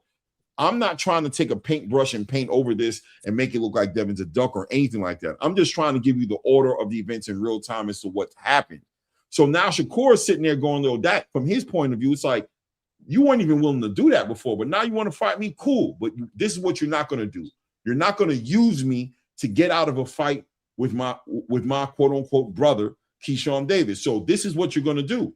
If you want to fight me that bad, because that's what this was all about from the beginning, was the Haney's campaigning to fight Shakur. Why? Because of a bag of money that was there with Zuffa Boxing. That's why. So he's like, fine, but you're going to vacate that belt because now it looks like you're literally using me to sidestep Keyshawn. But if they really want that fight, Gustavo Olivieri has already doubled down and said the status of that belt and says that there's a mandatory attached to it. And if you don't dispatch that mandatory, you're going to lose your belt. So this is not no big deal. This is about whether or not Devin Haney wants to fight Shakur next or not. If he wants to fight Shakur next, they're fully aware that that belt is going to get removed from them. So basically all Shakur is doing is saying, if that's what you really want to do, then vacate the belt so we can make the fight happen. Now I'm over at Zuffa Boxing. That's the only fight they're interested in with you. They're not signing you to no deal as of yet. They want me and you to fight, so you know you're going to get the fight. Now, here's an answer to the question of people who want to know why he would want him to vacate the belt now. He wants him to vacate the belt now so that Keyshawn can start so Jay Prince can start working on a fight for the vacant belt, whether it's against Brian Norman Jr. or whether it's against Arnold Barboza. If they wait until the night of the fight, for example, if Shakur and Devin put the fight together, right? The fight ain't going to happen until, let's say, October, right? Late September, October. That's when the belt would be vacated. Keyshawn would have to wait for that belt to be all the way till the end of September, October to start coordinating the fight to fight for the vacant belt. So he's basically like, vacate the belt. That's it. Vacate it right now. We can get the fight going on and Keyshawn can start working towards becoming a champion. But what's the big deal at the end of the day when you're going to lose the belt one way or the other? So you're either going to fight Keyshawn Davis and defend your belt and keep your belt, or you're going to look to make a fight with me and you're going to lose your belt. So what's the difference? Claymore, I got one question for you, man. Did you pick Brian Norman Jr. to beat Devin Haney? Oh my God. It's a yes or no question, Claymore. Why you got to do that for? What is that have to do with anything, though? I don't understand. It's just a yes or no question, Claymore. Everybody knows what I did. I told Johnny, I told the world, yes, I picked Brian Norman to beat Devin. Okay. What happened? What's the point? I just have to ask these sort of questions, man, because like I said, I believe in precedents, man. And these things that you're doing, man, they're very I don't know, man. It's very disgusting. It's very nasty what you're doing here. I don't see how you're giving Shakur all these propers for telling you, I'm signing the Zuffa, but I'm not going to fight this guy. I'm not going to. He literally signed the Zuffa to tell you what the fuck he's not going to do. all I hear from Shakur is what he's not gonna do. Which realistically tells you what he really wants to do. How? How the fuck does it tell me what you want to do when all I hear is what I'm not fighting him? Rayo. He said he don't want to fight Rayo. What does that mean? He wants a bigger fight. Who's a bigger fight? No, you see, Let him tell his tank. Shakur's being a fighter, and at the same time, he's acting like he's Jay Prince because apparently Keyshawn's legacy is important to him instead of his own legacy. Whatever Keyshawn does doesn't affect him. He cares so much about Keyshawn getting a vacant WBO shot or whatever the fuck it is that he's putting a fight on standstill. Me personally, if I'm Devin, and yeah, this is an opinion. If I'm Dev, I'm not vacating my belt if I know that this fight isn't for sure. And you're asking me to do some dumb shit. So then don't do it. That's the whole point. And that's all I've been. But Shakur's in the wrong. So we got to look at Shakur. Why is Shakur in the wrong? Because he's lying. Exactly. He's letting another man's legacy define his own. He's so worried. He's not. That's exactly. Because we're not getting Shakur's this. legacy is not defined by this fight. Listen, right? At the end of the day, this is very simple, right? If me personally, I would rather see Devin fight Keyshawn. That's a fight I'd rather see, right? But at the end of the day, Shakur Stevenson has every right to move his career. Listen, Devin Haney stayed at 135 until he almost died. Okay, nobody could move that man out of that division. They called him a weight bully for years. Nobody can get that guy to move out of his position as it should be. That's his career. Devin Haney didn't go and stand outside of the ring of Xander Zayas and Jerome Boots Ennis to go and be great. He didn't go out there to go challenge himself and leverage his WBO title to do something that he's asking Shakur Stevenson to do. Devin Haney sat there in an interview with Akin Barak and told him the reason he went to 144 and didn't go straight to 147 is because the weight, the jump is such a big jump. But meanwhile, you're sitting here asking Shakur Stevenson to do the same thing at 147. If Devin wants to fight Shakur, you know the price. The WBO president has put it out there what it is. Shakur's telling you what it needs to be because why? You're trying to fight me. I'm not trying to fight you. This whole story that Treese is coming up with, that Devin's not calling him out and that Shakur's the one looking for the fight, that's very interesting, right? Because here we go where Shakur Stevenson is very comfortable with not fighting Devin Haney next. I can't fucking tell every time. No, like I cannot tell. Listen. The common eye can't see that when every time I look up, he's literally talking about Devin Haney. I never see Devin Haney talking about Shakur ever. Y'all people are crazy, bro. So what is he saying right now? Point to me an interview where you've seen Devin Haney ever mentioning Shakur about anything, ever. Show me an interview Devin Haney's done. Y'all just told me he was on motherfucking Champ side. That what did he do when he was interview. on Champ side? That wasn't an interview. What was it? Bill Haney was on the phone with Champ side and he put Devin Haney on the line and it was really, really brief. You want me to see if I can find it, Johnny? Please do. Please find it. I could have sworn that I seen Devin Haney on Inside the Ring. Money, did you text me that or did you send me that on DM? I probably texted to you. Listen, at the end of the day, they're going to show it to you. They're going to show it to you because that's what happened. But it doesn't even matter, right? It's very simple at the end of the day. I'm telling you guys, bro. This is simple shit, bro. Bill Haney represents Devin Haney's best interest. Devin Haney said that already. Whatever my dad want me to do is what I'm doing. He said that plenty of times. He said that after he beat Brian Norman Jr. That's what Bill Haney's job is. This whole idea that we're not going to believe Bill until we hear from Devin, it didn't happen. That's just an easy way for you guys to sit here and play this game that you're playing. When Bill Haney goes outside, he's representing Devin Haney's best interest. See, Claymore, you falling into the Alberto trap, man. You peep out when Alberto got up here, he didn't say that the Haneys is what he said. No, my nigga, the Haneys aren't in the ring.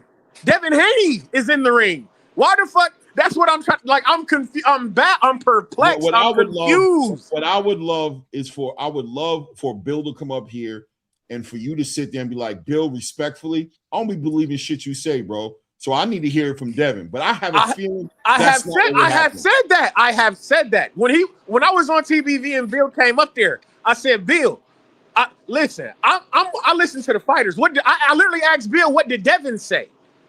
What is Devin saying? I get what you're doing your job. You're a like I say, if this is Public Enemy, my nigga, Bill Haney is Flavor Flav. He's a fucking hype man. Chuck D is the one with all the substance, my guy. Give me Devin Haney. What did Devin Haney say? That's all I'm saying, man. That's not. I'm be real with you, right?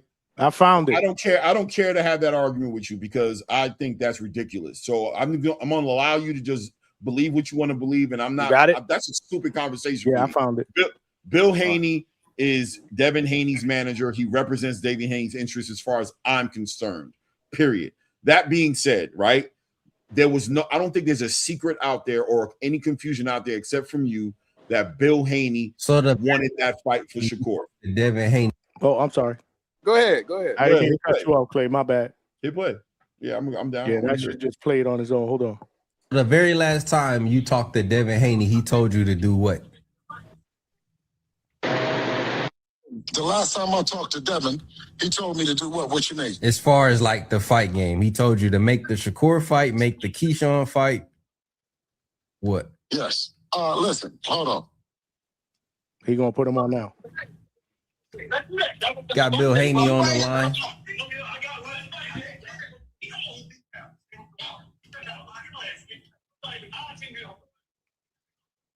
We got Bill Haney on the line. He must have heard me saying I'm about to leave because he called. Come on, man. Champ side, you know 144 is. Whoa, what's up, champ? Come on with it. 144, baby. We gonna get it on. Say it again, champ. 144. 144 is the weight. And then we can make it happen. So, Dev, can you hit up Shakur and get the fight done? What's really stopping y'all from fighting on his end or on both y'all end? Man, Champ side, I'm in the gym right now, but all I gotta say is 144. We can get it on. What about Keyshawn? Shakur first. 144. For sure. All right, champ. Hey, man. Appreciate it you. happens on Champ side, the baddest brand in the land. So he says Shakur first. Shout out Champ side. Shout out to you, Big Money, for sending me that. Shout out to me. Yeah, shout out to you. Shout out to everybody on the page. Shout out to everybody that's watching. Hit the like button, man. Everybody cooking up in here. My research game is crazy. Mm-hmm. All right, big. So he said 144. If it's 144, then when he said it and when he does it, I don't want to hear Shakur come up with any more stipulation. I don't want to hear nothing else about no belt. I don't want to hear nothing else about my friend Keyshawn is being left in the dark. I don't want to hear anything about. I promise you, if this fight gets, if Devin, when he signed, I expect him to sign the Zuffa. If I see Shakur do an interview and make mention of any kind of money, that's it, bro. That's the last straw.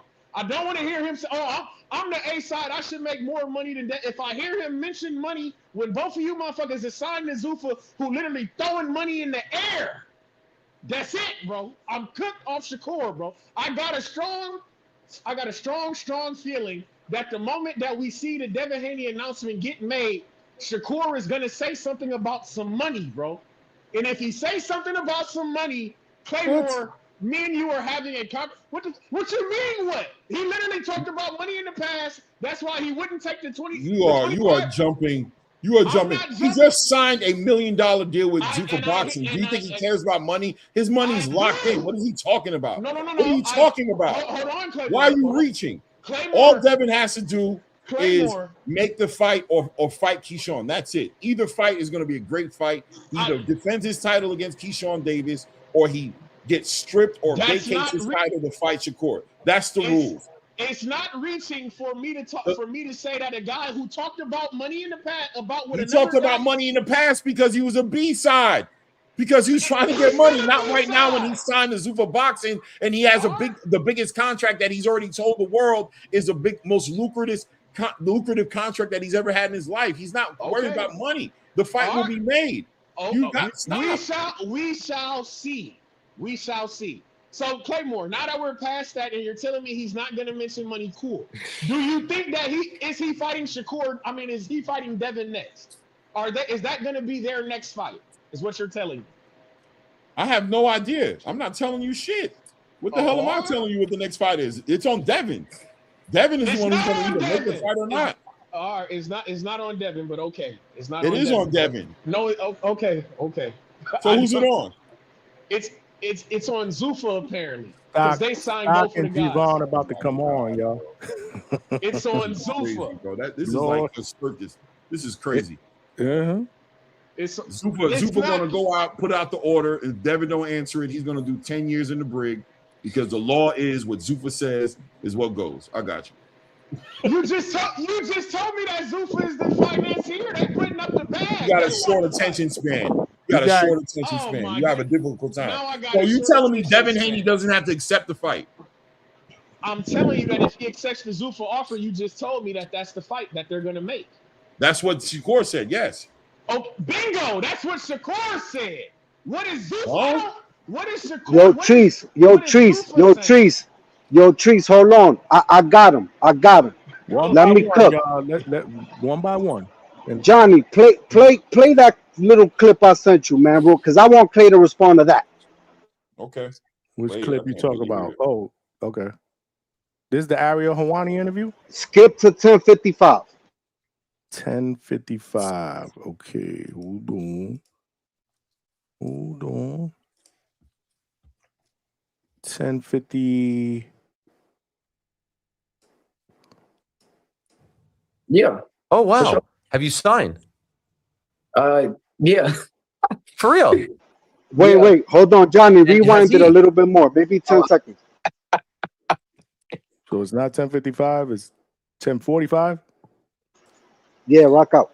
Fight, I would rather go with a fighter that I know is going to bring the best out of me. What weight would the Devin fight be at?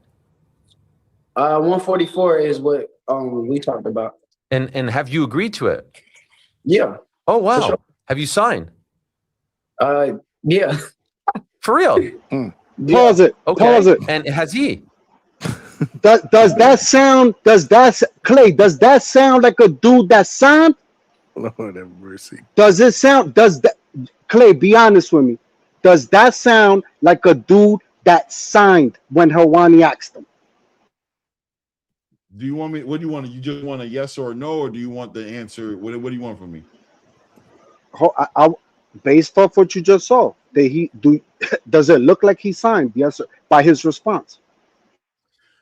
By his response, it sounded like he was giving one of those basically answers. He was nodding his head like yes, but I knew Giving you the immediately corporate answer. That's the corporate right. answer.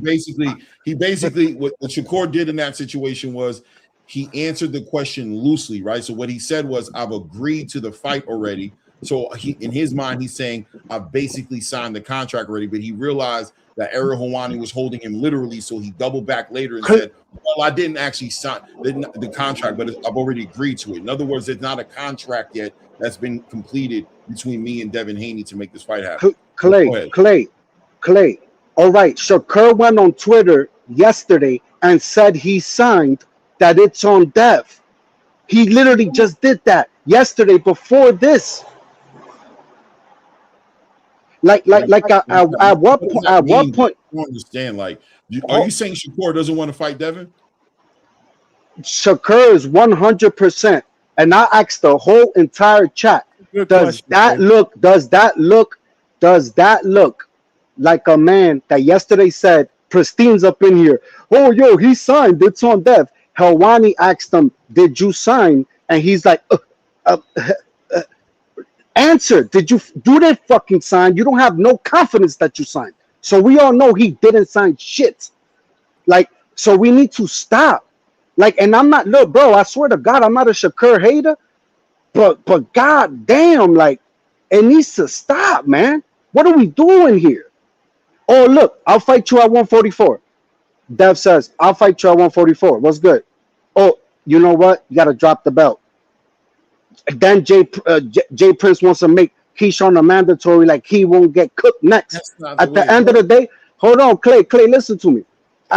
What's all the Clay, and you're connected. Listen, you're connected with Zuffa. My point is, y'all niggas no. Clay. Niggas is just listening to too much rap music, bro. No. Hold on. I need y'all to relax, right? Like Clay. Listen. Hold on, because listen, I'm going to make something very clear. I'm not. All right. So let me. Let So him can I finish? Let him finish. He said he's not connected to Zuffa. Go ahead, Clay. No, I don't mean he's connected to Zuffa, but he knows information. We all know it. It's not about information. I know just as much as you guys do. The only difference. No, that's fine. I don't mean it like that. Between you guys is talking over each other. You guys are acting like the business of boxing doesn't have to be done before the fight happens.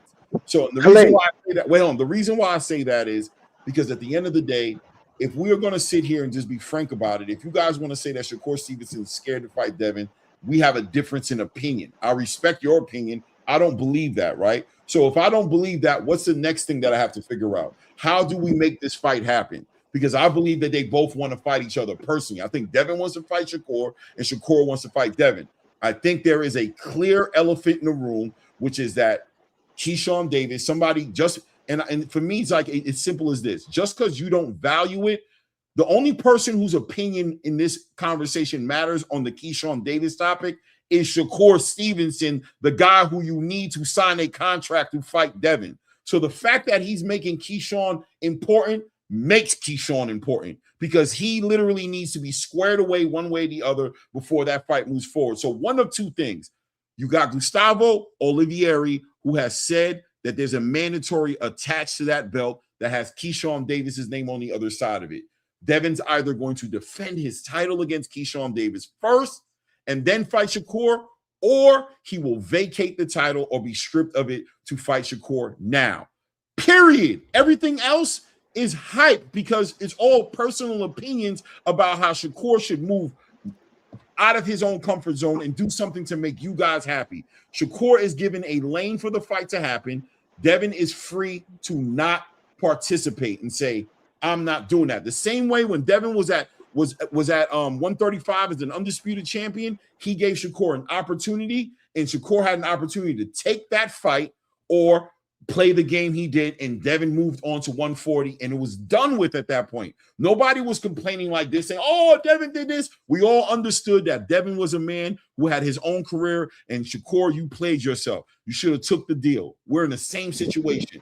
It's very simple. Everything else is crazy because what's going to happen is in 2 to 3 weeks, this fight's going to get announced, right? Devin's going to either fight Keyshawn or he's going to fight Shakur, and then now we're going to be sitting here saying what? Shakur got forced into the fight. He didn't want the fight. Come on, bro. It's ridiculous. It's too deep. It's not that serious, man. Hold on. The fighter does it at this point. And it's not about Devin being scared or anything like that. It's just simple. Devin has a decision to make. He's at a hold on. That's but it. Clay, hold on, Clay. Listen, at the end of the day, right? Where we at right now with Keyshawn? Because I know you're very well where we're at with Keyshawn. Keyshawn right now. Okay. Keyshawn right now. Let me tell you something. That fight is to be made, right?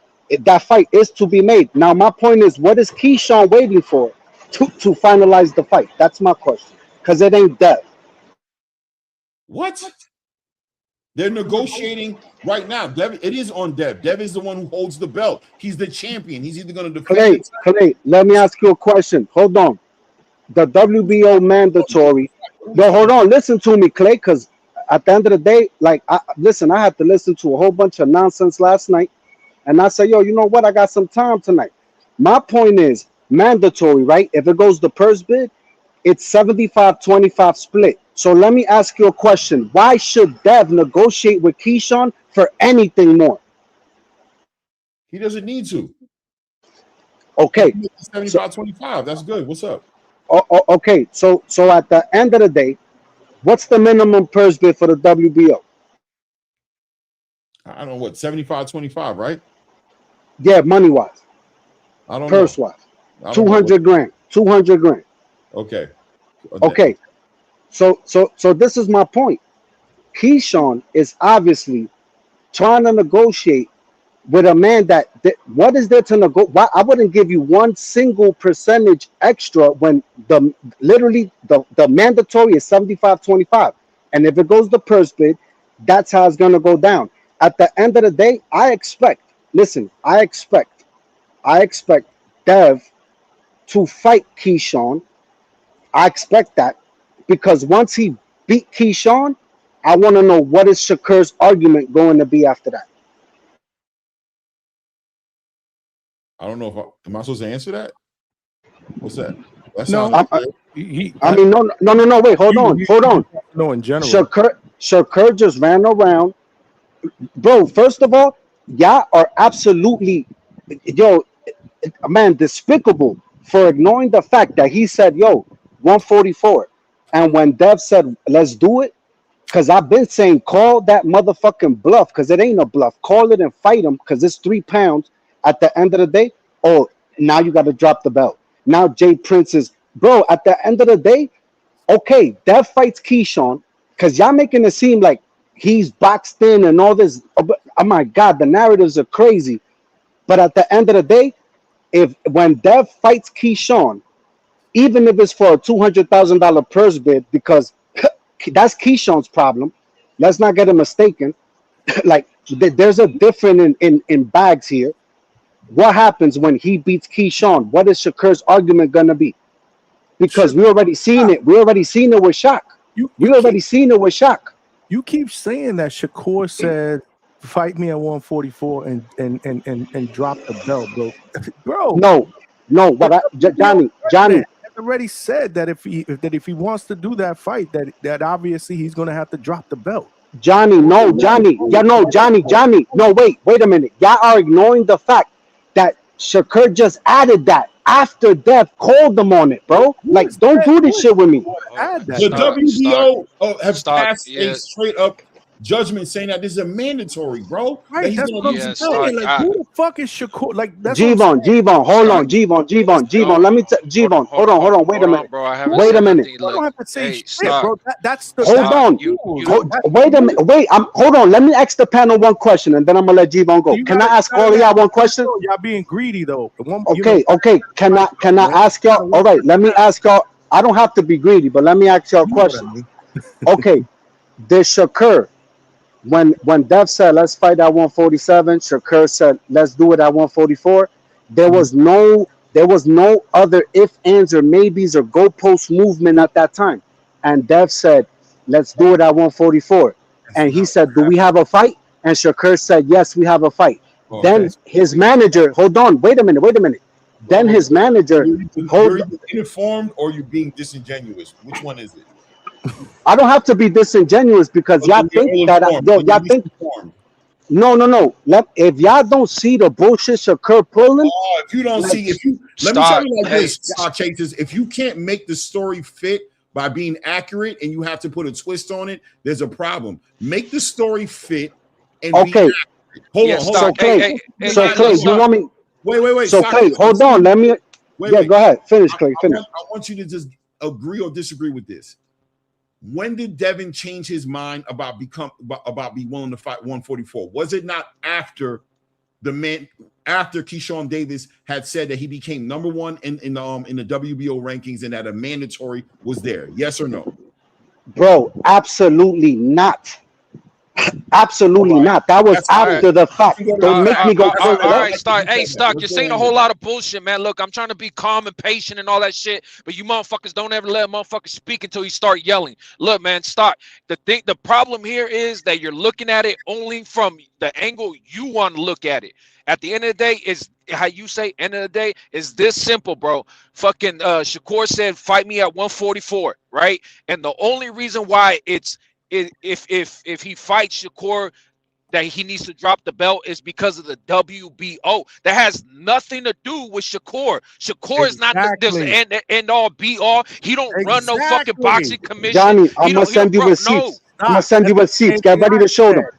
No, get ready to show them. I'm gonna send you receipts. Hey, stop because you don't understand. If he fights Shakur, he's not fighting his mandatory, meaning what? Correct. He's going to be stripped. Correct. G-Von, hold on, wait a minute. Simple, why? Bro. Hold on. When Helwani asked him, wait, hold on. G-Von, let me tell you something. G-Von, let me tell you something. First of all, Helwani, why isn't this fight happening? Dev would 100% drop the belt if Shakur would sign the fucking fight. He's not signing it. He said he did. Bro, dude, did you just see the video we played? Yeah. It don't matter. It don't matter how confident in confident. the negotiation room, bro. That's To just back me, and forth on Twitter, but look, bro. to me, it doesn't matter about how confident somebody sounds when they say some shit. Because I'm gonna tell you something. I've heard people throughout my whole life not sound confident about some shit, and they do the shit no fucking problem, bro. So what for you to be like, well, it don't sound confident that he signed. You know what I mean? Like, it don't matter if he sounds confident. You don't understand. He started laughing, kind of like bro, it's like what are we? To me, I took it as more of a laugh. Like, what are we waiting on? Like, you take it as a laugh, like him, like No, you know what it is. Did you catch on to me lying? No, it's Shakur. It's Shakur saying, then what are we waiting I for? don't want no yelling, man. I got a headache, man. Just keep it low, please. Come on. Listen, I'm not even yelling. Listen, the point of the matter is, listen, talk over each other. Just listen, hold on. At the end of the day, this the thing, bro. As men, if y'all could have a motherfucker like Shakur say to Shaq, yo, fight my mans, and after you fight him, I'ma fight you, and then Shaq handles business. Let me tell you something. That wasn't a mandatory.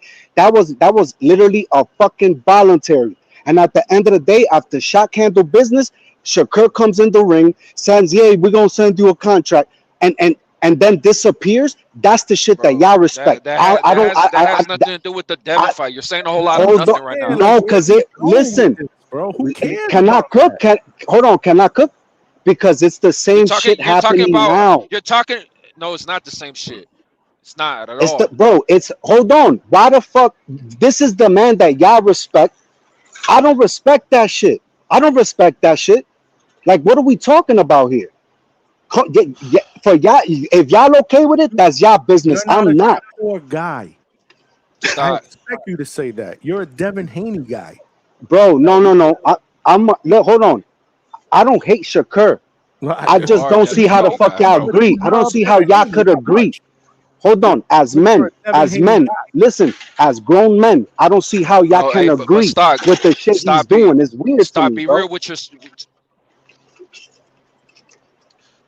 Be real with yourself, though, right? Because you, I get it. Like, you're trying to say, look, he said if you beat him, then you get to fight me, yada yada, and I get that aspect of it. But be real with yourself, though, right? When it comes to weight, we're talking about O'Shaquie Foster, a guy who's barely at 130. Like, regardless, even if he were to oblige and uphold his end of the fucking deal, because he said if you beat him, then we fight. You. Stock, I know you would be trashing the fight because you would be talking about why is he bringing up this little dude? Of course, like, bro. He like, would. So it is. It's wait, a lose. Hold on. Wait a minute. He would be Johnny. I've been calling. Hold on. I've been calling for the Shaq fight before the Raymond. Shaq's my guy. What the fuck are y'all talking about right now? Are y'all bugging? So you're okay. So you're okay with Shaq fighting, going up to fight Shakur? No, listen, styles make fights, and I believe Shaq. There's a reason why Shakur ain't fighting him at 135. He'll fight him at 140. He ain't fighting him at 135. So it'll be two-way division. Wait a minute. Let me tell you another lie. Oh, I'm gonna go to 140, fight Tio, drop the belts for Keyshawn, and then go back down. He didn't do that either. He's a pathological liar. He hasn't had another fight since Tio, bro. He hasn't had another fight yet. You're saying a whole lot of nothing. Stock. Can I tap in? I just want to give a date chronological. I just looked it up, okay? So when the WBO moved Keyshawn Davis into the #1 spot under Devin Haney, it was May 28th, 2026. When Devin Haney sent the Twitter message to Shakur Stevenson and said that he'd be willing to come down to 144, I have it right here, was June 9th, 2026. So we're talking about literally over a week after he got put in there. And this is where Stock chases why I'm saying you either misinformed or you're being disingenuous. When Keyshawn got into it with Bill Haney on Cigar Talk, he said to him, bro, how are you looking to make a fight with a dude who's not in your division when you have a mandatory in front of you? Bill Haney said to Keyshawn, what's the bigger fight? What's the more important fight, do you think? Making a fight with Shakur Stevenson or making a fight with you? Keyshawn said, making the fight with your mandatory, because you are going to lose your belt if you don't fight me. So you're literally going to lose your belt to not defend it against me to fight Shakur. And that's why Shakur said what he said, because before May 28th, 2026, and I'll do a little more research if you want me to, because before that, Bill Haney and Jay Prince had a conversation about this fight happening at 147 or 144. Jay Prince said it has to happen at 144. Bill Haney said that's not going to happen with us. We're not going down in weight. That's not what Jay Prince said. You're lying. Fine, we'll pull that up too. Whatever. Give me a second. Jay Prince said that he's a 135 pounder and that they need to get stronger. And that Jay Prince said he don't want the, like, bro, what are we doing here? Bro, I don't understand why.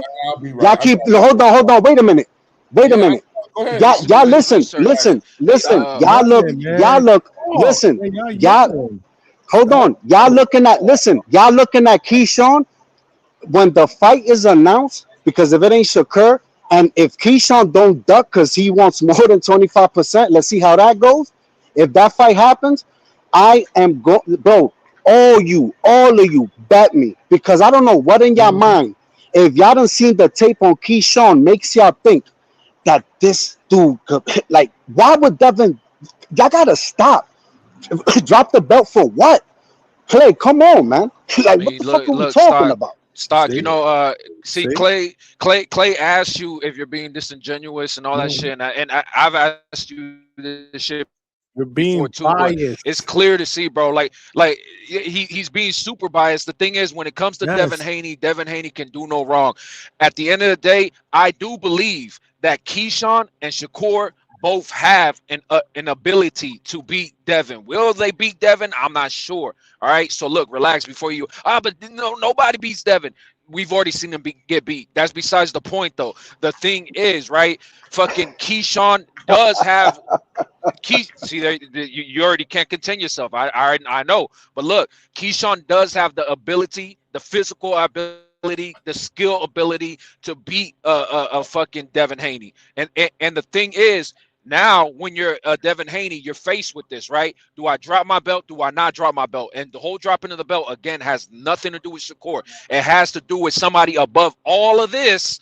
The WBO sanctioning body is saying fight your mandatory or you're getting stripped. So now it's, do I fight my mandatory with the guy who is less known than Shakur, or do I go with Shakur and fight the bigger fight, right?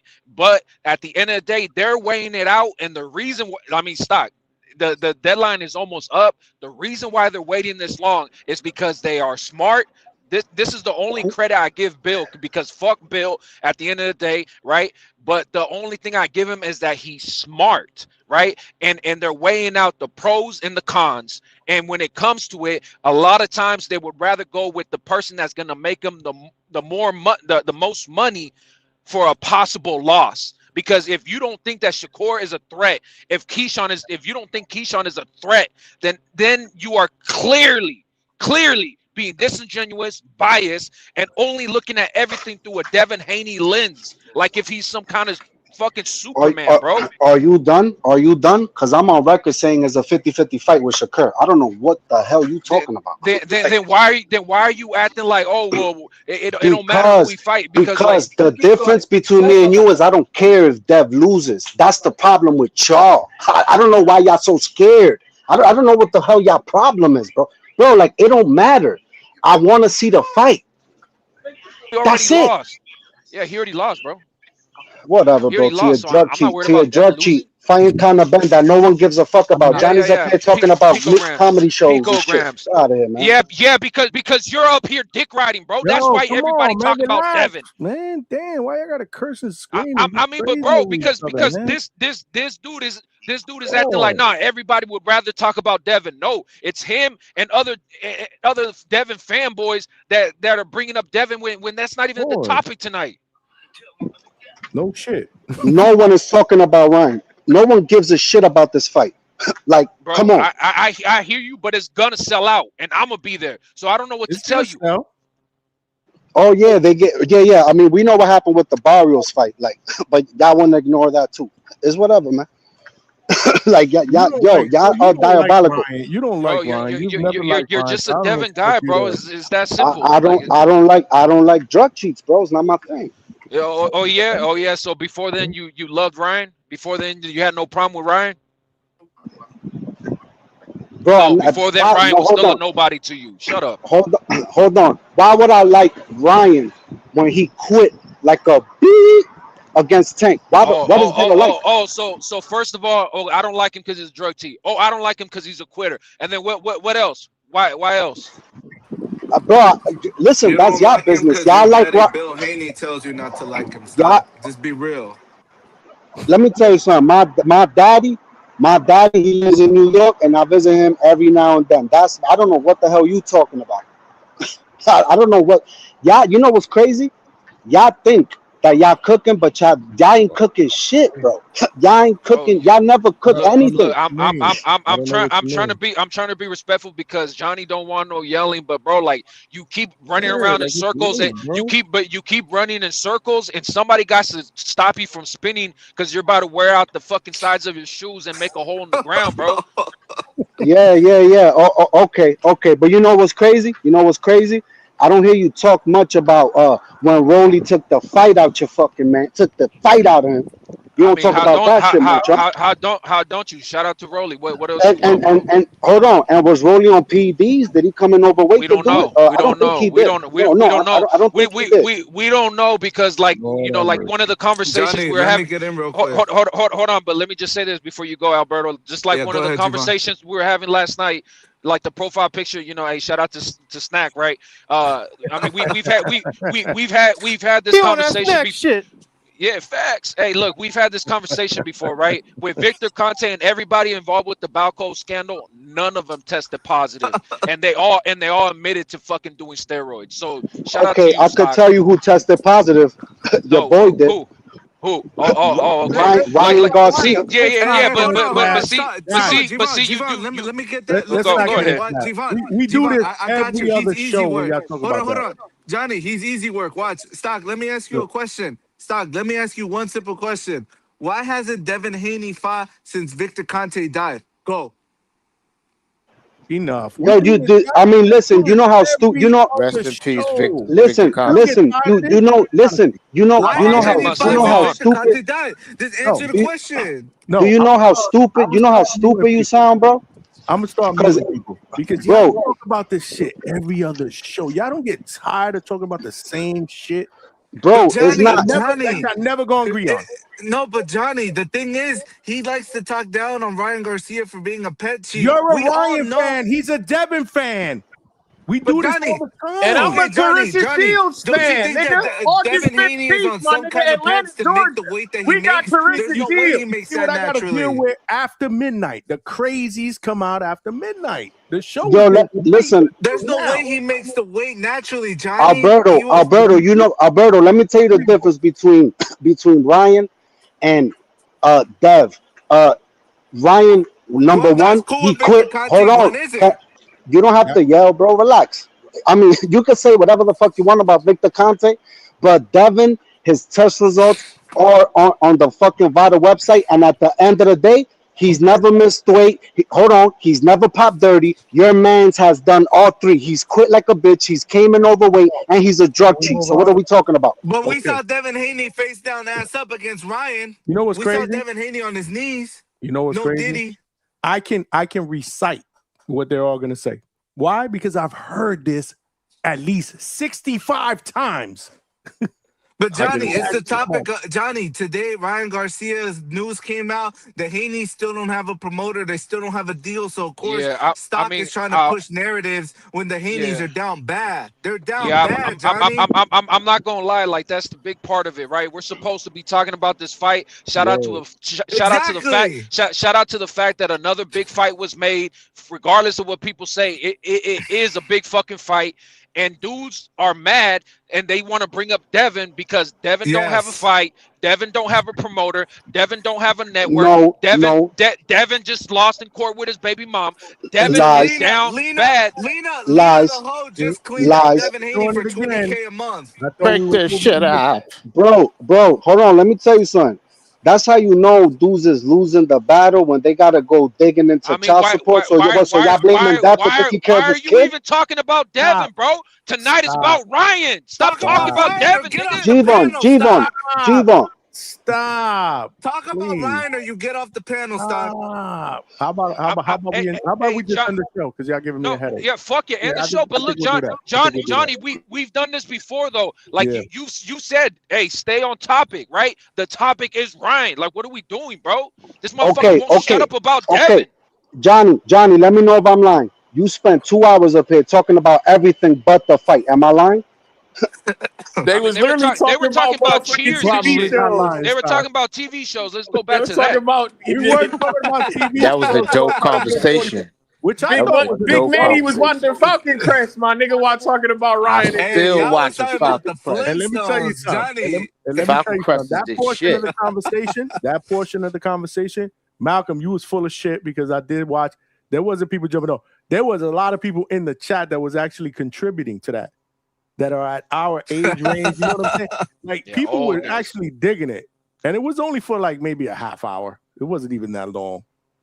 But I enjoyed Johnny, it. let me say I this enjoyed though. that part of the Johnny, conversation. Can I tap in right quick and say something right quick? Yeah, go ahead, Clay.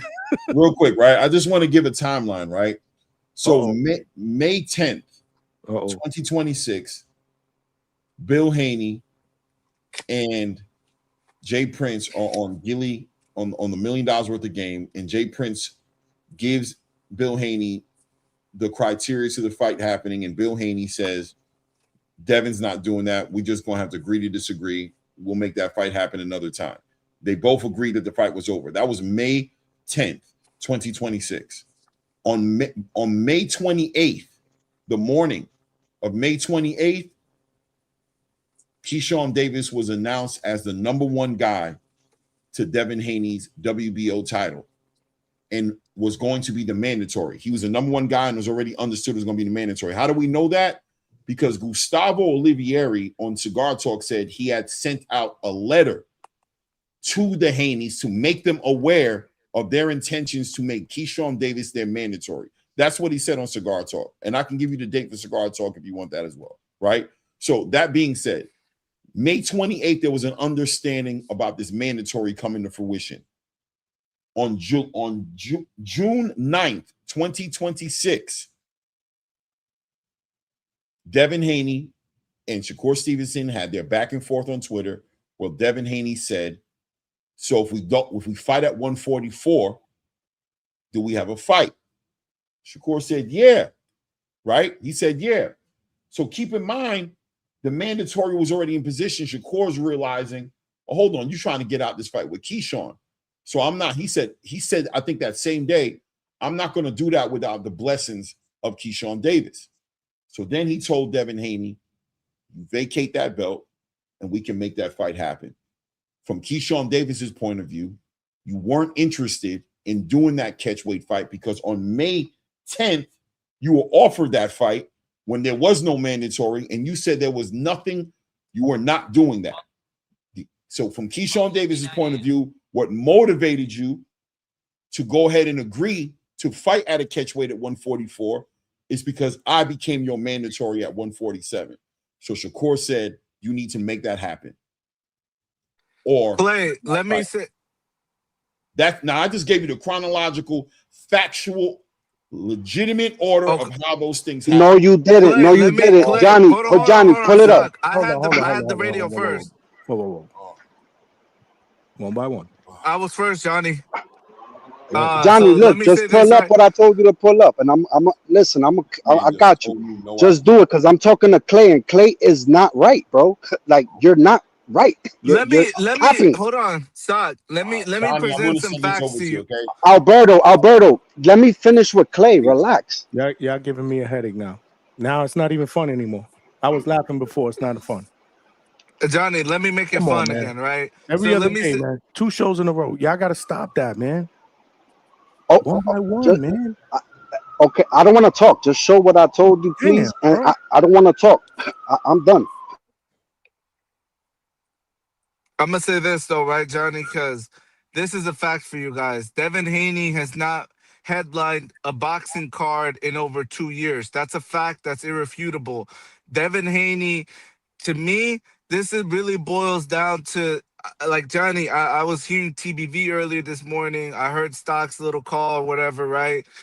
To me, the Haney fans are panicking because Turkey just gave Ryan Garcia the torch of Mexican boxing. Ryan Garcia is headlining September Mexican Independence Day. Y'all don't realize how big that is?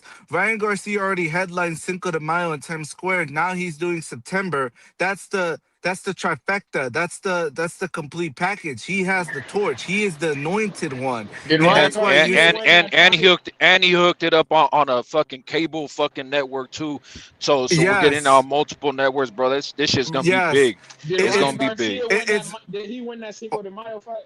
Hold on, Trees. Hold on. When's the last time Devin Haney headlined? Let me say this, right, Johnny? Because Ryan Garcia is doing some groundbreaking shit. His fight will be live on DAZN and TNT. Okay. That's linear television.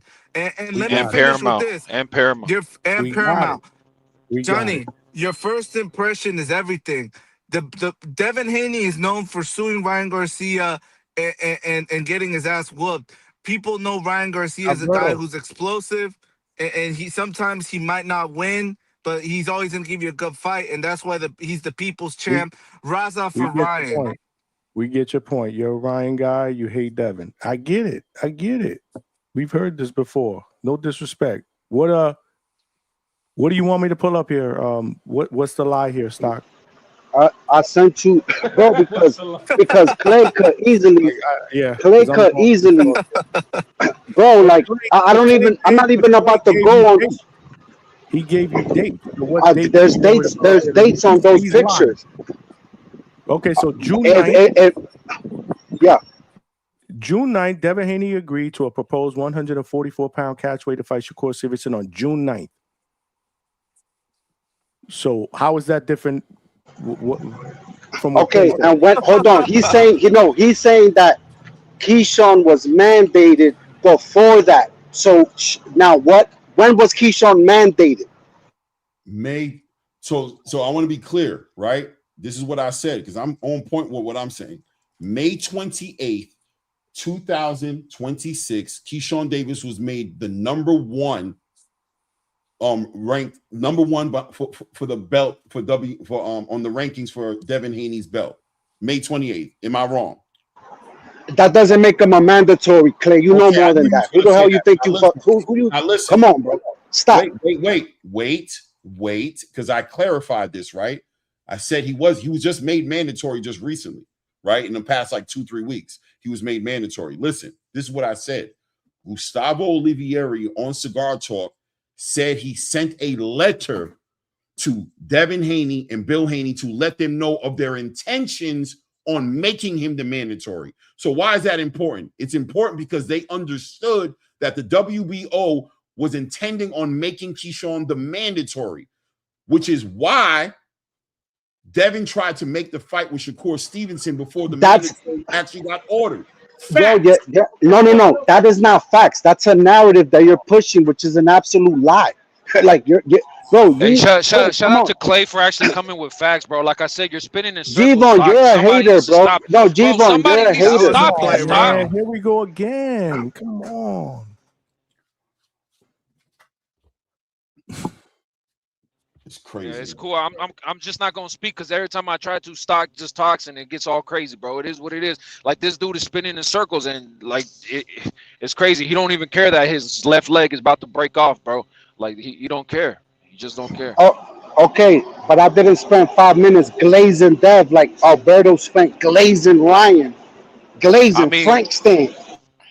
Yeah, but You're the anyways, man, but fan, Stock. You're the man, you ignore facts though. Clay just gave you the whole timeline with facts, and then your only response is, nah, it's a narrative. It's not a narrative, bro. It's the fucking fact. Let me tell you. Hold on. Let me tell you why. Hold on. Let me tell you why it's a narrative. Because Dev has been calling out Shakur to come to 147 for months on end. So then Devin said, "You know what, bro?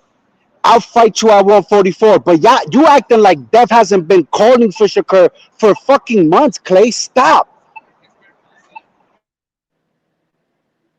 Anyway, Johnny, right? I just want to be clear. I just want to add one more bit on the timeline, okay? All I'm trying to do is give you facts, bro. You guys can do with it what you want, right?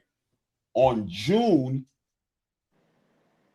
hold on, I'm about to give you the date right now. June 18th, 2026, 9 days after June 9th, right? Najee from Cigar Talk had Gustavo Olivieri come on to the show. Gustavo Olivieri on June 18th confirmed that Devin Haney and Bill Haney were fully aware that Keyshawn Davis and that the WBO had every intention on making Keyshawn the mandatory. Matter of fact, he doubled down. He said because Najee was like, he asked a question that Stock Chaser is trying to ride on right now, right? He said, well, hold on. When do you guys actually order the mandatory? He said, I hear you. He said, that's just a technical thing because it's dates. And you know what the dates were, Johnny? Because in real life, Devin's mandatory had to be a certain date before August something or nothing, because really his mandatory really comes up in August or September. So August 22nd. Exactly, August 22nd. So he couldn't send the order out until it was the right time. So it was going to be the exact time that the mandatory could be ordered. So he said, it's just a technical thing, but he said, trust me, I've been doing this. I'm president of the WBO. Keyshawn is the mandatory for Devin. I just haven't sent the letter out on a technical level. But he said, I have sent a letter out. He said, because I have to by law. He said, I've sent the letter out to the Haneys to let them know of our intention, of the WBO's intention on making Keyshawn Davis the mandatory. That was 9 days after Devin Haney. That was 9 days after Devin Haney asked Shakur Stevenson if we can go down to 144. Najee wanted to know how legit Keyshawn Davis's stance was, because Keyshawn Davis responded to that and said, yo, bro, how you going to try to make a fight? You know I'm about to be your mandatory. So Najee was like, but the mandatory ain't been ordered yet. How are you saying that? Keyshawn said, trust me, I'm telling you, I'm going to be the mandatory. So Najee said, I'm going to get Gustavo Olivieri up here for an interview so he can clear this up, because it's very confusing on what's happening. There hasn't been a mandatory ordered. And that's when Gustavo Olivieri came up there and confirmed everything and said, we sent the letter out. He knows for a fact our intentions to make Keyshawn Davis a mandatory. He is not in the dark about that. Clay, that's literally what he said. I get what you're saying. No, Clay, Clay, I get what you're saying. But now, I don't know if you understand. You're just proving my point. Jay Prince manages Keyshawn, and he's throwing a human body shield for Shakur. You're just proving my point, bro. Like, and then you're over here sitting like, oh, yeah, mandatory. Yo, let me tell you something. Keyshawn is on the list, bro. He's number 7. What the hell are we talking about? When like, done, what do you mean? You're done so Johnny can give me permission to debunk the nonsense, because I'm good with this. No problem. Go ahead and say what you said. I'm ready. I mean, look, real quick, Stock. The thing is right here is that you made an argument on why he was being stripped, right? And now you're making He's it about not being stripped. Well, fix your narrative, bro. He's not being stripped. He's being mandated. Can I answer he's something being real quick? mandated.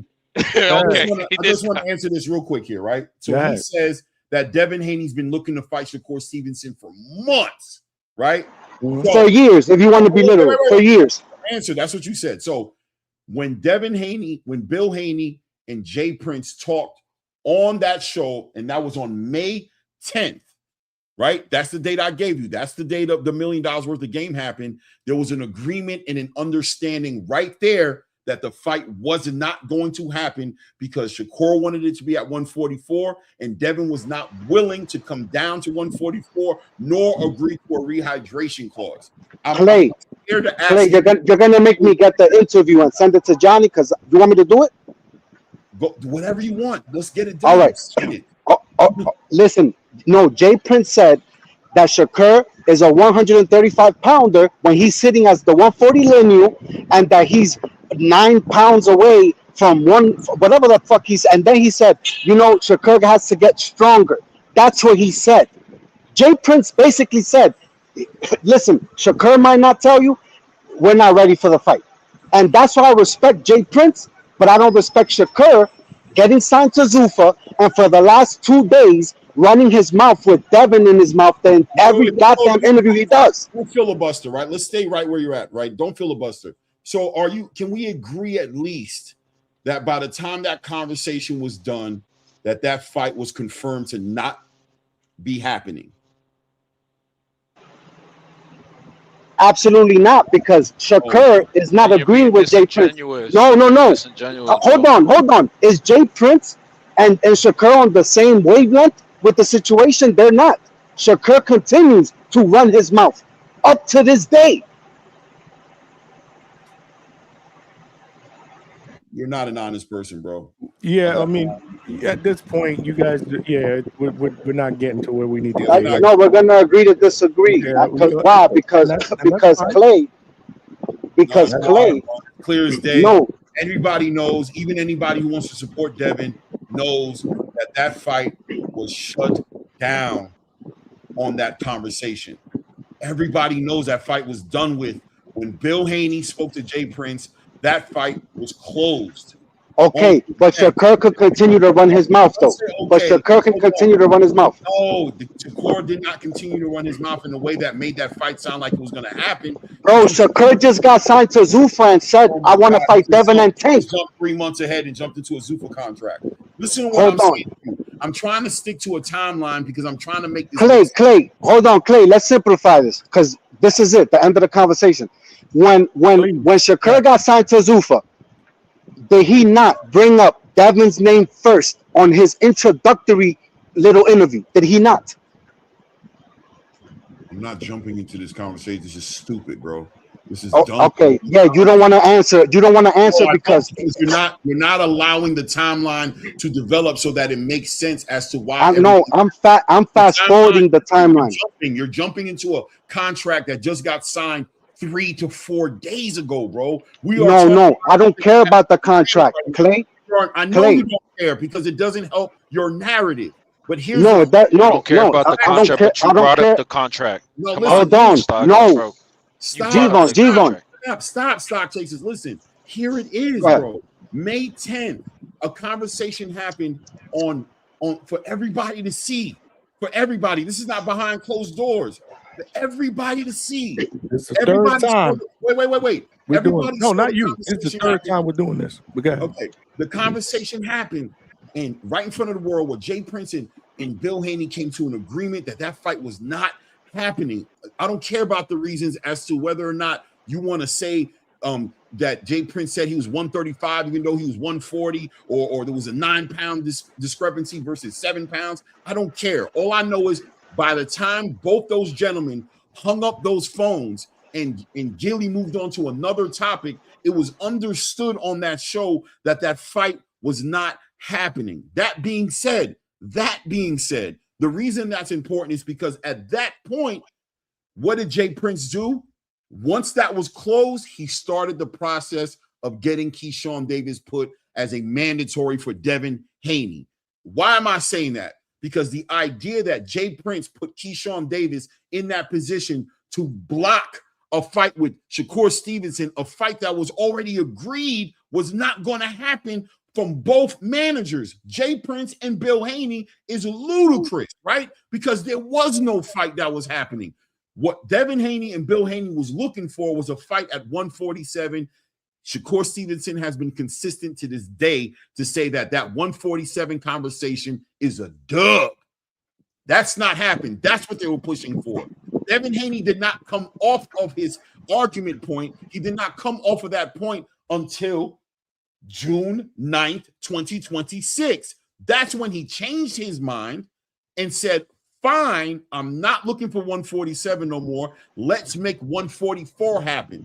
Unfortunately, by that time that happened, Jay Prince on May 28th made sure that Keyshawn was in position to get a shot at Devin Haney. So Shakur said, I'm not going to get in the way of what Keyshawn got going on right now, really what Jay Prince has going on right now, as you are looking like you're trying to use me as a way to not fight Keyshawn, to now all of a sudden you're agreeing to fight me at 144.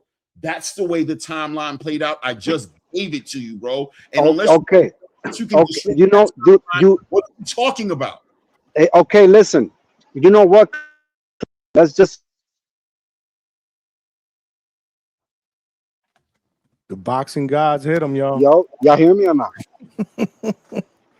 Yo. Yeah, we hear you, man. You got to wrap it up, Bill Stock. I just gave it to you. I gave you Yo, that y'all time. hear me or not? Airtight. I don't Yeah. know what you Oh, I about to hear say you. right They don't now. hear you, Stock. Damn, Johnny, I'm gonna jump out real quick. I can't hear y'all. And jump back in. Hold That's the on. best way to handle it, I think. You should just jump out. Ooh, man.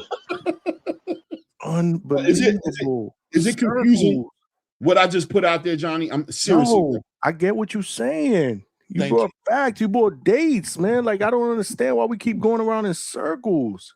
Because the narrative is important, that it gets pushed that Shakur Stevenson is diabolical. People don't want to acknowledge the elephant in the room. They don't want to speak to the truth. And I'm not, and it's so crazy because I have to be having this conversation because, of course, it looks like I'm defending Shakur, and maybe to a degree I am, but he needs the defense because this narrative is not true. It's never been true. It's crazy. Now, here's the reality as well. I think Devin wants to fight Shakur, and Shakur wants to fight Devin. But this Keyshawn thing is a legitimate standpoint from Shakur's stance and from Jay Prince's stance as a manager, who's going to sit there and say, do not let these dudes use you to break down what I put together. Those guys had a chance to make that fight happen with you at 144, and they said they weren't going to budge. Now that I've made my move with Keyshawn, my other fighter, to put him in position to get the fight, all of a sudden these guys come down to 144, and they want you to jump in front of Keyshawn. This is all chess, not checkers. So Shakur's like, no, I'm not going to do that because he knows the play. It's just not going to work. Yeah, and that's my thing too. Like, I'm not even a big Shakur guy, but the truth is just the truth, and the narrative. This is one of the reasons when people say, why do you be like, you know, talking all this shit about Bill? And it's like, because Bill, like, I give it to him because he's smart, but he spins certain narratives, and then once the narrative is spun, you got guys like Stock and, you know, whatever, just the whole fan base just running with whatever Bill said. Fuck the facts. Fuck, you know, anything else. Just like, this is what Bill said, so this is what happened. Like, nobody, and the thing is, like, even when you present the facts, is like, now they want to spin it back and be like, no, you're going with the narrative, when the only reason why they're not listening is because they're trying to stick to the narrative, because the truth don't benefit Devin right now. It is what it is. Like, Devin is just simple that Devin's in a position where he has to choose. Is he going to defend the belt, or is he going to fight Shakur for quote unquote big money? So, I mean, it's just that simple. Like, or unless he pulls out another fight out of nowhere, but even then he will still be stripped because it's not Keyshawn. It's that simple. And that's why Jay Prince says, I've got two double barrel shotguns pointed at Devin, because he knows he cannot get out of this situation. He can't get out of it. He has to make a choice, and no matter which way he goes, you're in my world. You're getting me money, and you're fighting one of my fighters, which is my job. That's why I played like I just did. This whole entire Shakur angle that everybody's jumping on, it's just not true. And nobody can prove me otherwise. We've been doing this for weeks now, and you guys keep coming up with Shakur got hard, but nobody's been able to come with no facts to back this nonsense up. It's just nobody's been able to do it. Stock Chaser's back. I'm sure he's going to go give it a go again. I'm sure that's what he's here to do. Well, no. Listen, I'm gonna keep it 100. I'm listen, show, man. So one last listen. We're moving on. I got to end the show. I'm tired, man. I got to get up in the morning. Listen, we're gonna agree to disagree. You go. Because at the end of the day, Clay, let me tell you something. Purse bid, you know when the deadline is on Monday, right? Mm-hmm. But there's already, the fight is on the table. Keyshawn, like, yeah, you know what I find hilarious? Oh, negotiating what? You got mandated, so take your mandated price, which is 25%. Why the hell should Devin give him any cent more? Now, at the end of the day, the fight happens. If the fight happens, it's because Keyshawn wanted it. If it don't happen, it's another person who went another way. And you know what's crazy? Yo, I'm telling y'all right now, do not come to me telling me, yo, Dev gave Keyshawn short money, bro. Yo, like, Dev really gave him 25%, the same shit y'all ran with Shakur, because, you know, we're not buying it. Like, bro, like that's gonna be absolutely disgusting. The fight is there. Devin We don't care wants to about none of fight that. Make Keyshawn. the fight. I tell that to Keyshawn, bro. Like, yo, if I'm not mistaken, Debo got hit with a brick. Debo got hit with a brick. Where the fuck is Keyshawn right now? Why the fuck he ain't saying shit? Because it's on Devin right now. You don't understand. Are you fighting No, Keyshawn I or do are you understand. fighting No, I Shakur? do. No, No, I you do don't understand. understand. No, I do understand. You don't understand. That's the problem. You don't understand. Okay.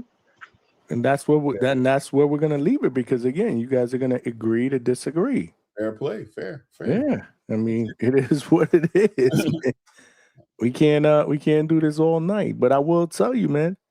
Hopefully, this shit gets ironed out, man.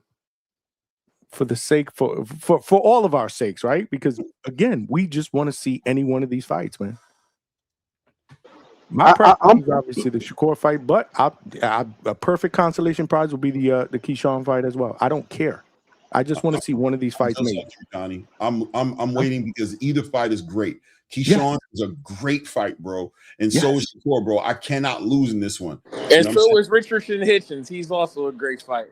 Man, get your ass out of here. But that needs y'all to understand. What I need everybody to agree on is that Clarissa Shields is the real face of boxing. Yeah, The don't Queen agree. of the Midwest Mafia. My nigga, we got August 1st, we got the Prince of the Midwest Mafia. We got motherfucking Charles Conwell back. You feel me?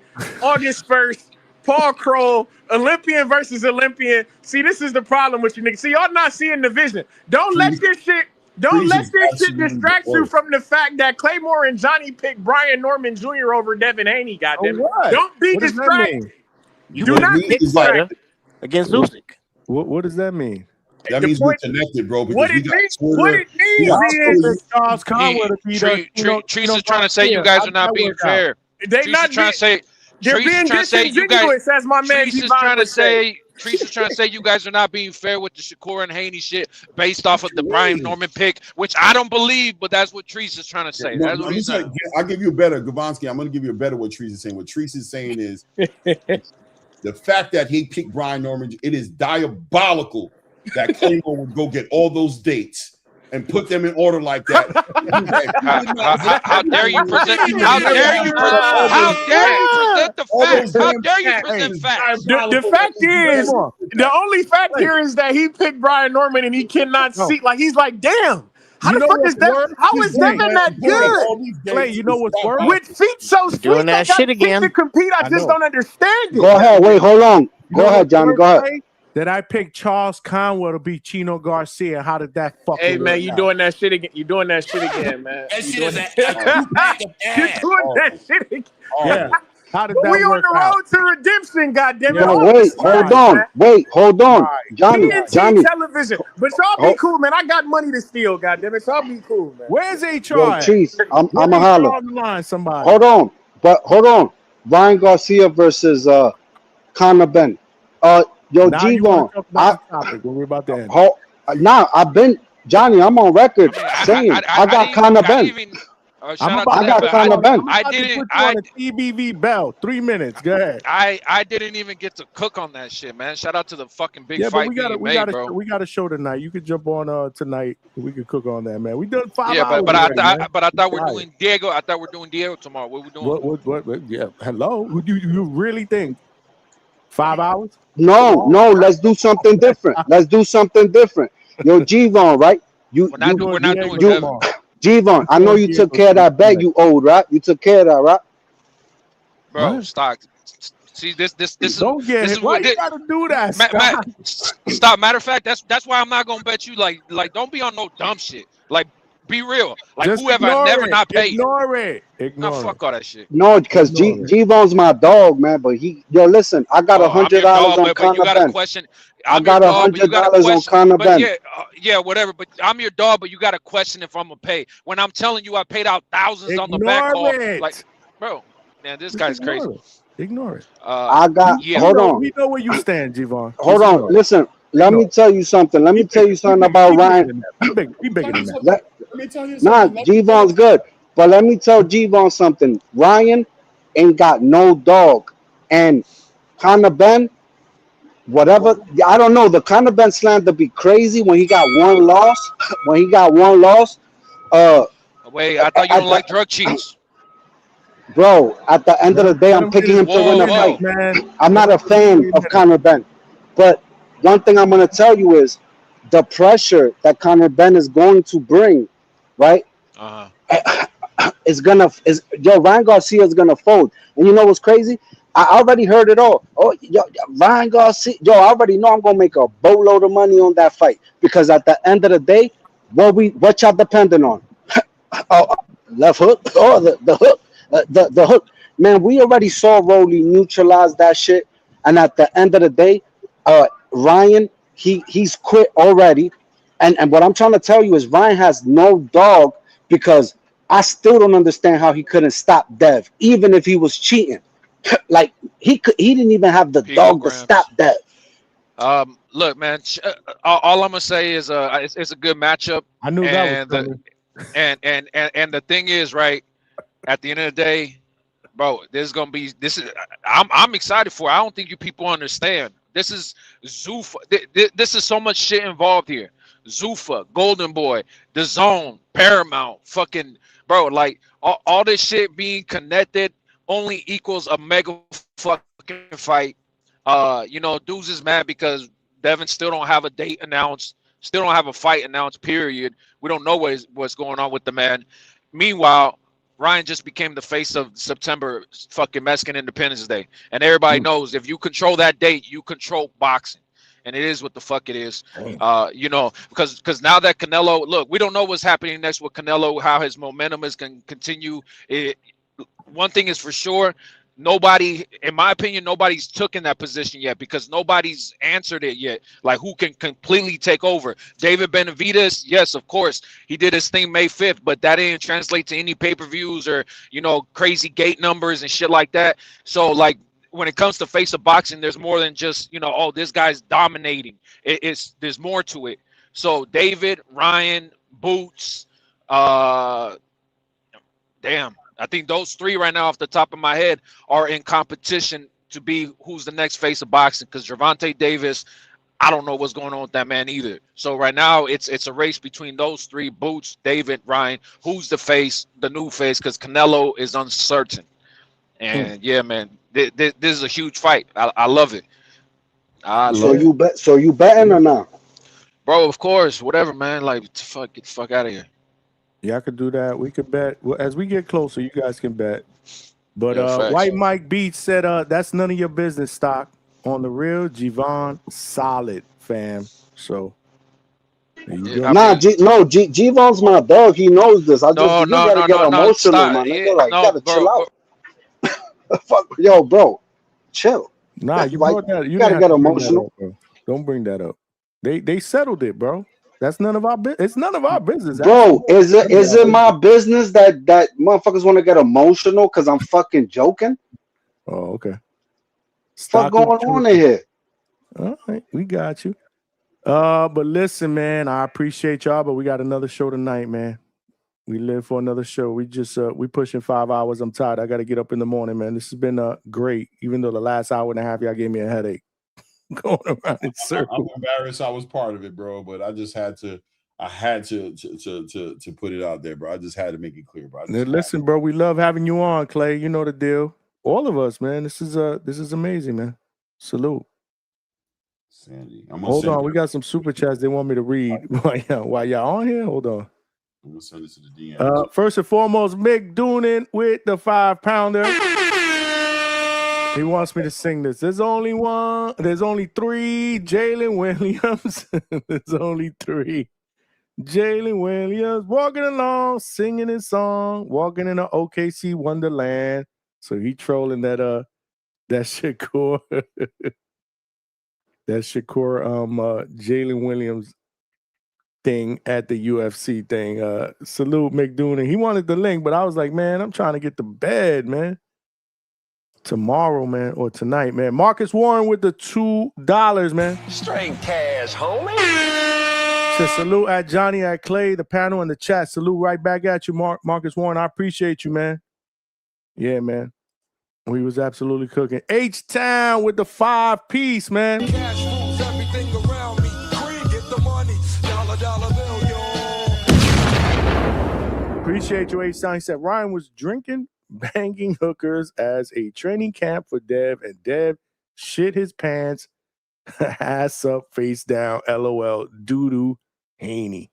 Wow. We all know who that was intended for. That's why he wanted me to read it while Stock was up here. I'm surprised H-Sound didn't jump in on this mess. Usually does. Mick Doonan with the 2-pounder said, I got $100 on Ryan stock. So stock chasers split. Mick Doonan got 100. He got $100 on Ryan, man.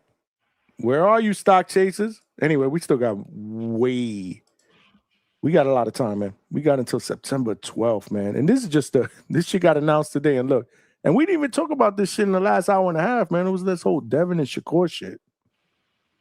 Crazy. It is what it is. Any final words for Clay and Big Money? No, I'm looking up the dates here. You know what's so funny here? You did your job, Clay. In late May 2026, it says that Jay Prince, it says Keyshawn can't petition the WBO after deciding to move the welterweight late May 26th, and May 28th is when the WBO issued the updated rankings. June 2nd, the rankings became public and sparked debate because Keyshawn had not yet fought at welterweight. So on June 2nd is when the whole place went crazy about it, but everything happened in late May. Yeah, I gave the facts, man. It is what it is. I can't do nothing for you, man. Yeah, it ain't good enough. It is what it is. You did your part, man. Appreciate your part. But again, man, you know, that's what I'm saying. Like, this thing could have ended about 45 minutes ago, man. Because again, you know, you agree to disagree. They're not hearing you. You know? So, damn, I did miss a super chat. What did I miss? Hold on. I think I did. Did I miss a super chat? Trini said I missed a super chat. Which one? Oh, okay. I did. Marcus Warren with the $5. My bad. Holy shit. Johnny or Clay, if the Shakur versus Devin fight happens, can I send money to bet in any one of y'all channels because I got my money on Shakur cooking Dev with the 100 emoji and the yelling out loud emoji. And he say, I'm not sure. And you know what, Johnny? You know what's so funny to me, and it's like it's so crazy how the universe works. I'm like, in my mind, the whole time, I'm like, Shakur better not cook Devin. You feel me? We better not be. Oh Lord! All this, boy! Oh boy! There's gonna be certain people, boy, and I'm gonna be like, "Where you at?" Because the it's crazy, right? Like you guys are acting like this dude is food, or like he can't. I don't know, but all I know is Shakur better not cook your guy, bro. He better not do that.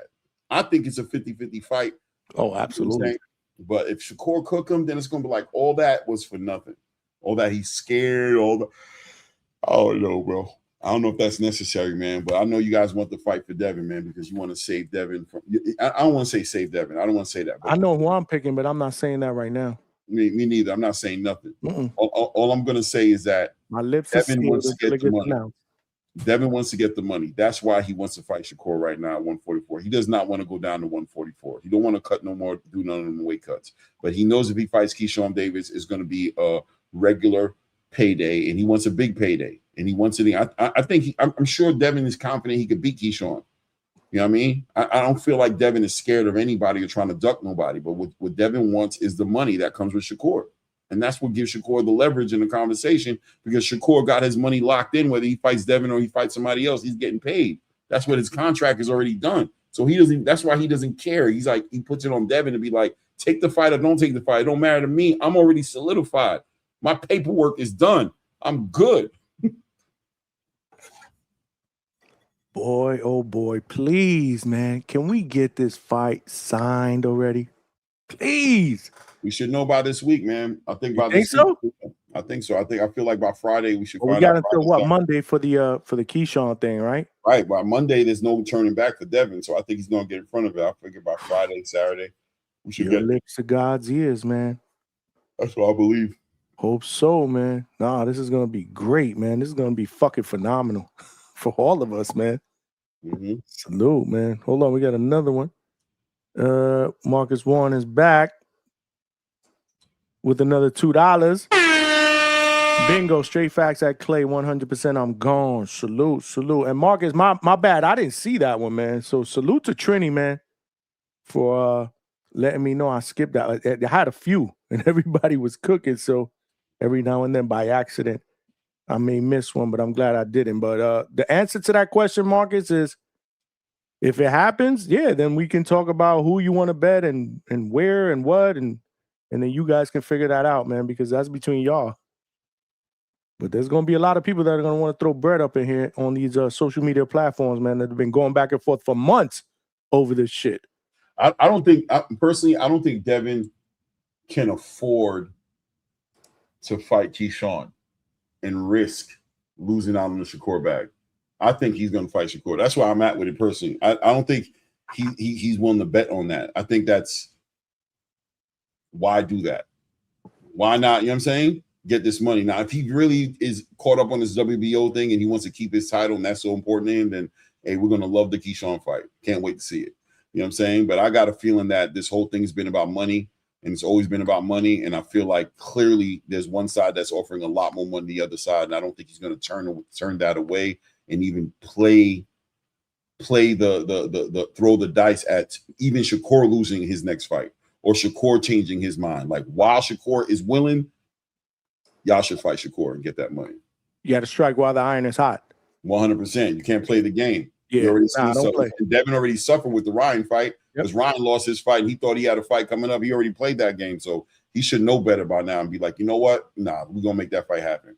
Nah, man, don't play roulette. I agree, man. Strike while the iron is hot. That's the big money fight. People want to see it. Let's get that. Let's get that shit fucking popping. And honestly, Clay, I'm with you. If I had to predict, and let's remember, Devin vacated his WBC title rather than fighting Sandor Martin, so he does have a history of not getting into fights that don't make money just because of a title.